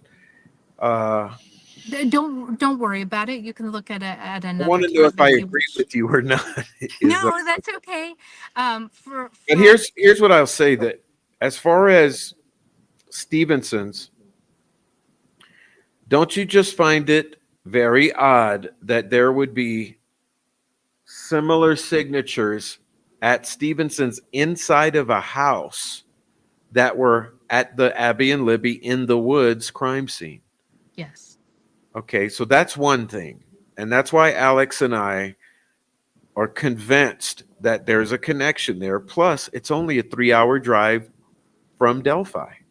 And believe it or not, if if if that person wanted to go home to visit friends or whatever where he, lived at in high school, that's on the route. It's on a no toll route all the Well, way down. I understand. So you're having this POI in mind who you're referring to, but I don't, at this point, I haven't built that. I'm not there yet. That's okay. But And we can see things differently, and that's okay. I don't have to. My personality is I don't have to be right. I'm willing to look at all sides, and if someone corrects me, I actually appreciate it. good. Me too. Yeah, I actually appreciate it because in the end, I just want justice. I don't I don't have any monetary gain. I don't have any um I use a fake name because I I don't want anything personal from any of this. And I really value the people who have shared information with me because they want truth and justice as well. And I'm just here on a random day to speak to you, Prof. And we have a common goal. We want justice. We want justice in these cases, and we have people have been kind enough to to tell me, tell you, tell others, and to try to also get justice in these cases. And we have a common goal. Yes. That's what's important, is we're focused on truth about everything, not BS or fantasy world scenarios. That's one of the arguments I'm looking at in chat. I'm not liking because I think someone's not understanding. There's absolutely no argument. Okay, if you're in the chat and you're arguing about Bridge Guy video being altered or faked or AI or not, let's just correct. The state of Indiana admits, and the defense admits, that the AI or the BG video is interpolated, meaning pixels have been added. Visitors to the courtroom have testified to the fact that the bridge guy is actually about this big in that video.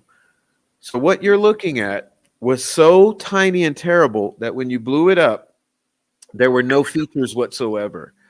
So artists came together to create a face and a body on the thin blue sliver that was caught on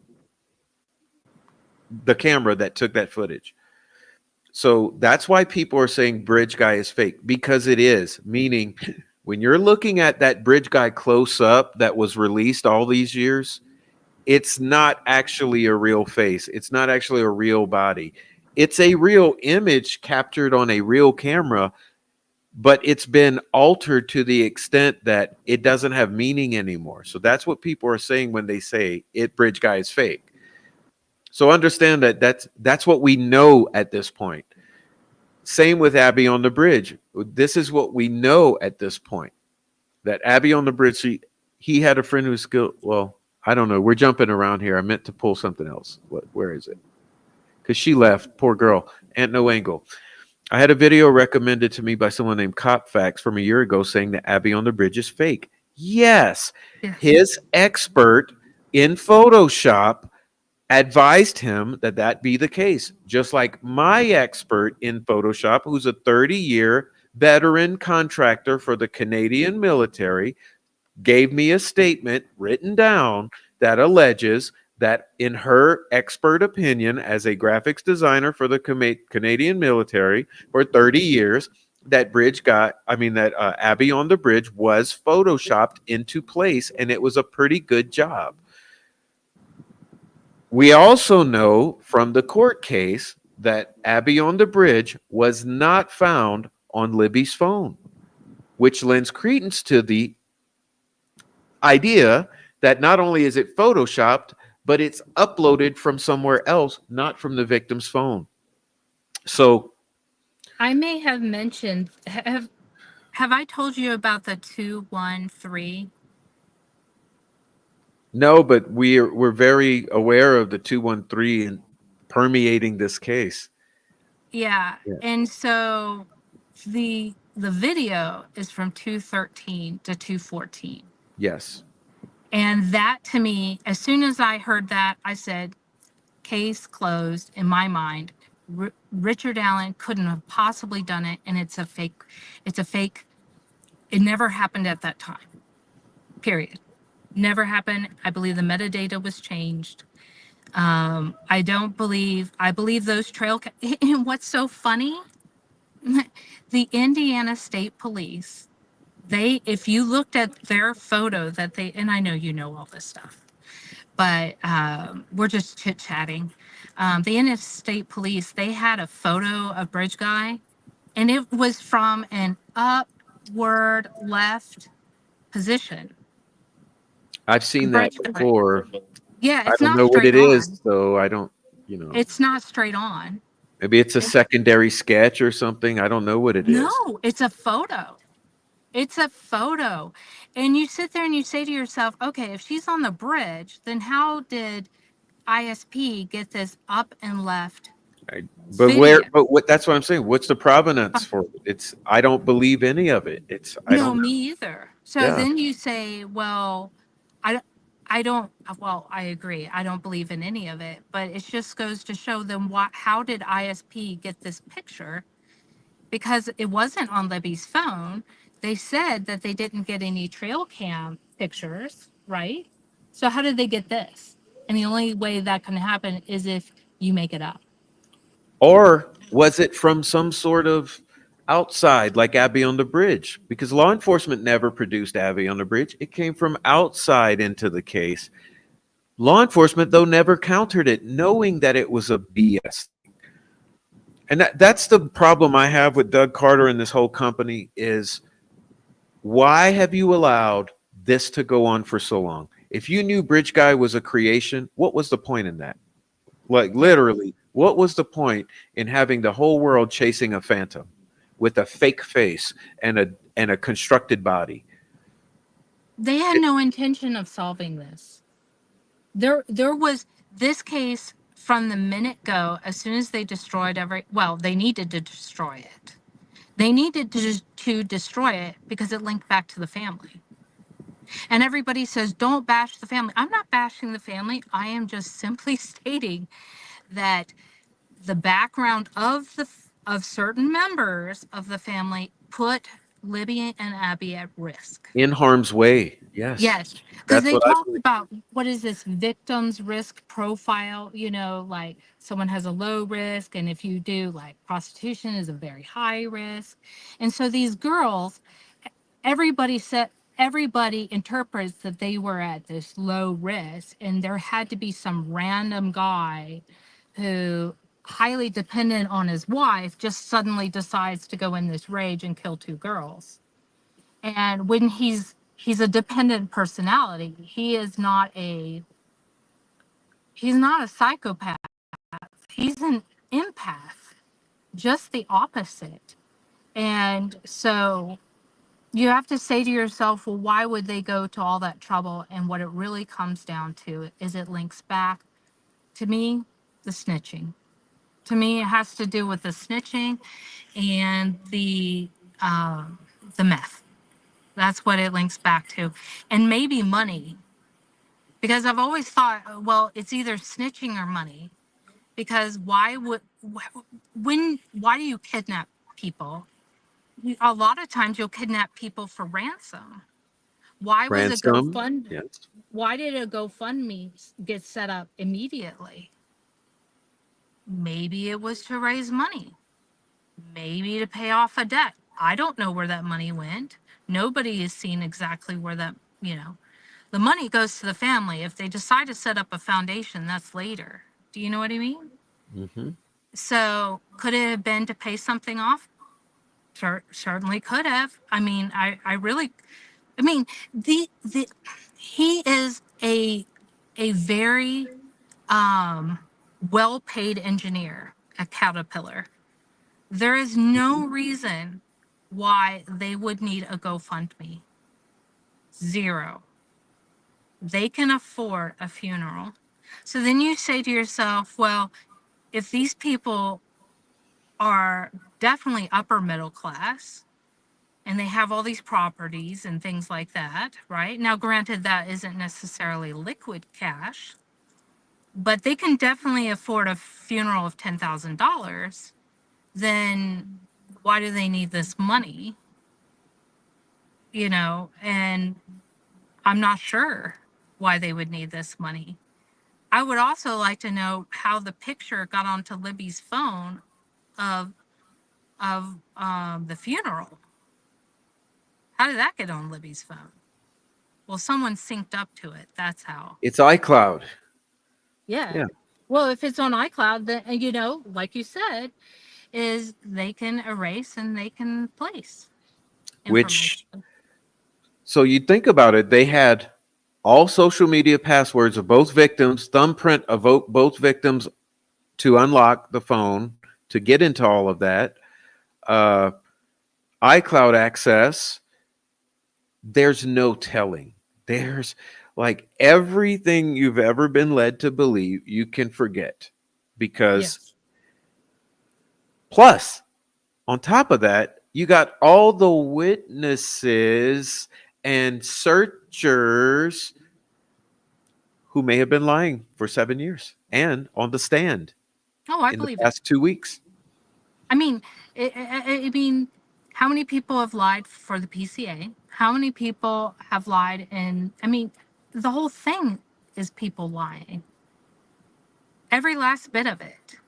And they knew they didn't have a case. What they wanted is they wanted to break his spirit so that he would say anything to get out of all the torture. He would do anything. There was a certain point where I think he said, I physically don't think I'm going to make it. I think I'm going crazy. And people were like, oh, well, he was confessing. Well, I mean, everybody knew about the white van. Actually, I didn't, but that's just because I haven't been following it a long time. Did Walla know about it? Most likely she did. Uh, you know, Could she have been planting things in his head? Yeah. Could the guards have? Yes. Do they photocopy all their paperwork before they give it to him? Yes. Did he get his paperwork in a timely fashion? No. So could they have planted the seed in his mind? Yeah. Could they have been drugging him? Yeah. With like pharmaceutical or street drugs. He didn't have any blood test. He wanted a blood test. They didn't give it to him. Why? Probably because they don't really want to know what is in his blood. And the Haldol, someone made a comment to me. They said, "Oh, the Haldol, if someone's faking it, of course you give Haldol. If they're faking it, you do not give Haldol. You change behavior." You change behavior, you work with them, you help them through mental games, but you don't drug them. Oh, well, he was out of control. You know, in certain situations, yes, you would do that, but you don't put them on a regimen. It's just for that time period. Somebody who's banging his head into a wall till it's black and blue, that's not a faker. You feel the pain, you know you're committing pain. You don't keep going at it, you stop. Who knows if that was somebody else? Who knows if that was him in a psychosis? But I can guarantee you this, that is not a faker. And you don't give a faker Haldol. So the fact that they gave him Haldol means they knew he wasn't faking it. They knew he was in psychosis. Yeah, you got to choose. Either you're committing medical malpractice by forcibly injecting Haldol into a faking unsick man, or you're admitting he's not faking. So, which is it, Monica Walla? Yeah, True crime fangirl who's having people a talk party about on sorry, but she's having a party on social media around the Delphi murders at the same time that she's forcibly injecting Haldol on top of Prozac in a man that she's claiming is faking and talking about the case with. Repeat that for me again, because I can't read. I don't have my glasses on. Oh, I didn't read it. I was just going off on my Okay. rant. On Oh Monica yeah, Walla. no, I absolutely agree. And you know what I think? There has been so much ex parte, leakage to the prosecution. I really honestly believe he had those notes from Walla. Oh, from a long time ago. And who knows if someone said, whispered in the ear, you know what, if he were guilty of this, this might, you might, be the shit, like you could become really popular really fast. And because she hasn't been fired, she still works for the same company. She's just in a different place. And as far as, I mean, I know she didn't violate HIPAA, right? She didn't, because it's an exception to the rule. So think about it this way. How do you get private information to try to convince somebody that they committed a crime? Well, she's immune to it. She's immune from that. She doesn't lose her license for doing that. It's not a HIPAA violation. You can't sue. So there were no consequences for her. And this whole thing about she's not working at Wabash, who's to say she's not working at Westfield next year?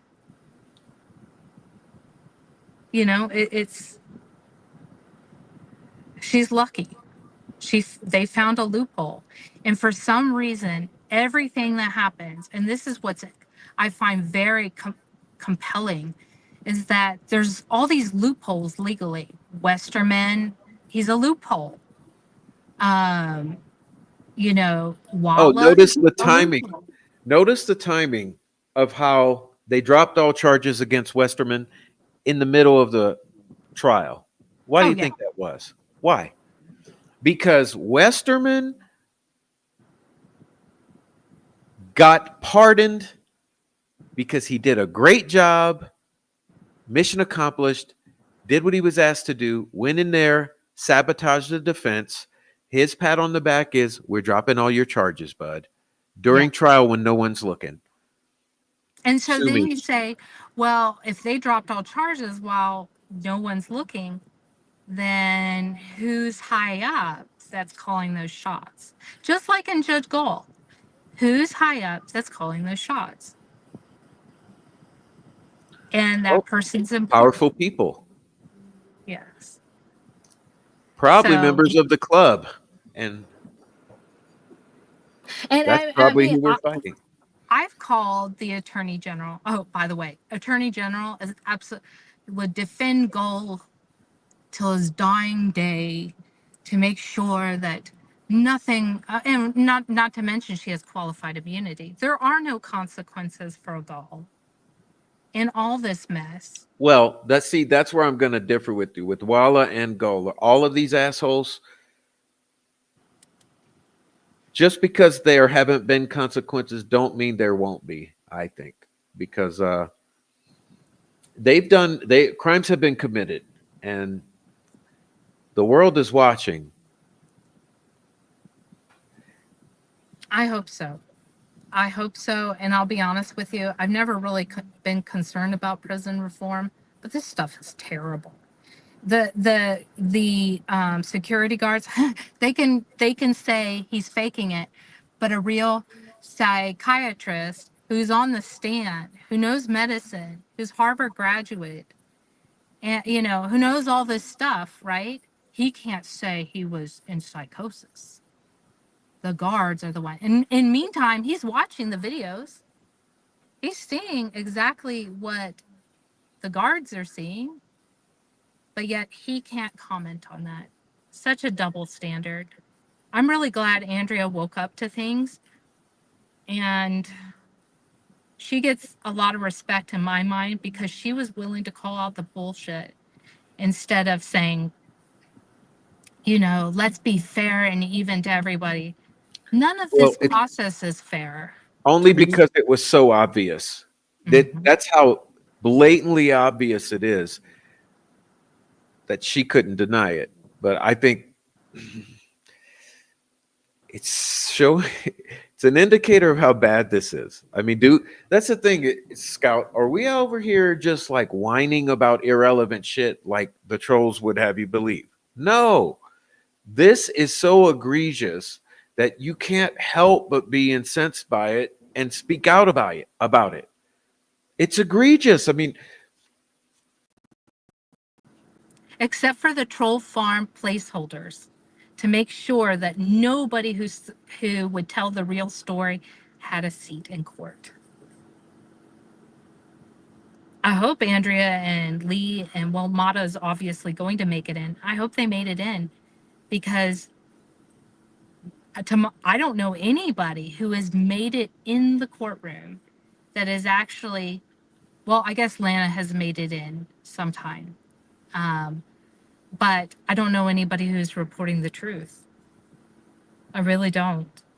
And, people online have said they are there to take up seats so the defense, like people like Andrea, who have law degrees, right, can't get in. And I find that very disgusting. I really do. But they're disgusting people. They do shit like that, just like sending people after everyone. But this is winding down, and we're at a good place now with it. And I believe, like, that's what we started out with old Sterling. I truly believe 0 to 10% chance of guilty verdict means 0. Okay, there's 0 chance of guilty verdict. But now what we're looking at, I think, is, are we going to have some actual sane human beings who are not compromised or paid off unanimously agree that he's acquitted? Yeah. Or are you going to have a couple holdouts who are going to be railroading this into a mistrial? I just can't predict, because I don't know the shenanigans and these at this point. It's not. It's my opinion. It's not beyond them to bribe 1 or 2 of the jurors. But not only is it not be beyond them, it's very likely that these people would at least bribe 1 of the jurors to ensure that he does not walk. So absolutely. I don't know what to predict, but they've proven every step of the way they're absolute scumbags. They're trying to corruption. File a case on someone who they have 0 evidence for. And so, like I said, I'm not here to blame the family. I'm here to ask questions of family, but I am here blaming the state. I call this Abby Libby v. State, because I mean it. That state seems to be operating in opposition to justice for Abby and Libby, and that's infuriating. That is absolute criminal. Liggett did that to win an election. That's why he did it. And because they needed to keep the corruption in-house. And the only problem was, as soon as you do that, I mean, because I'll be honest with you, money was being raked in left and right. Left and right. I mean, what is it, a $500,000 baseball field? And hey, that's great. I'm glad they got, a beautiful baseball field. I really am. It's a community place. It's called the Libby and Abbey Memorial. However, I really question, I don't see this as, I really, because I question the murders and what went down, I question what happened afterwards. So anyway, I appreciate you, Prof, for letting me chat with you a little bit. And I'm going to let you get back to your show and not, so I don't, I've taken up a lot of your time. I appreciate it. And if I have said something incorrect, please correct it on on a future video or something like that. Oh Because yeah, I want to look at that photo again, but thank you so much for coming. This is our open lines, and we have so few takers, but so many viewers and so many chatters. I just wish so many people would come up and share their thoughts, because that's why we're here. So thank you, Scout. Thank you. I appreciate your time. Thank you. Okay, bye-bye. Bye. Guys, it's Scout. Please give her a round of applause and thank you in the chat. I mean, I encourage all of you, step up. Step up. Make a noise about it.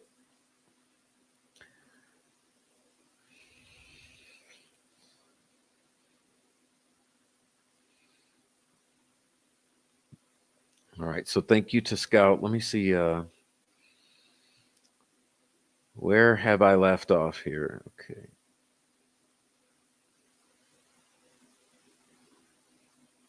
Jerry was making people leave if they weren't there for prosecution. Really?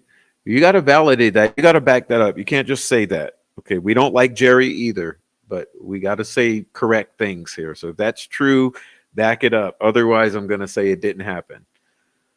Prof, I really worry about this case not being solved. Criminals, corruption. Oh no, it's going to be solved. It's halfway there. That's why I'm an optimist. It's halfway there. Come on, man. We know what happened. We basically know what happened. Okay. A cop's direct relation should never be allowed to sit in on judgment on a defendant facing criminal charges. I hear there are at least 2 on the jury. Is that true?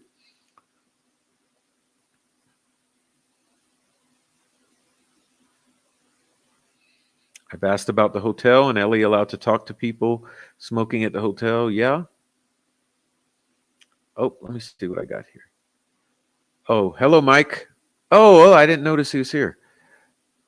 Hey, welcome, Michael. Hey there, Prof. Hey, I just saw your chat pop up. What's up? Thanks for coming. Well, I think it's a little bit of a surprise the defense rested today. I'm shocked and I'm kind of a little upset, but I'm not in there, so what do I know? Yeah, somebody wrote to me saying, and I thought it was a pretty good point. You're going to get this phone testimony in about 5:45, something getting plugged into the phone, and at 10 something getting unplugged. You might want to get Kathy Allen on the stand to say Rick was home.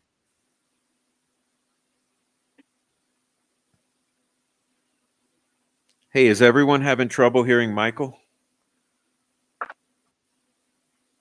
I'm not muted. Oh, Can no, you hear you me or just not? I can hear you glitched fine. in and out. You glitched in and out, but maybe you're back. Okay, what I was saying was that one thing somebody raised, which I thought was a pretty interesting point, was that if they're going to have somebody plugging something into the phone at 5:45 and unplugging it at 10 something, you might want Kathy Allen on the stand to say Rick was home. Exactly.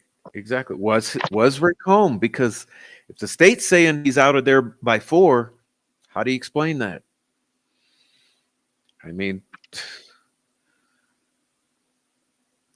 No, the whole thing makes no sense, and I don't know the woman you had on previously. I heard a little of what she had to say, but I think everybody agrees this is all about meth. I agree. I agree.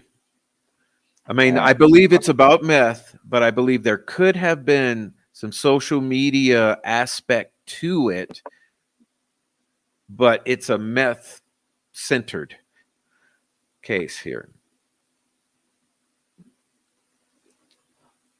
Where do we make a noise? I just, I think the defense's case, makes it pretty clear that, and I've said this before, what happened to the girls is altogether more horrible than the state's case makes out.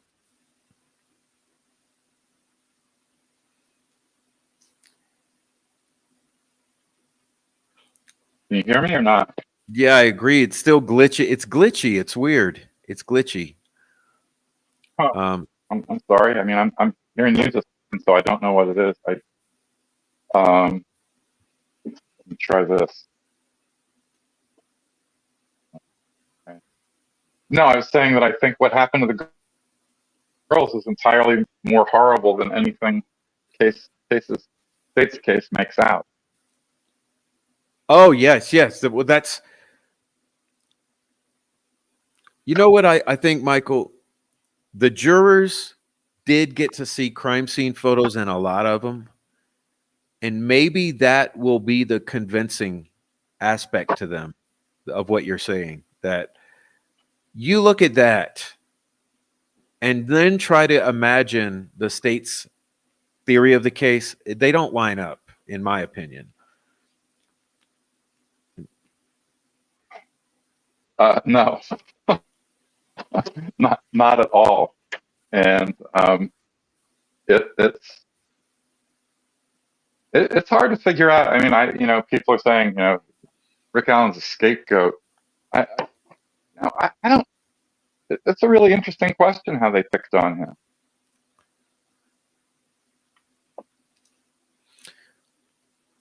I mean, did you hear what? I don't know if you heard my recent theory. I guess I just kind of speculated to was that I started reading through Sleuthy's notes from all of the couple weeks. And when I realized that they had already identified, the ballistics lab had already identified the fact that they were looking for someone who either owned a SIG or a Smith & Wesson 40 caliber weapon. And I started to think, hold on, this is bad, because the potential exists for them to go and see all of the local residents who own those weapons and then go down the list, start one by one, checking a list to see, let's look at all SIG 40 caliber owners in the county. Boom, boom, boom, boom, boom. All Smith & Wesson 40 caliber in the county. Boom, boom, boom. Then they have a list of registered or known gun owners, whether that's getting it illegally through the FFLs, through the firearm permit licensing.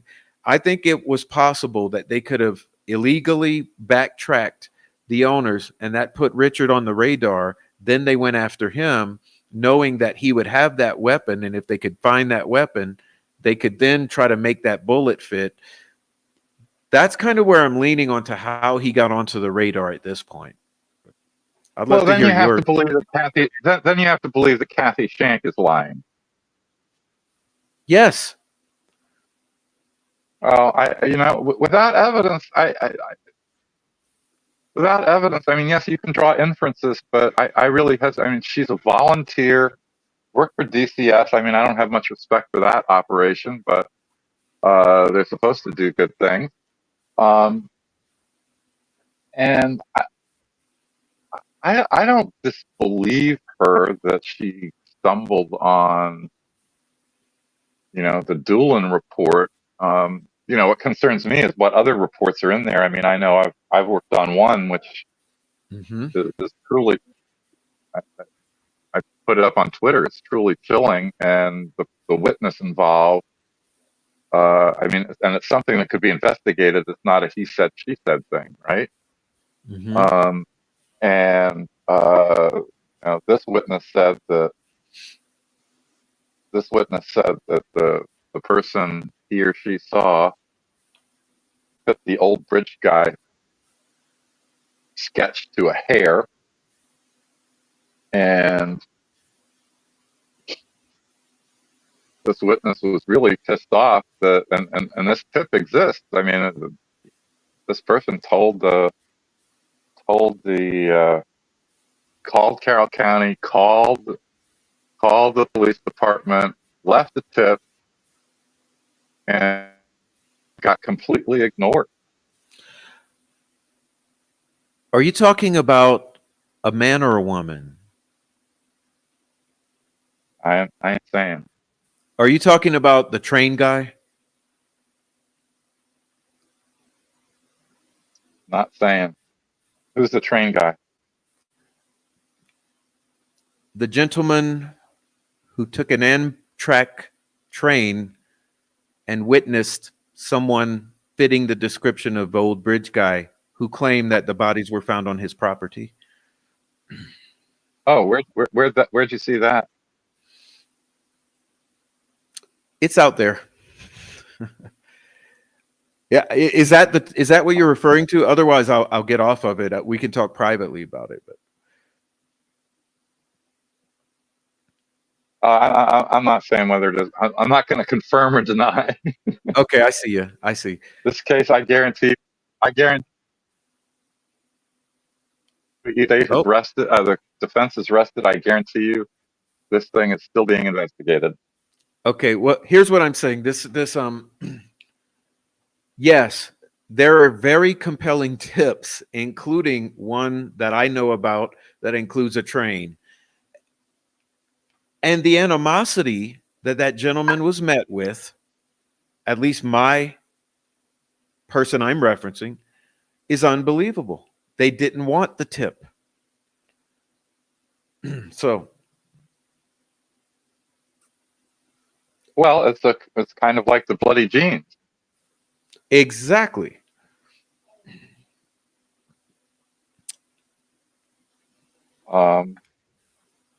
Whoever's they are and whatever blood's on them. It's like, and I sure hope somebody's done the DNA testing on those jeans.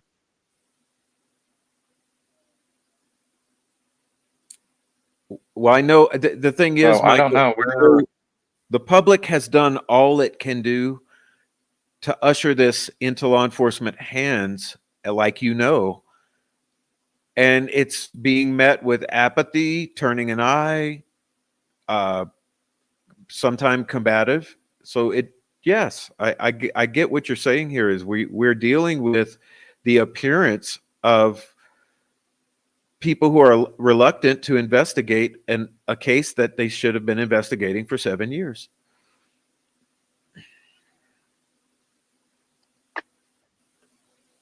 Well, I mean, the idea that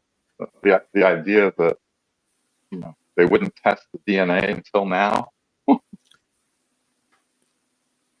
Little rush job at the end of the summer, a couple months before trial, if I understand it.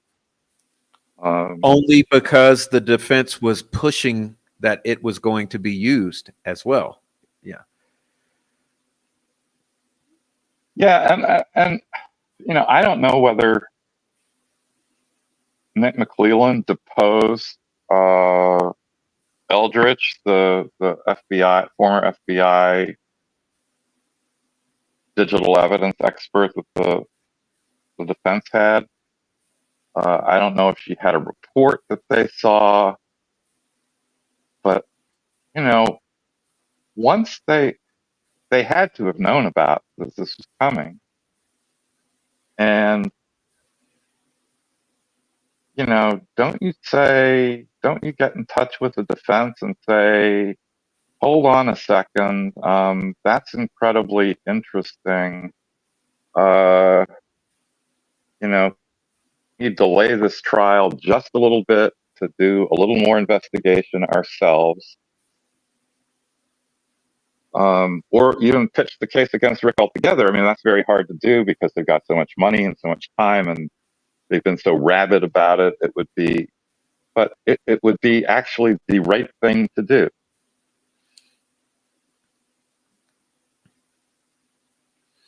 If you're interested in truth. Of course, once you get to trial, nobody's interested in truth anymore. It's all about winning.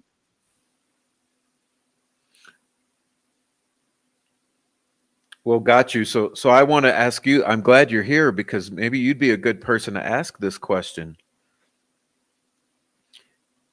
What happens with a hung jury? They can retry, Rick. Okay, I guess. As long as result in a mistrial, as long as the state does not provoke a mistrial by some misstep, there is, it's legal language. I hate it. As long as there's a manifest necessity to retry somebody, they can retry him. You know, Well, there was the Flowers case down in this. Yeah, go ahead. I guess where I was going with that is what happens to him in the interim. You know, You say stay in the Cass County jail, I guess. And what's the statute of limitations for them to begin a new trial, or how does that work? You know, I don't know how the speedy trial rules. So you got 70 days if you ask for a speedy trial. The state's got to bring you to trial in 70 days. I imagine I'm not a speedy trial expert. It's usually a losing claim, although, and I just haven't had any cases where I've had to go into it deeply. But there's criminal rule 4, and if you ask for a speedy trial and you're held beyond that, well, you know, a trial beyond that's barred unless there are continuances for more or less good cause. The defense asked for continuances. There is a provision in Criminal Rule 4 that if your trial's held out there more than a year, then they can still try you, but you have to be released on your own cognizance, I believe. I don't know how that works with the mistrial. I mean, I think they got the trial given. I don't know where the time is on the 1 year at the moment, given the continuances. The continuance to the fall here was, I think, attributed to the defense, although it shouldn't have been. So they're probably within the 1 year. I haven't counted up the days, so I just don't know. My guess is the retrial would come pretty quickly, within a couple of, beginning of the year.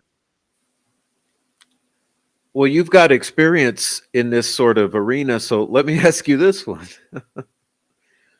Given the obvious, glaringly blatant lack of substantial evidence against Richard Allen, I mean, what essentially amounts to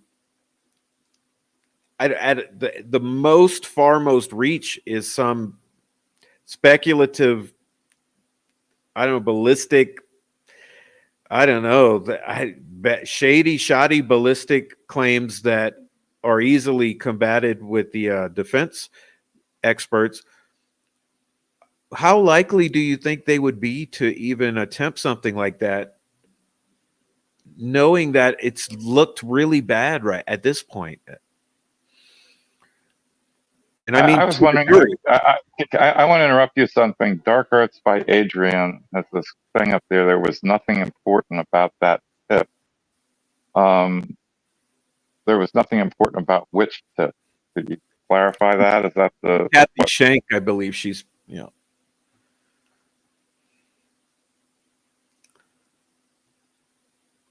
the one that Shank found. Oh, okay. So, the Doolin report. Yes. Okay. Well, okay. Well, yeah, I thought maybe she was talking about what you were referring to as the train guy. That I wanted that clarified. Substantial evidence. It doesn't take a lot of evidence to convict somebody. There are the confessions. Look, if the jury believes the confessions, if the jury believes Oberg, if the jury thinks that Rick Allen is bridge guy on the video, it's a 3 or 4-legged case, and Richard Allen, at least according to Doolin, puts himself out there at the relevant time. If the jury believes all of that, that's a conviction. I mean, there's not so little evidence that any judge probably on their own after a guilty verdict would overturn it. I'm not talking about on appeal, I'm talking about the trial judge. And of course, Gull wouldn't, but that's not my point. My point is that the state has enough evidence if a jury believes it. Well, The jury's free, yeah. the jury is free to disbelieve Eldritch. The jury's free to disbelieve all the evidence about psychosis and the prison conditions. I mean, it can just disbelieve every word of it. Yeah, I don't know. I'm thinking, what's the likelihood though? Because the defense has presented very awesome rebuttal, I believe. Especially, you know what I was really compelled by the defense witness on the confessions was absolutely stunning, in my opinion. I didn't anticipate that she would come across as strong as she did, and I think if she conveyed that to the jury in a good enough, fashion, that they might doubt those confessions. Then you're left with the bullet. And what I've been saying, and look, I'm not I'm not on the jury. I haven't been talking to the jury. I don't know what they're going to do, but I've been saying that my best bet is a mistrial, because I think that as compelling as the defense's case may be, confessions are. I think Scalia called it. There's actually a Latin phrase for it, that confessions are the queen of evidence. And I just think that there's going to be at least one juror, maybe more, that cannot Right. get past the confession. I Right. hope I'm wrong. I hope I'm wrong. Me too. We're on the same I page. just hope I'm wrong. But Mhm. I just don't. Yeah. Don't know what else to say about that. Do you know the Latin phrase? Yeah. It's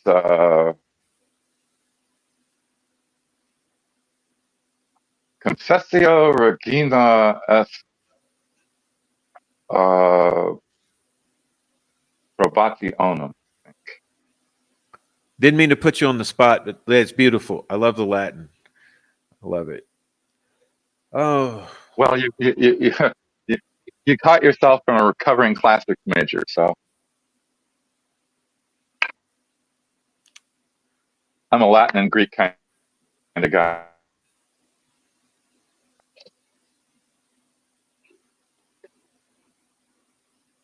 yeah. I'm just trying to look through the chat here. I'm actually surprised though, Michael. I'm sort of taken aback by the defense resting, but I understand. I do understand they have a strategy and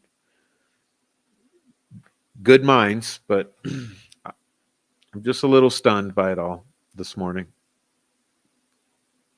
Well, there's a tactical part of it that I'm also a little worried about, and they're resting on Wednesday. And if the state puts on its rebuttal case, right, on Thursday, and winds up, then Friday morning the jury gets its instruction. And Fridays are known as jury day, as verdict day, because no jury wants to go spend the weekend I see. Yeah. again on something. And this is a sequestered jury. And, you know, as a tactical matter, I had the witnesses and had the things to say. I really might have pushed my case until, you know, at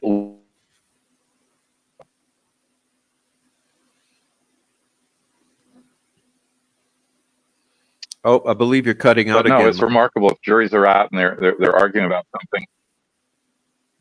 Okay, I said it's remarkable how often juries, you know, they've been fighting over something for a day or two, and come Friday, all of a sudden, there's a verdict. They just want to get out of there. Yeah.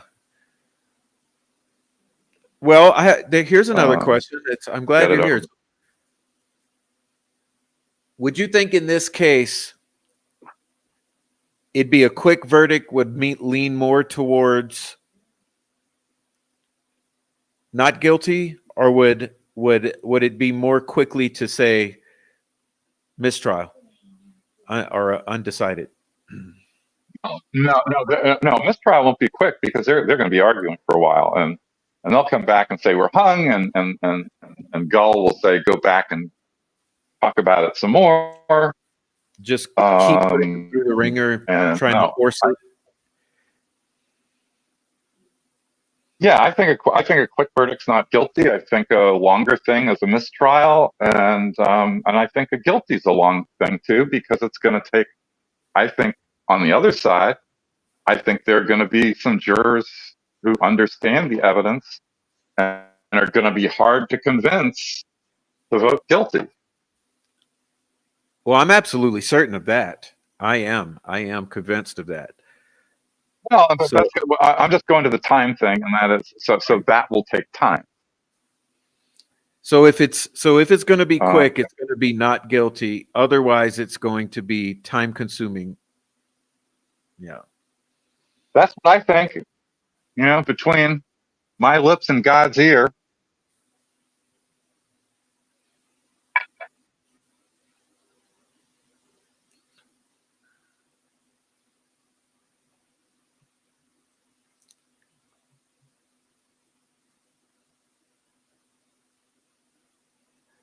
Well, I see the 4 million. A new trial is not going to be 4 million. The 4 million, I mean, that includes the investigation. I think,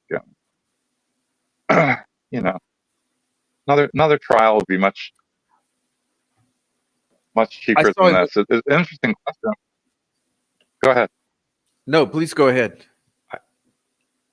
I just, you know, I wonder what the state in a retrial would do differently. Well, that's why I'm saying I don't know if they. I don't know the likelihood of what they would try to do, because I don't know, Michael. Do they want this guy so bad that they would go ahead and do it, even though they've got a very less than compelling case, or would they just drop it? But someone had an interesting. Well, Andrea Burkhart seems pretty convinced they'd retry him again. I'm pretty convinced they'd retry him again. I suppose if you had a hung jury and they polled the jury and you know, talked to the jurors, and it was, you know, 11-1 or 10-2 to acquit, I don't know, maybe they'd give it up. I don't know. Yeah, I get it. Someone said they had a good question. I'm looking for it now. Oh, Michael, would Allen retain Baldwin and Rozzi on an appeal? Probably not.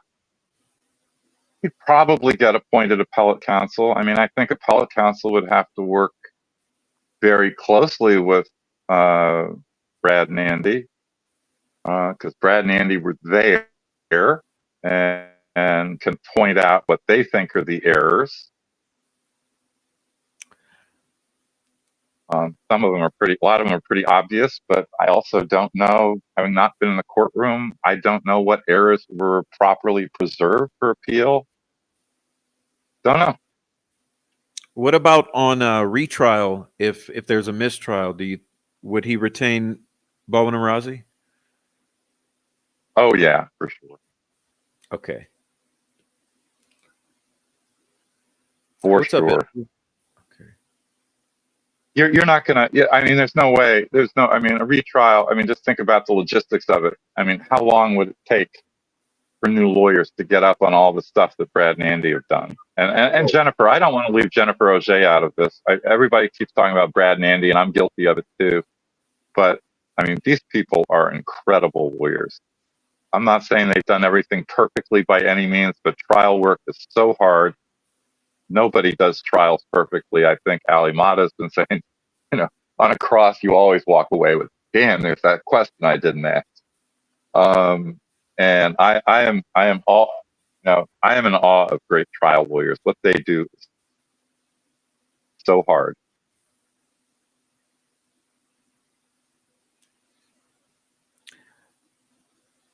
Well, someone asked a question of me. Hey, Go ahead. Yeah. No, I was just wondering if somebody could clarify for me. I must have missed it in one of the lives last night. But I listened to Andrea's pretty fast. Who was the juror screaming at and why?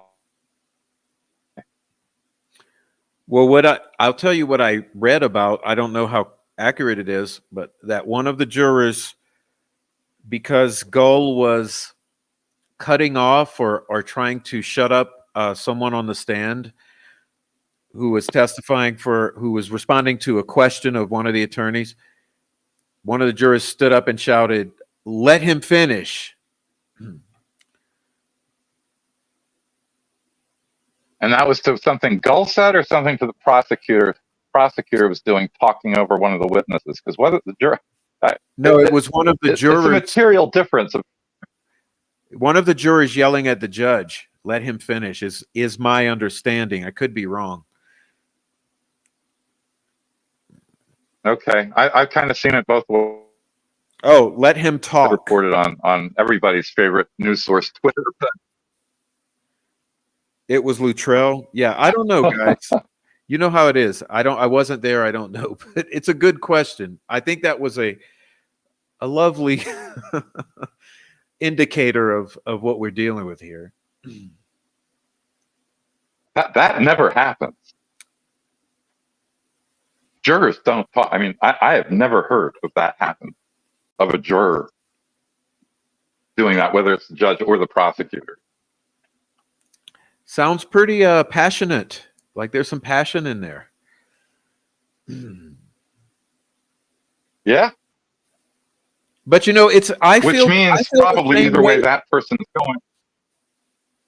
I feel the same with the way that Nicholas McClellan constantly objects, just willy-nilly, and Gull constantly just sustains it. It's gotten me uptight, and I'm not even sitting in the courtroom, So, well, the problem is Gull, not McClellan, because if Gull is going to grant these ridiculous objections, he's going to make them. I mean, she incentivizes it. mm-hmm. And simple as that. It's really on Gull. It's not McClellan. I mean, again, if you're in trial, your job is to win. And, if your silly objections are getting overruled, you don't want to look like an idiot in front of the jury, so you stop making them. But if they're being sustained, you look like the legal monster in front of the jury. He told the judge, "Let him answer." And then someone says he was angry, not with Gull so much as McClellan.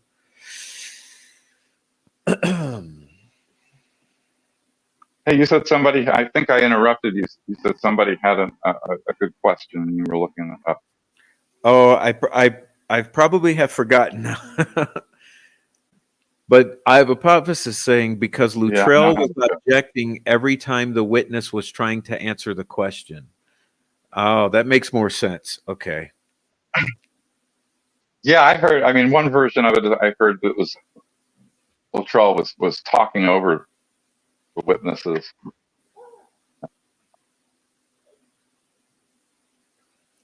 So anyway, I kind of got to go. It's been fun visiting with you, and I guess we'll see. Thanks for See jumping what's in. next. Yeah, I look forward to the next several days for sure.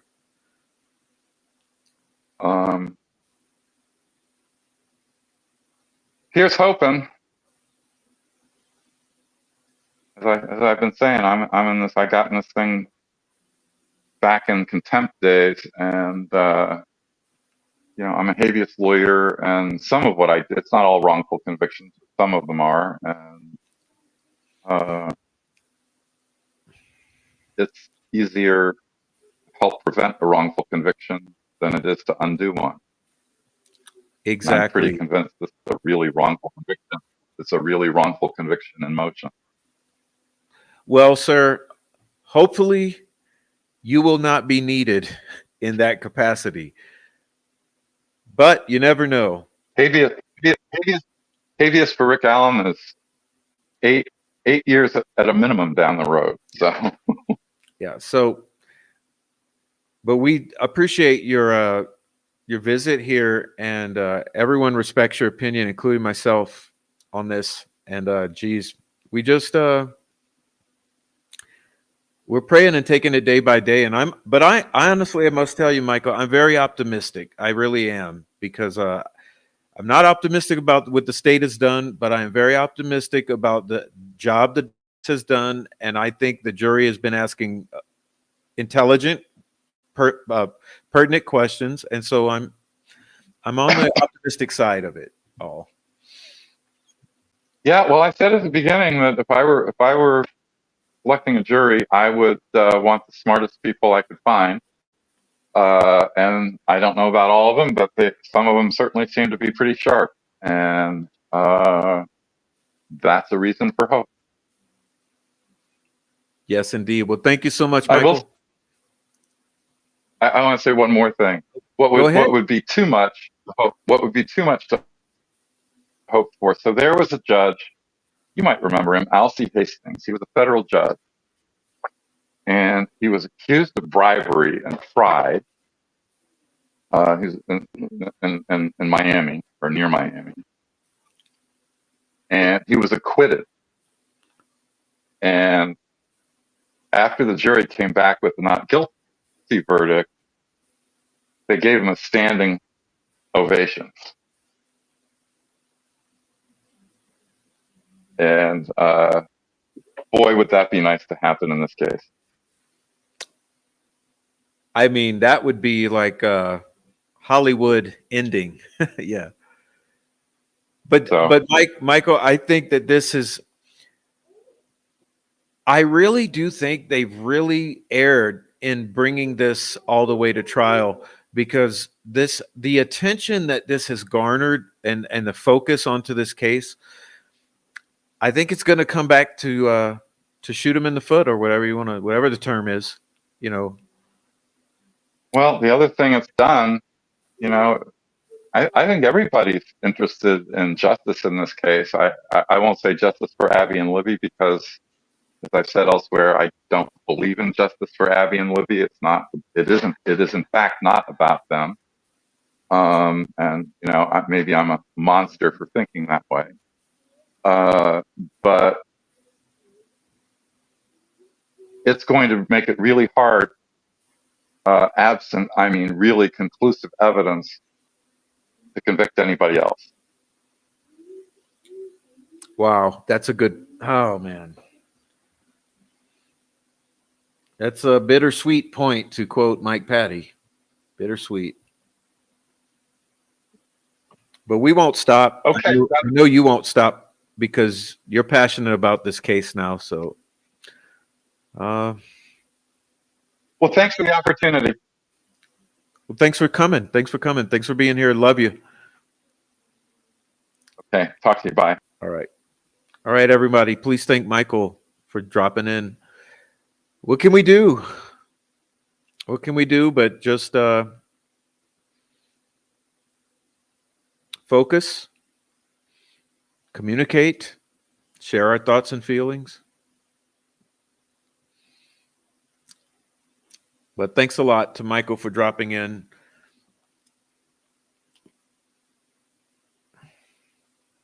Michael is an attorney who specializes in habeas, wrongful convictions, and from Indiana. And so I always appreciate hearing his perspective on these things. And as you know, none of us are lawyers here, so it's good to have him.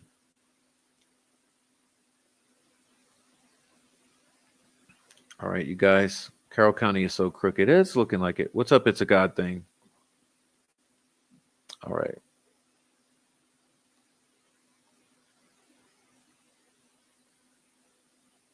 Well, guys, I have one more thing for you before we adjourn here. Let's see. I'd like to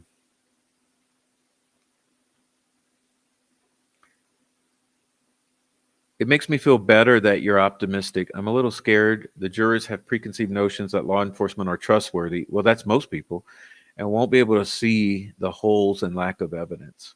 I think they will, because there's been a lot of things that I feel have been made obvious.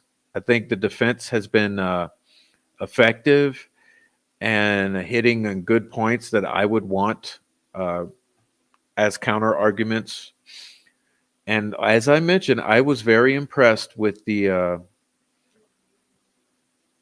mental health expert that was called. I think it's going to put into perspective, and in combination with the videos of Richard in his cell and around the facility, I think that the combination of that video footage with the expert testimony about his psychosis or mental illness is going to help the jury to understand that those confessions should not be given much weight. Then they'll be left with the other flimsy evidence of the timeline and the and the ballistic evidence, which is also had a good defense expert. So I think a good defense has been put up here. Michael earned my respect when he wouldn't tolerate the nonsense logic people wanted to argue with him about when he was on panel. He would be done. Yeah, I noticed that about Michael. He won't go into distractions.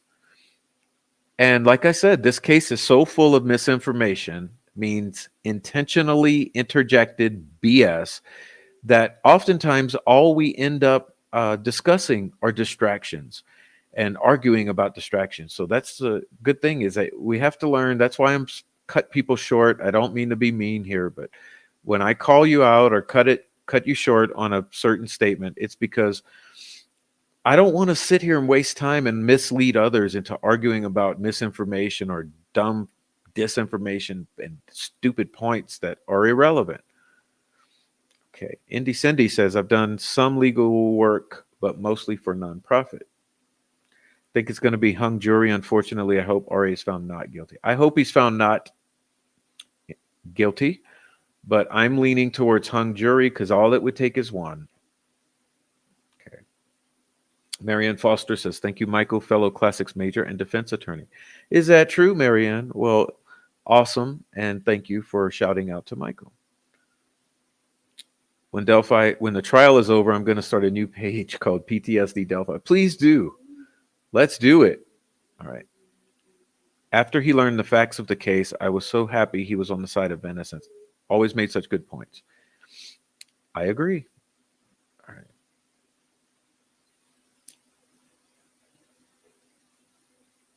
right. What is this?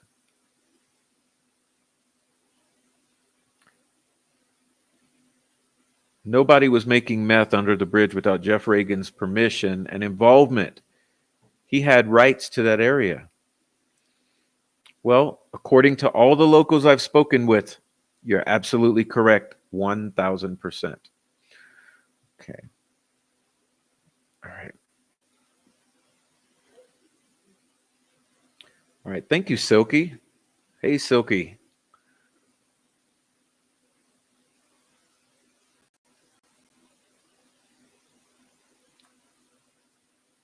All right, guys, let me see. I want to do this reading for you.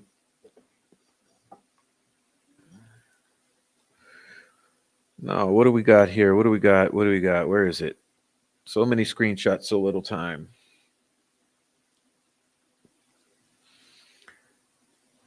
All right, this is a message I received, and I think it was very good. So I put it together for you to be able to read to you, and I think it's a good message to go out on. Okay, just to put a little bow, a cohesive ending to our show here. Abby and Libby versus State. Let your voice be heard. Open lines. Okay. Greetings, Prof.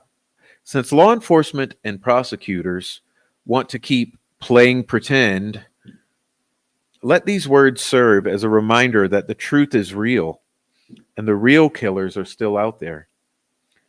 The circus must end.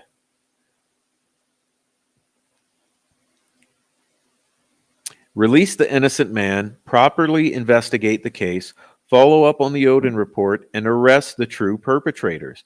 Continuing this facade is a waste of everyone's time and a stain on justice. It's alarming that one man's constitutional rights have been blatantly violated, yet no one in authority has intervened. Bad judges are rare, but Judge Gull's decisions take the cake. Her rulings have gone beyond questionable, bordering on bizarre. Consider this. During trial, a juror asked a question to someone on the stand, and after they answered, the prosecutor objected, which Judge Gull then sustained, leaving the jury without an answer. This undermines the very essence of a fair trial.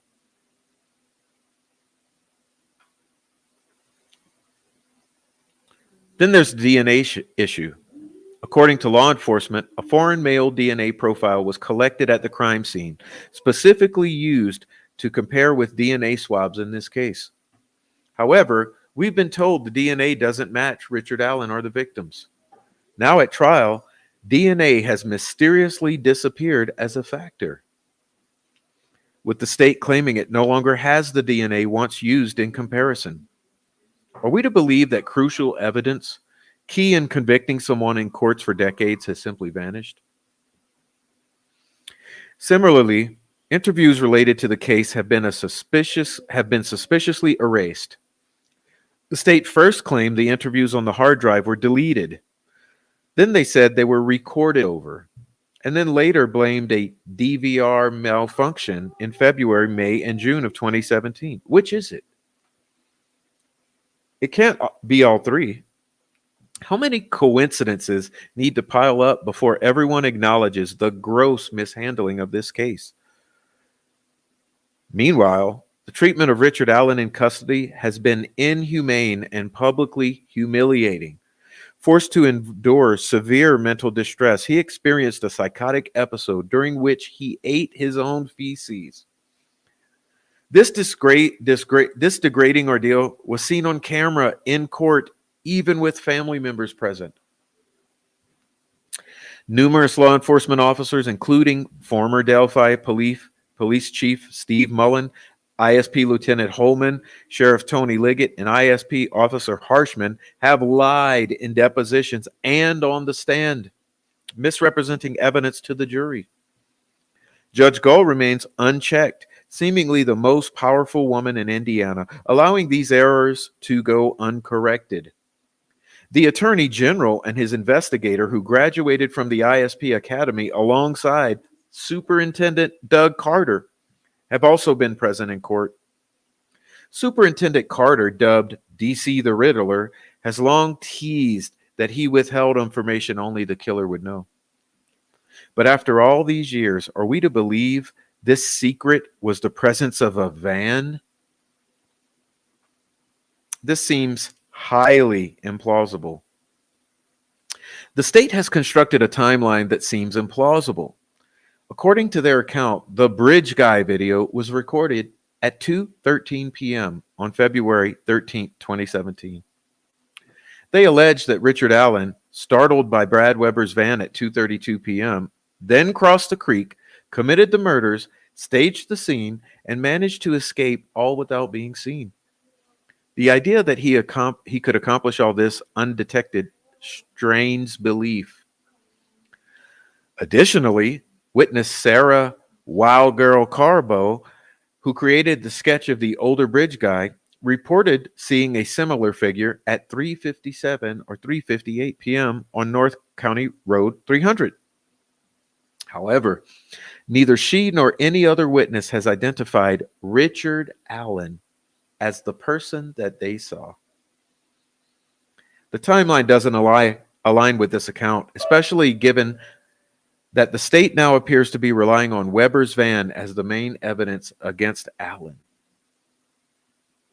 Is it because all other evidence was so flimsy that it completely fell apart?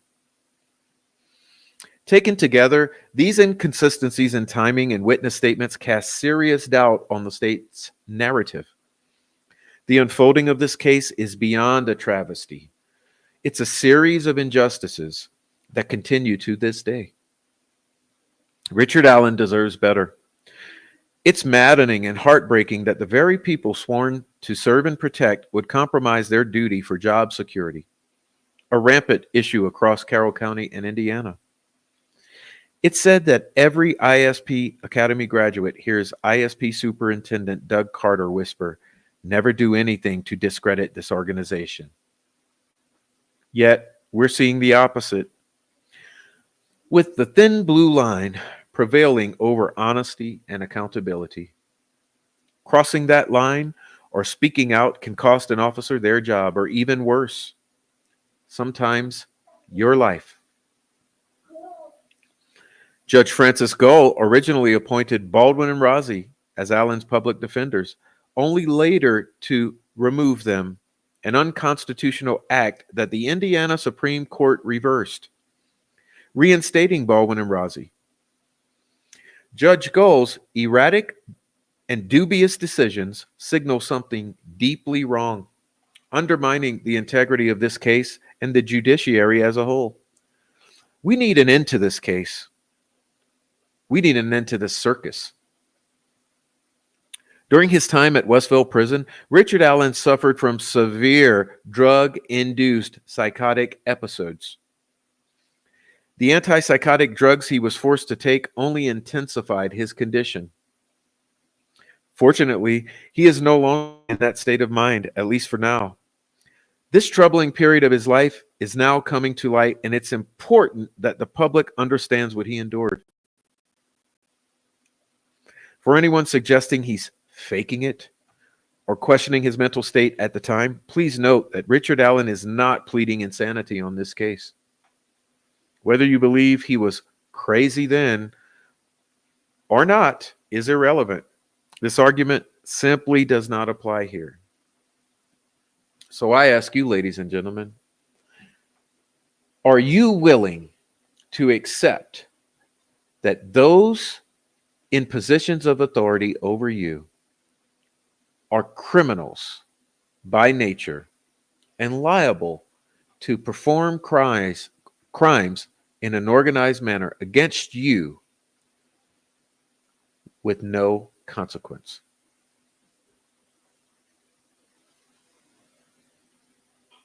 Criminal Network is right. This travesty has to end. We need to all speak up, to each speak up, to demand accountability from those who would claim to hold a position of authority. You pay their salaries, we pay their salaries.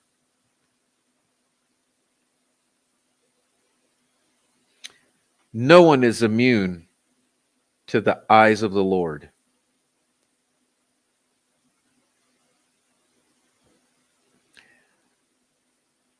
I establish this platform to give the well-meaning people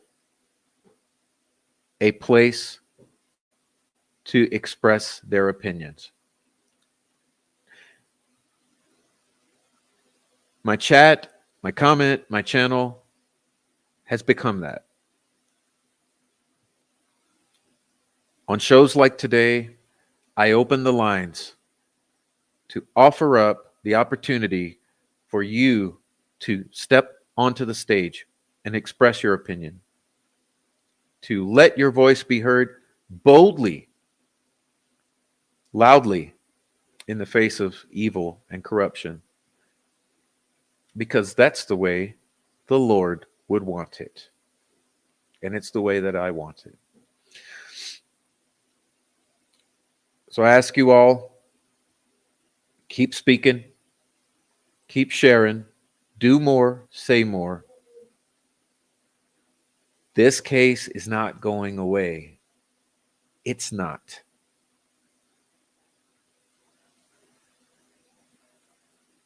Only now we have 10 times the numbers that we had before. And that's something to be grateful for.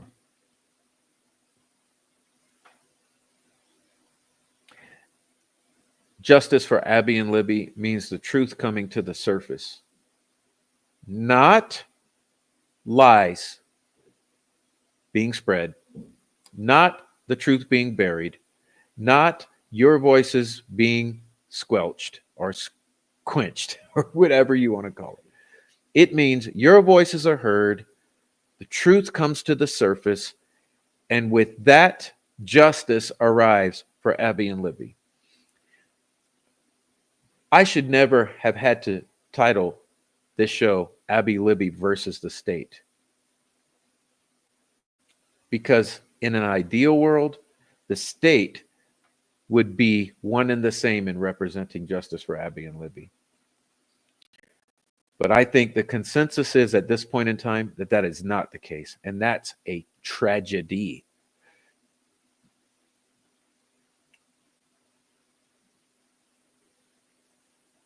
So I ask you all, be bold, be vigilant, and do what you can do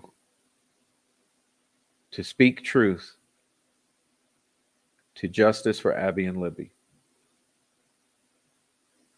If you're on the replay, you have not left a comment, please leave a comment. Everyone who's left a comment in the chat, thank you so much for participating in the chat. If you haven't yet and you're just lurking, leave one now so I can say goodbye to you on the way out. If you're on a replay, leave comments down below.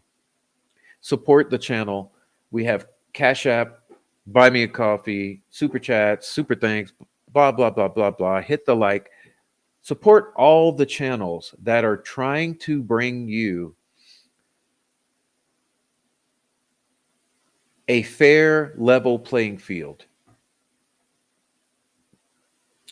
to discuss the issues that we discuss.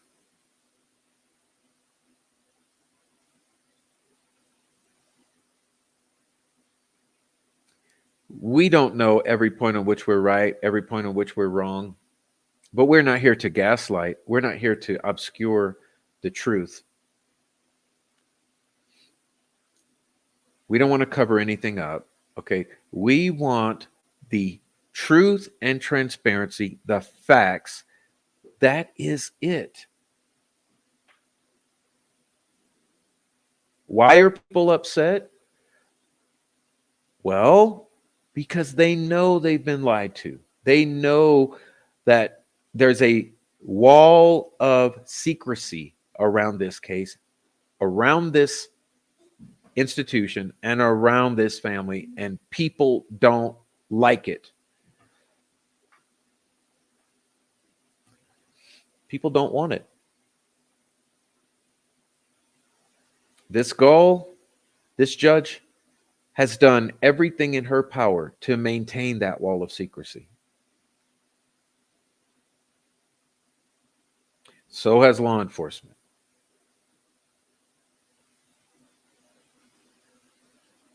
It's time for the walls to come down. These are 2 dead children.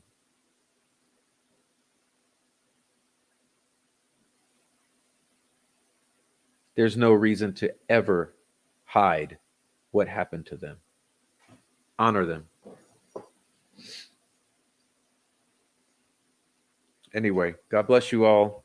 Thank you so much for being here. It was an extremely long show. I didn't anticipate on going this long, but I'm so glad that we had some amazing guests. So glad that we had an amazing chat.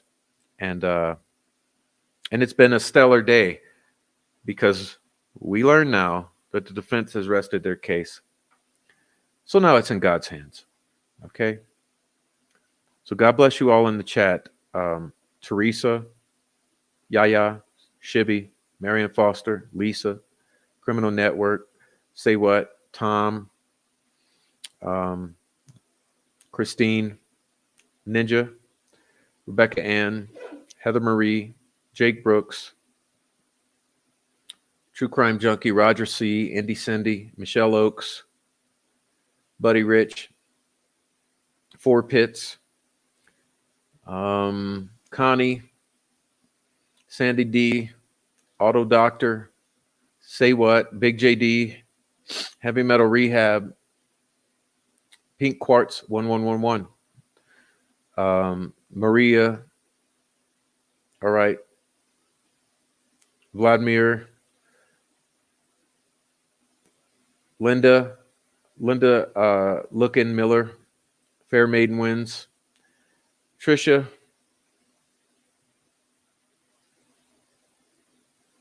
Kathy S, Nobody Nothing,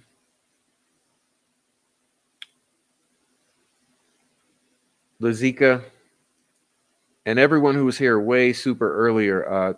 Old Mort, Tracy Fleetwood, the entire crew that was here super early in the show. It's a New Day, Ashes to Ashes, Shelly Klein, Valencia's mom, Shimmer Wren. Thank you. Everyone who supported the channel, everyone who's sent me emails, words of encouragement, support financially, and well wishes for my family. Thank you all so much. We love you. God bless Libby and Abby. God bless all of you. Hey, love your kids, love your wife, hug your kids, hug your wife. If you're in Delphi, hide your kids, hide your wife. All right. So we'll check you out later. God bless.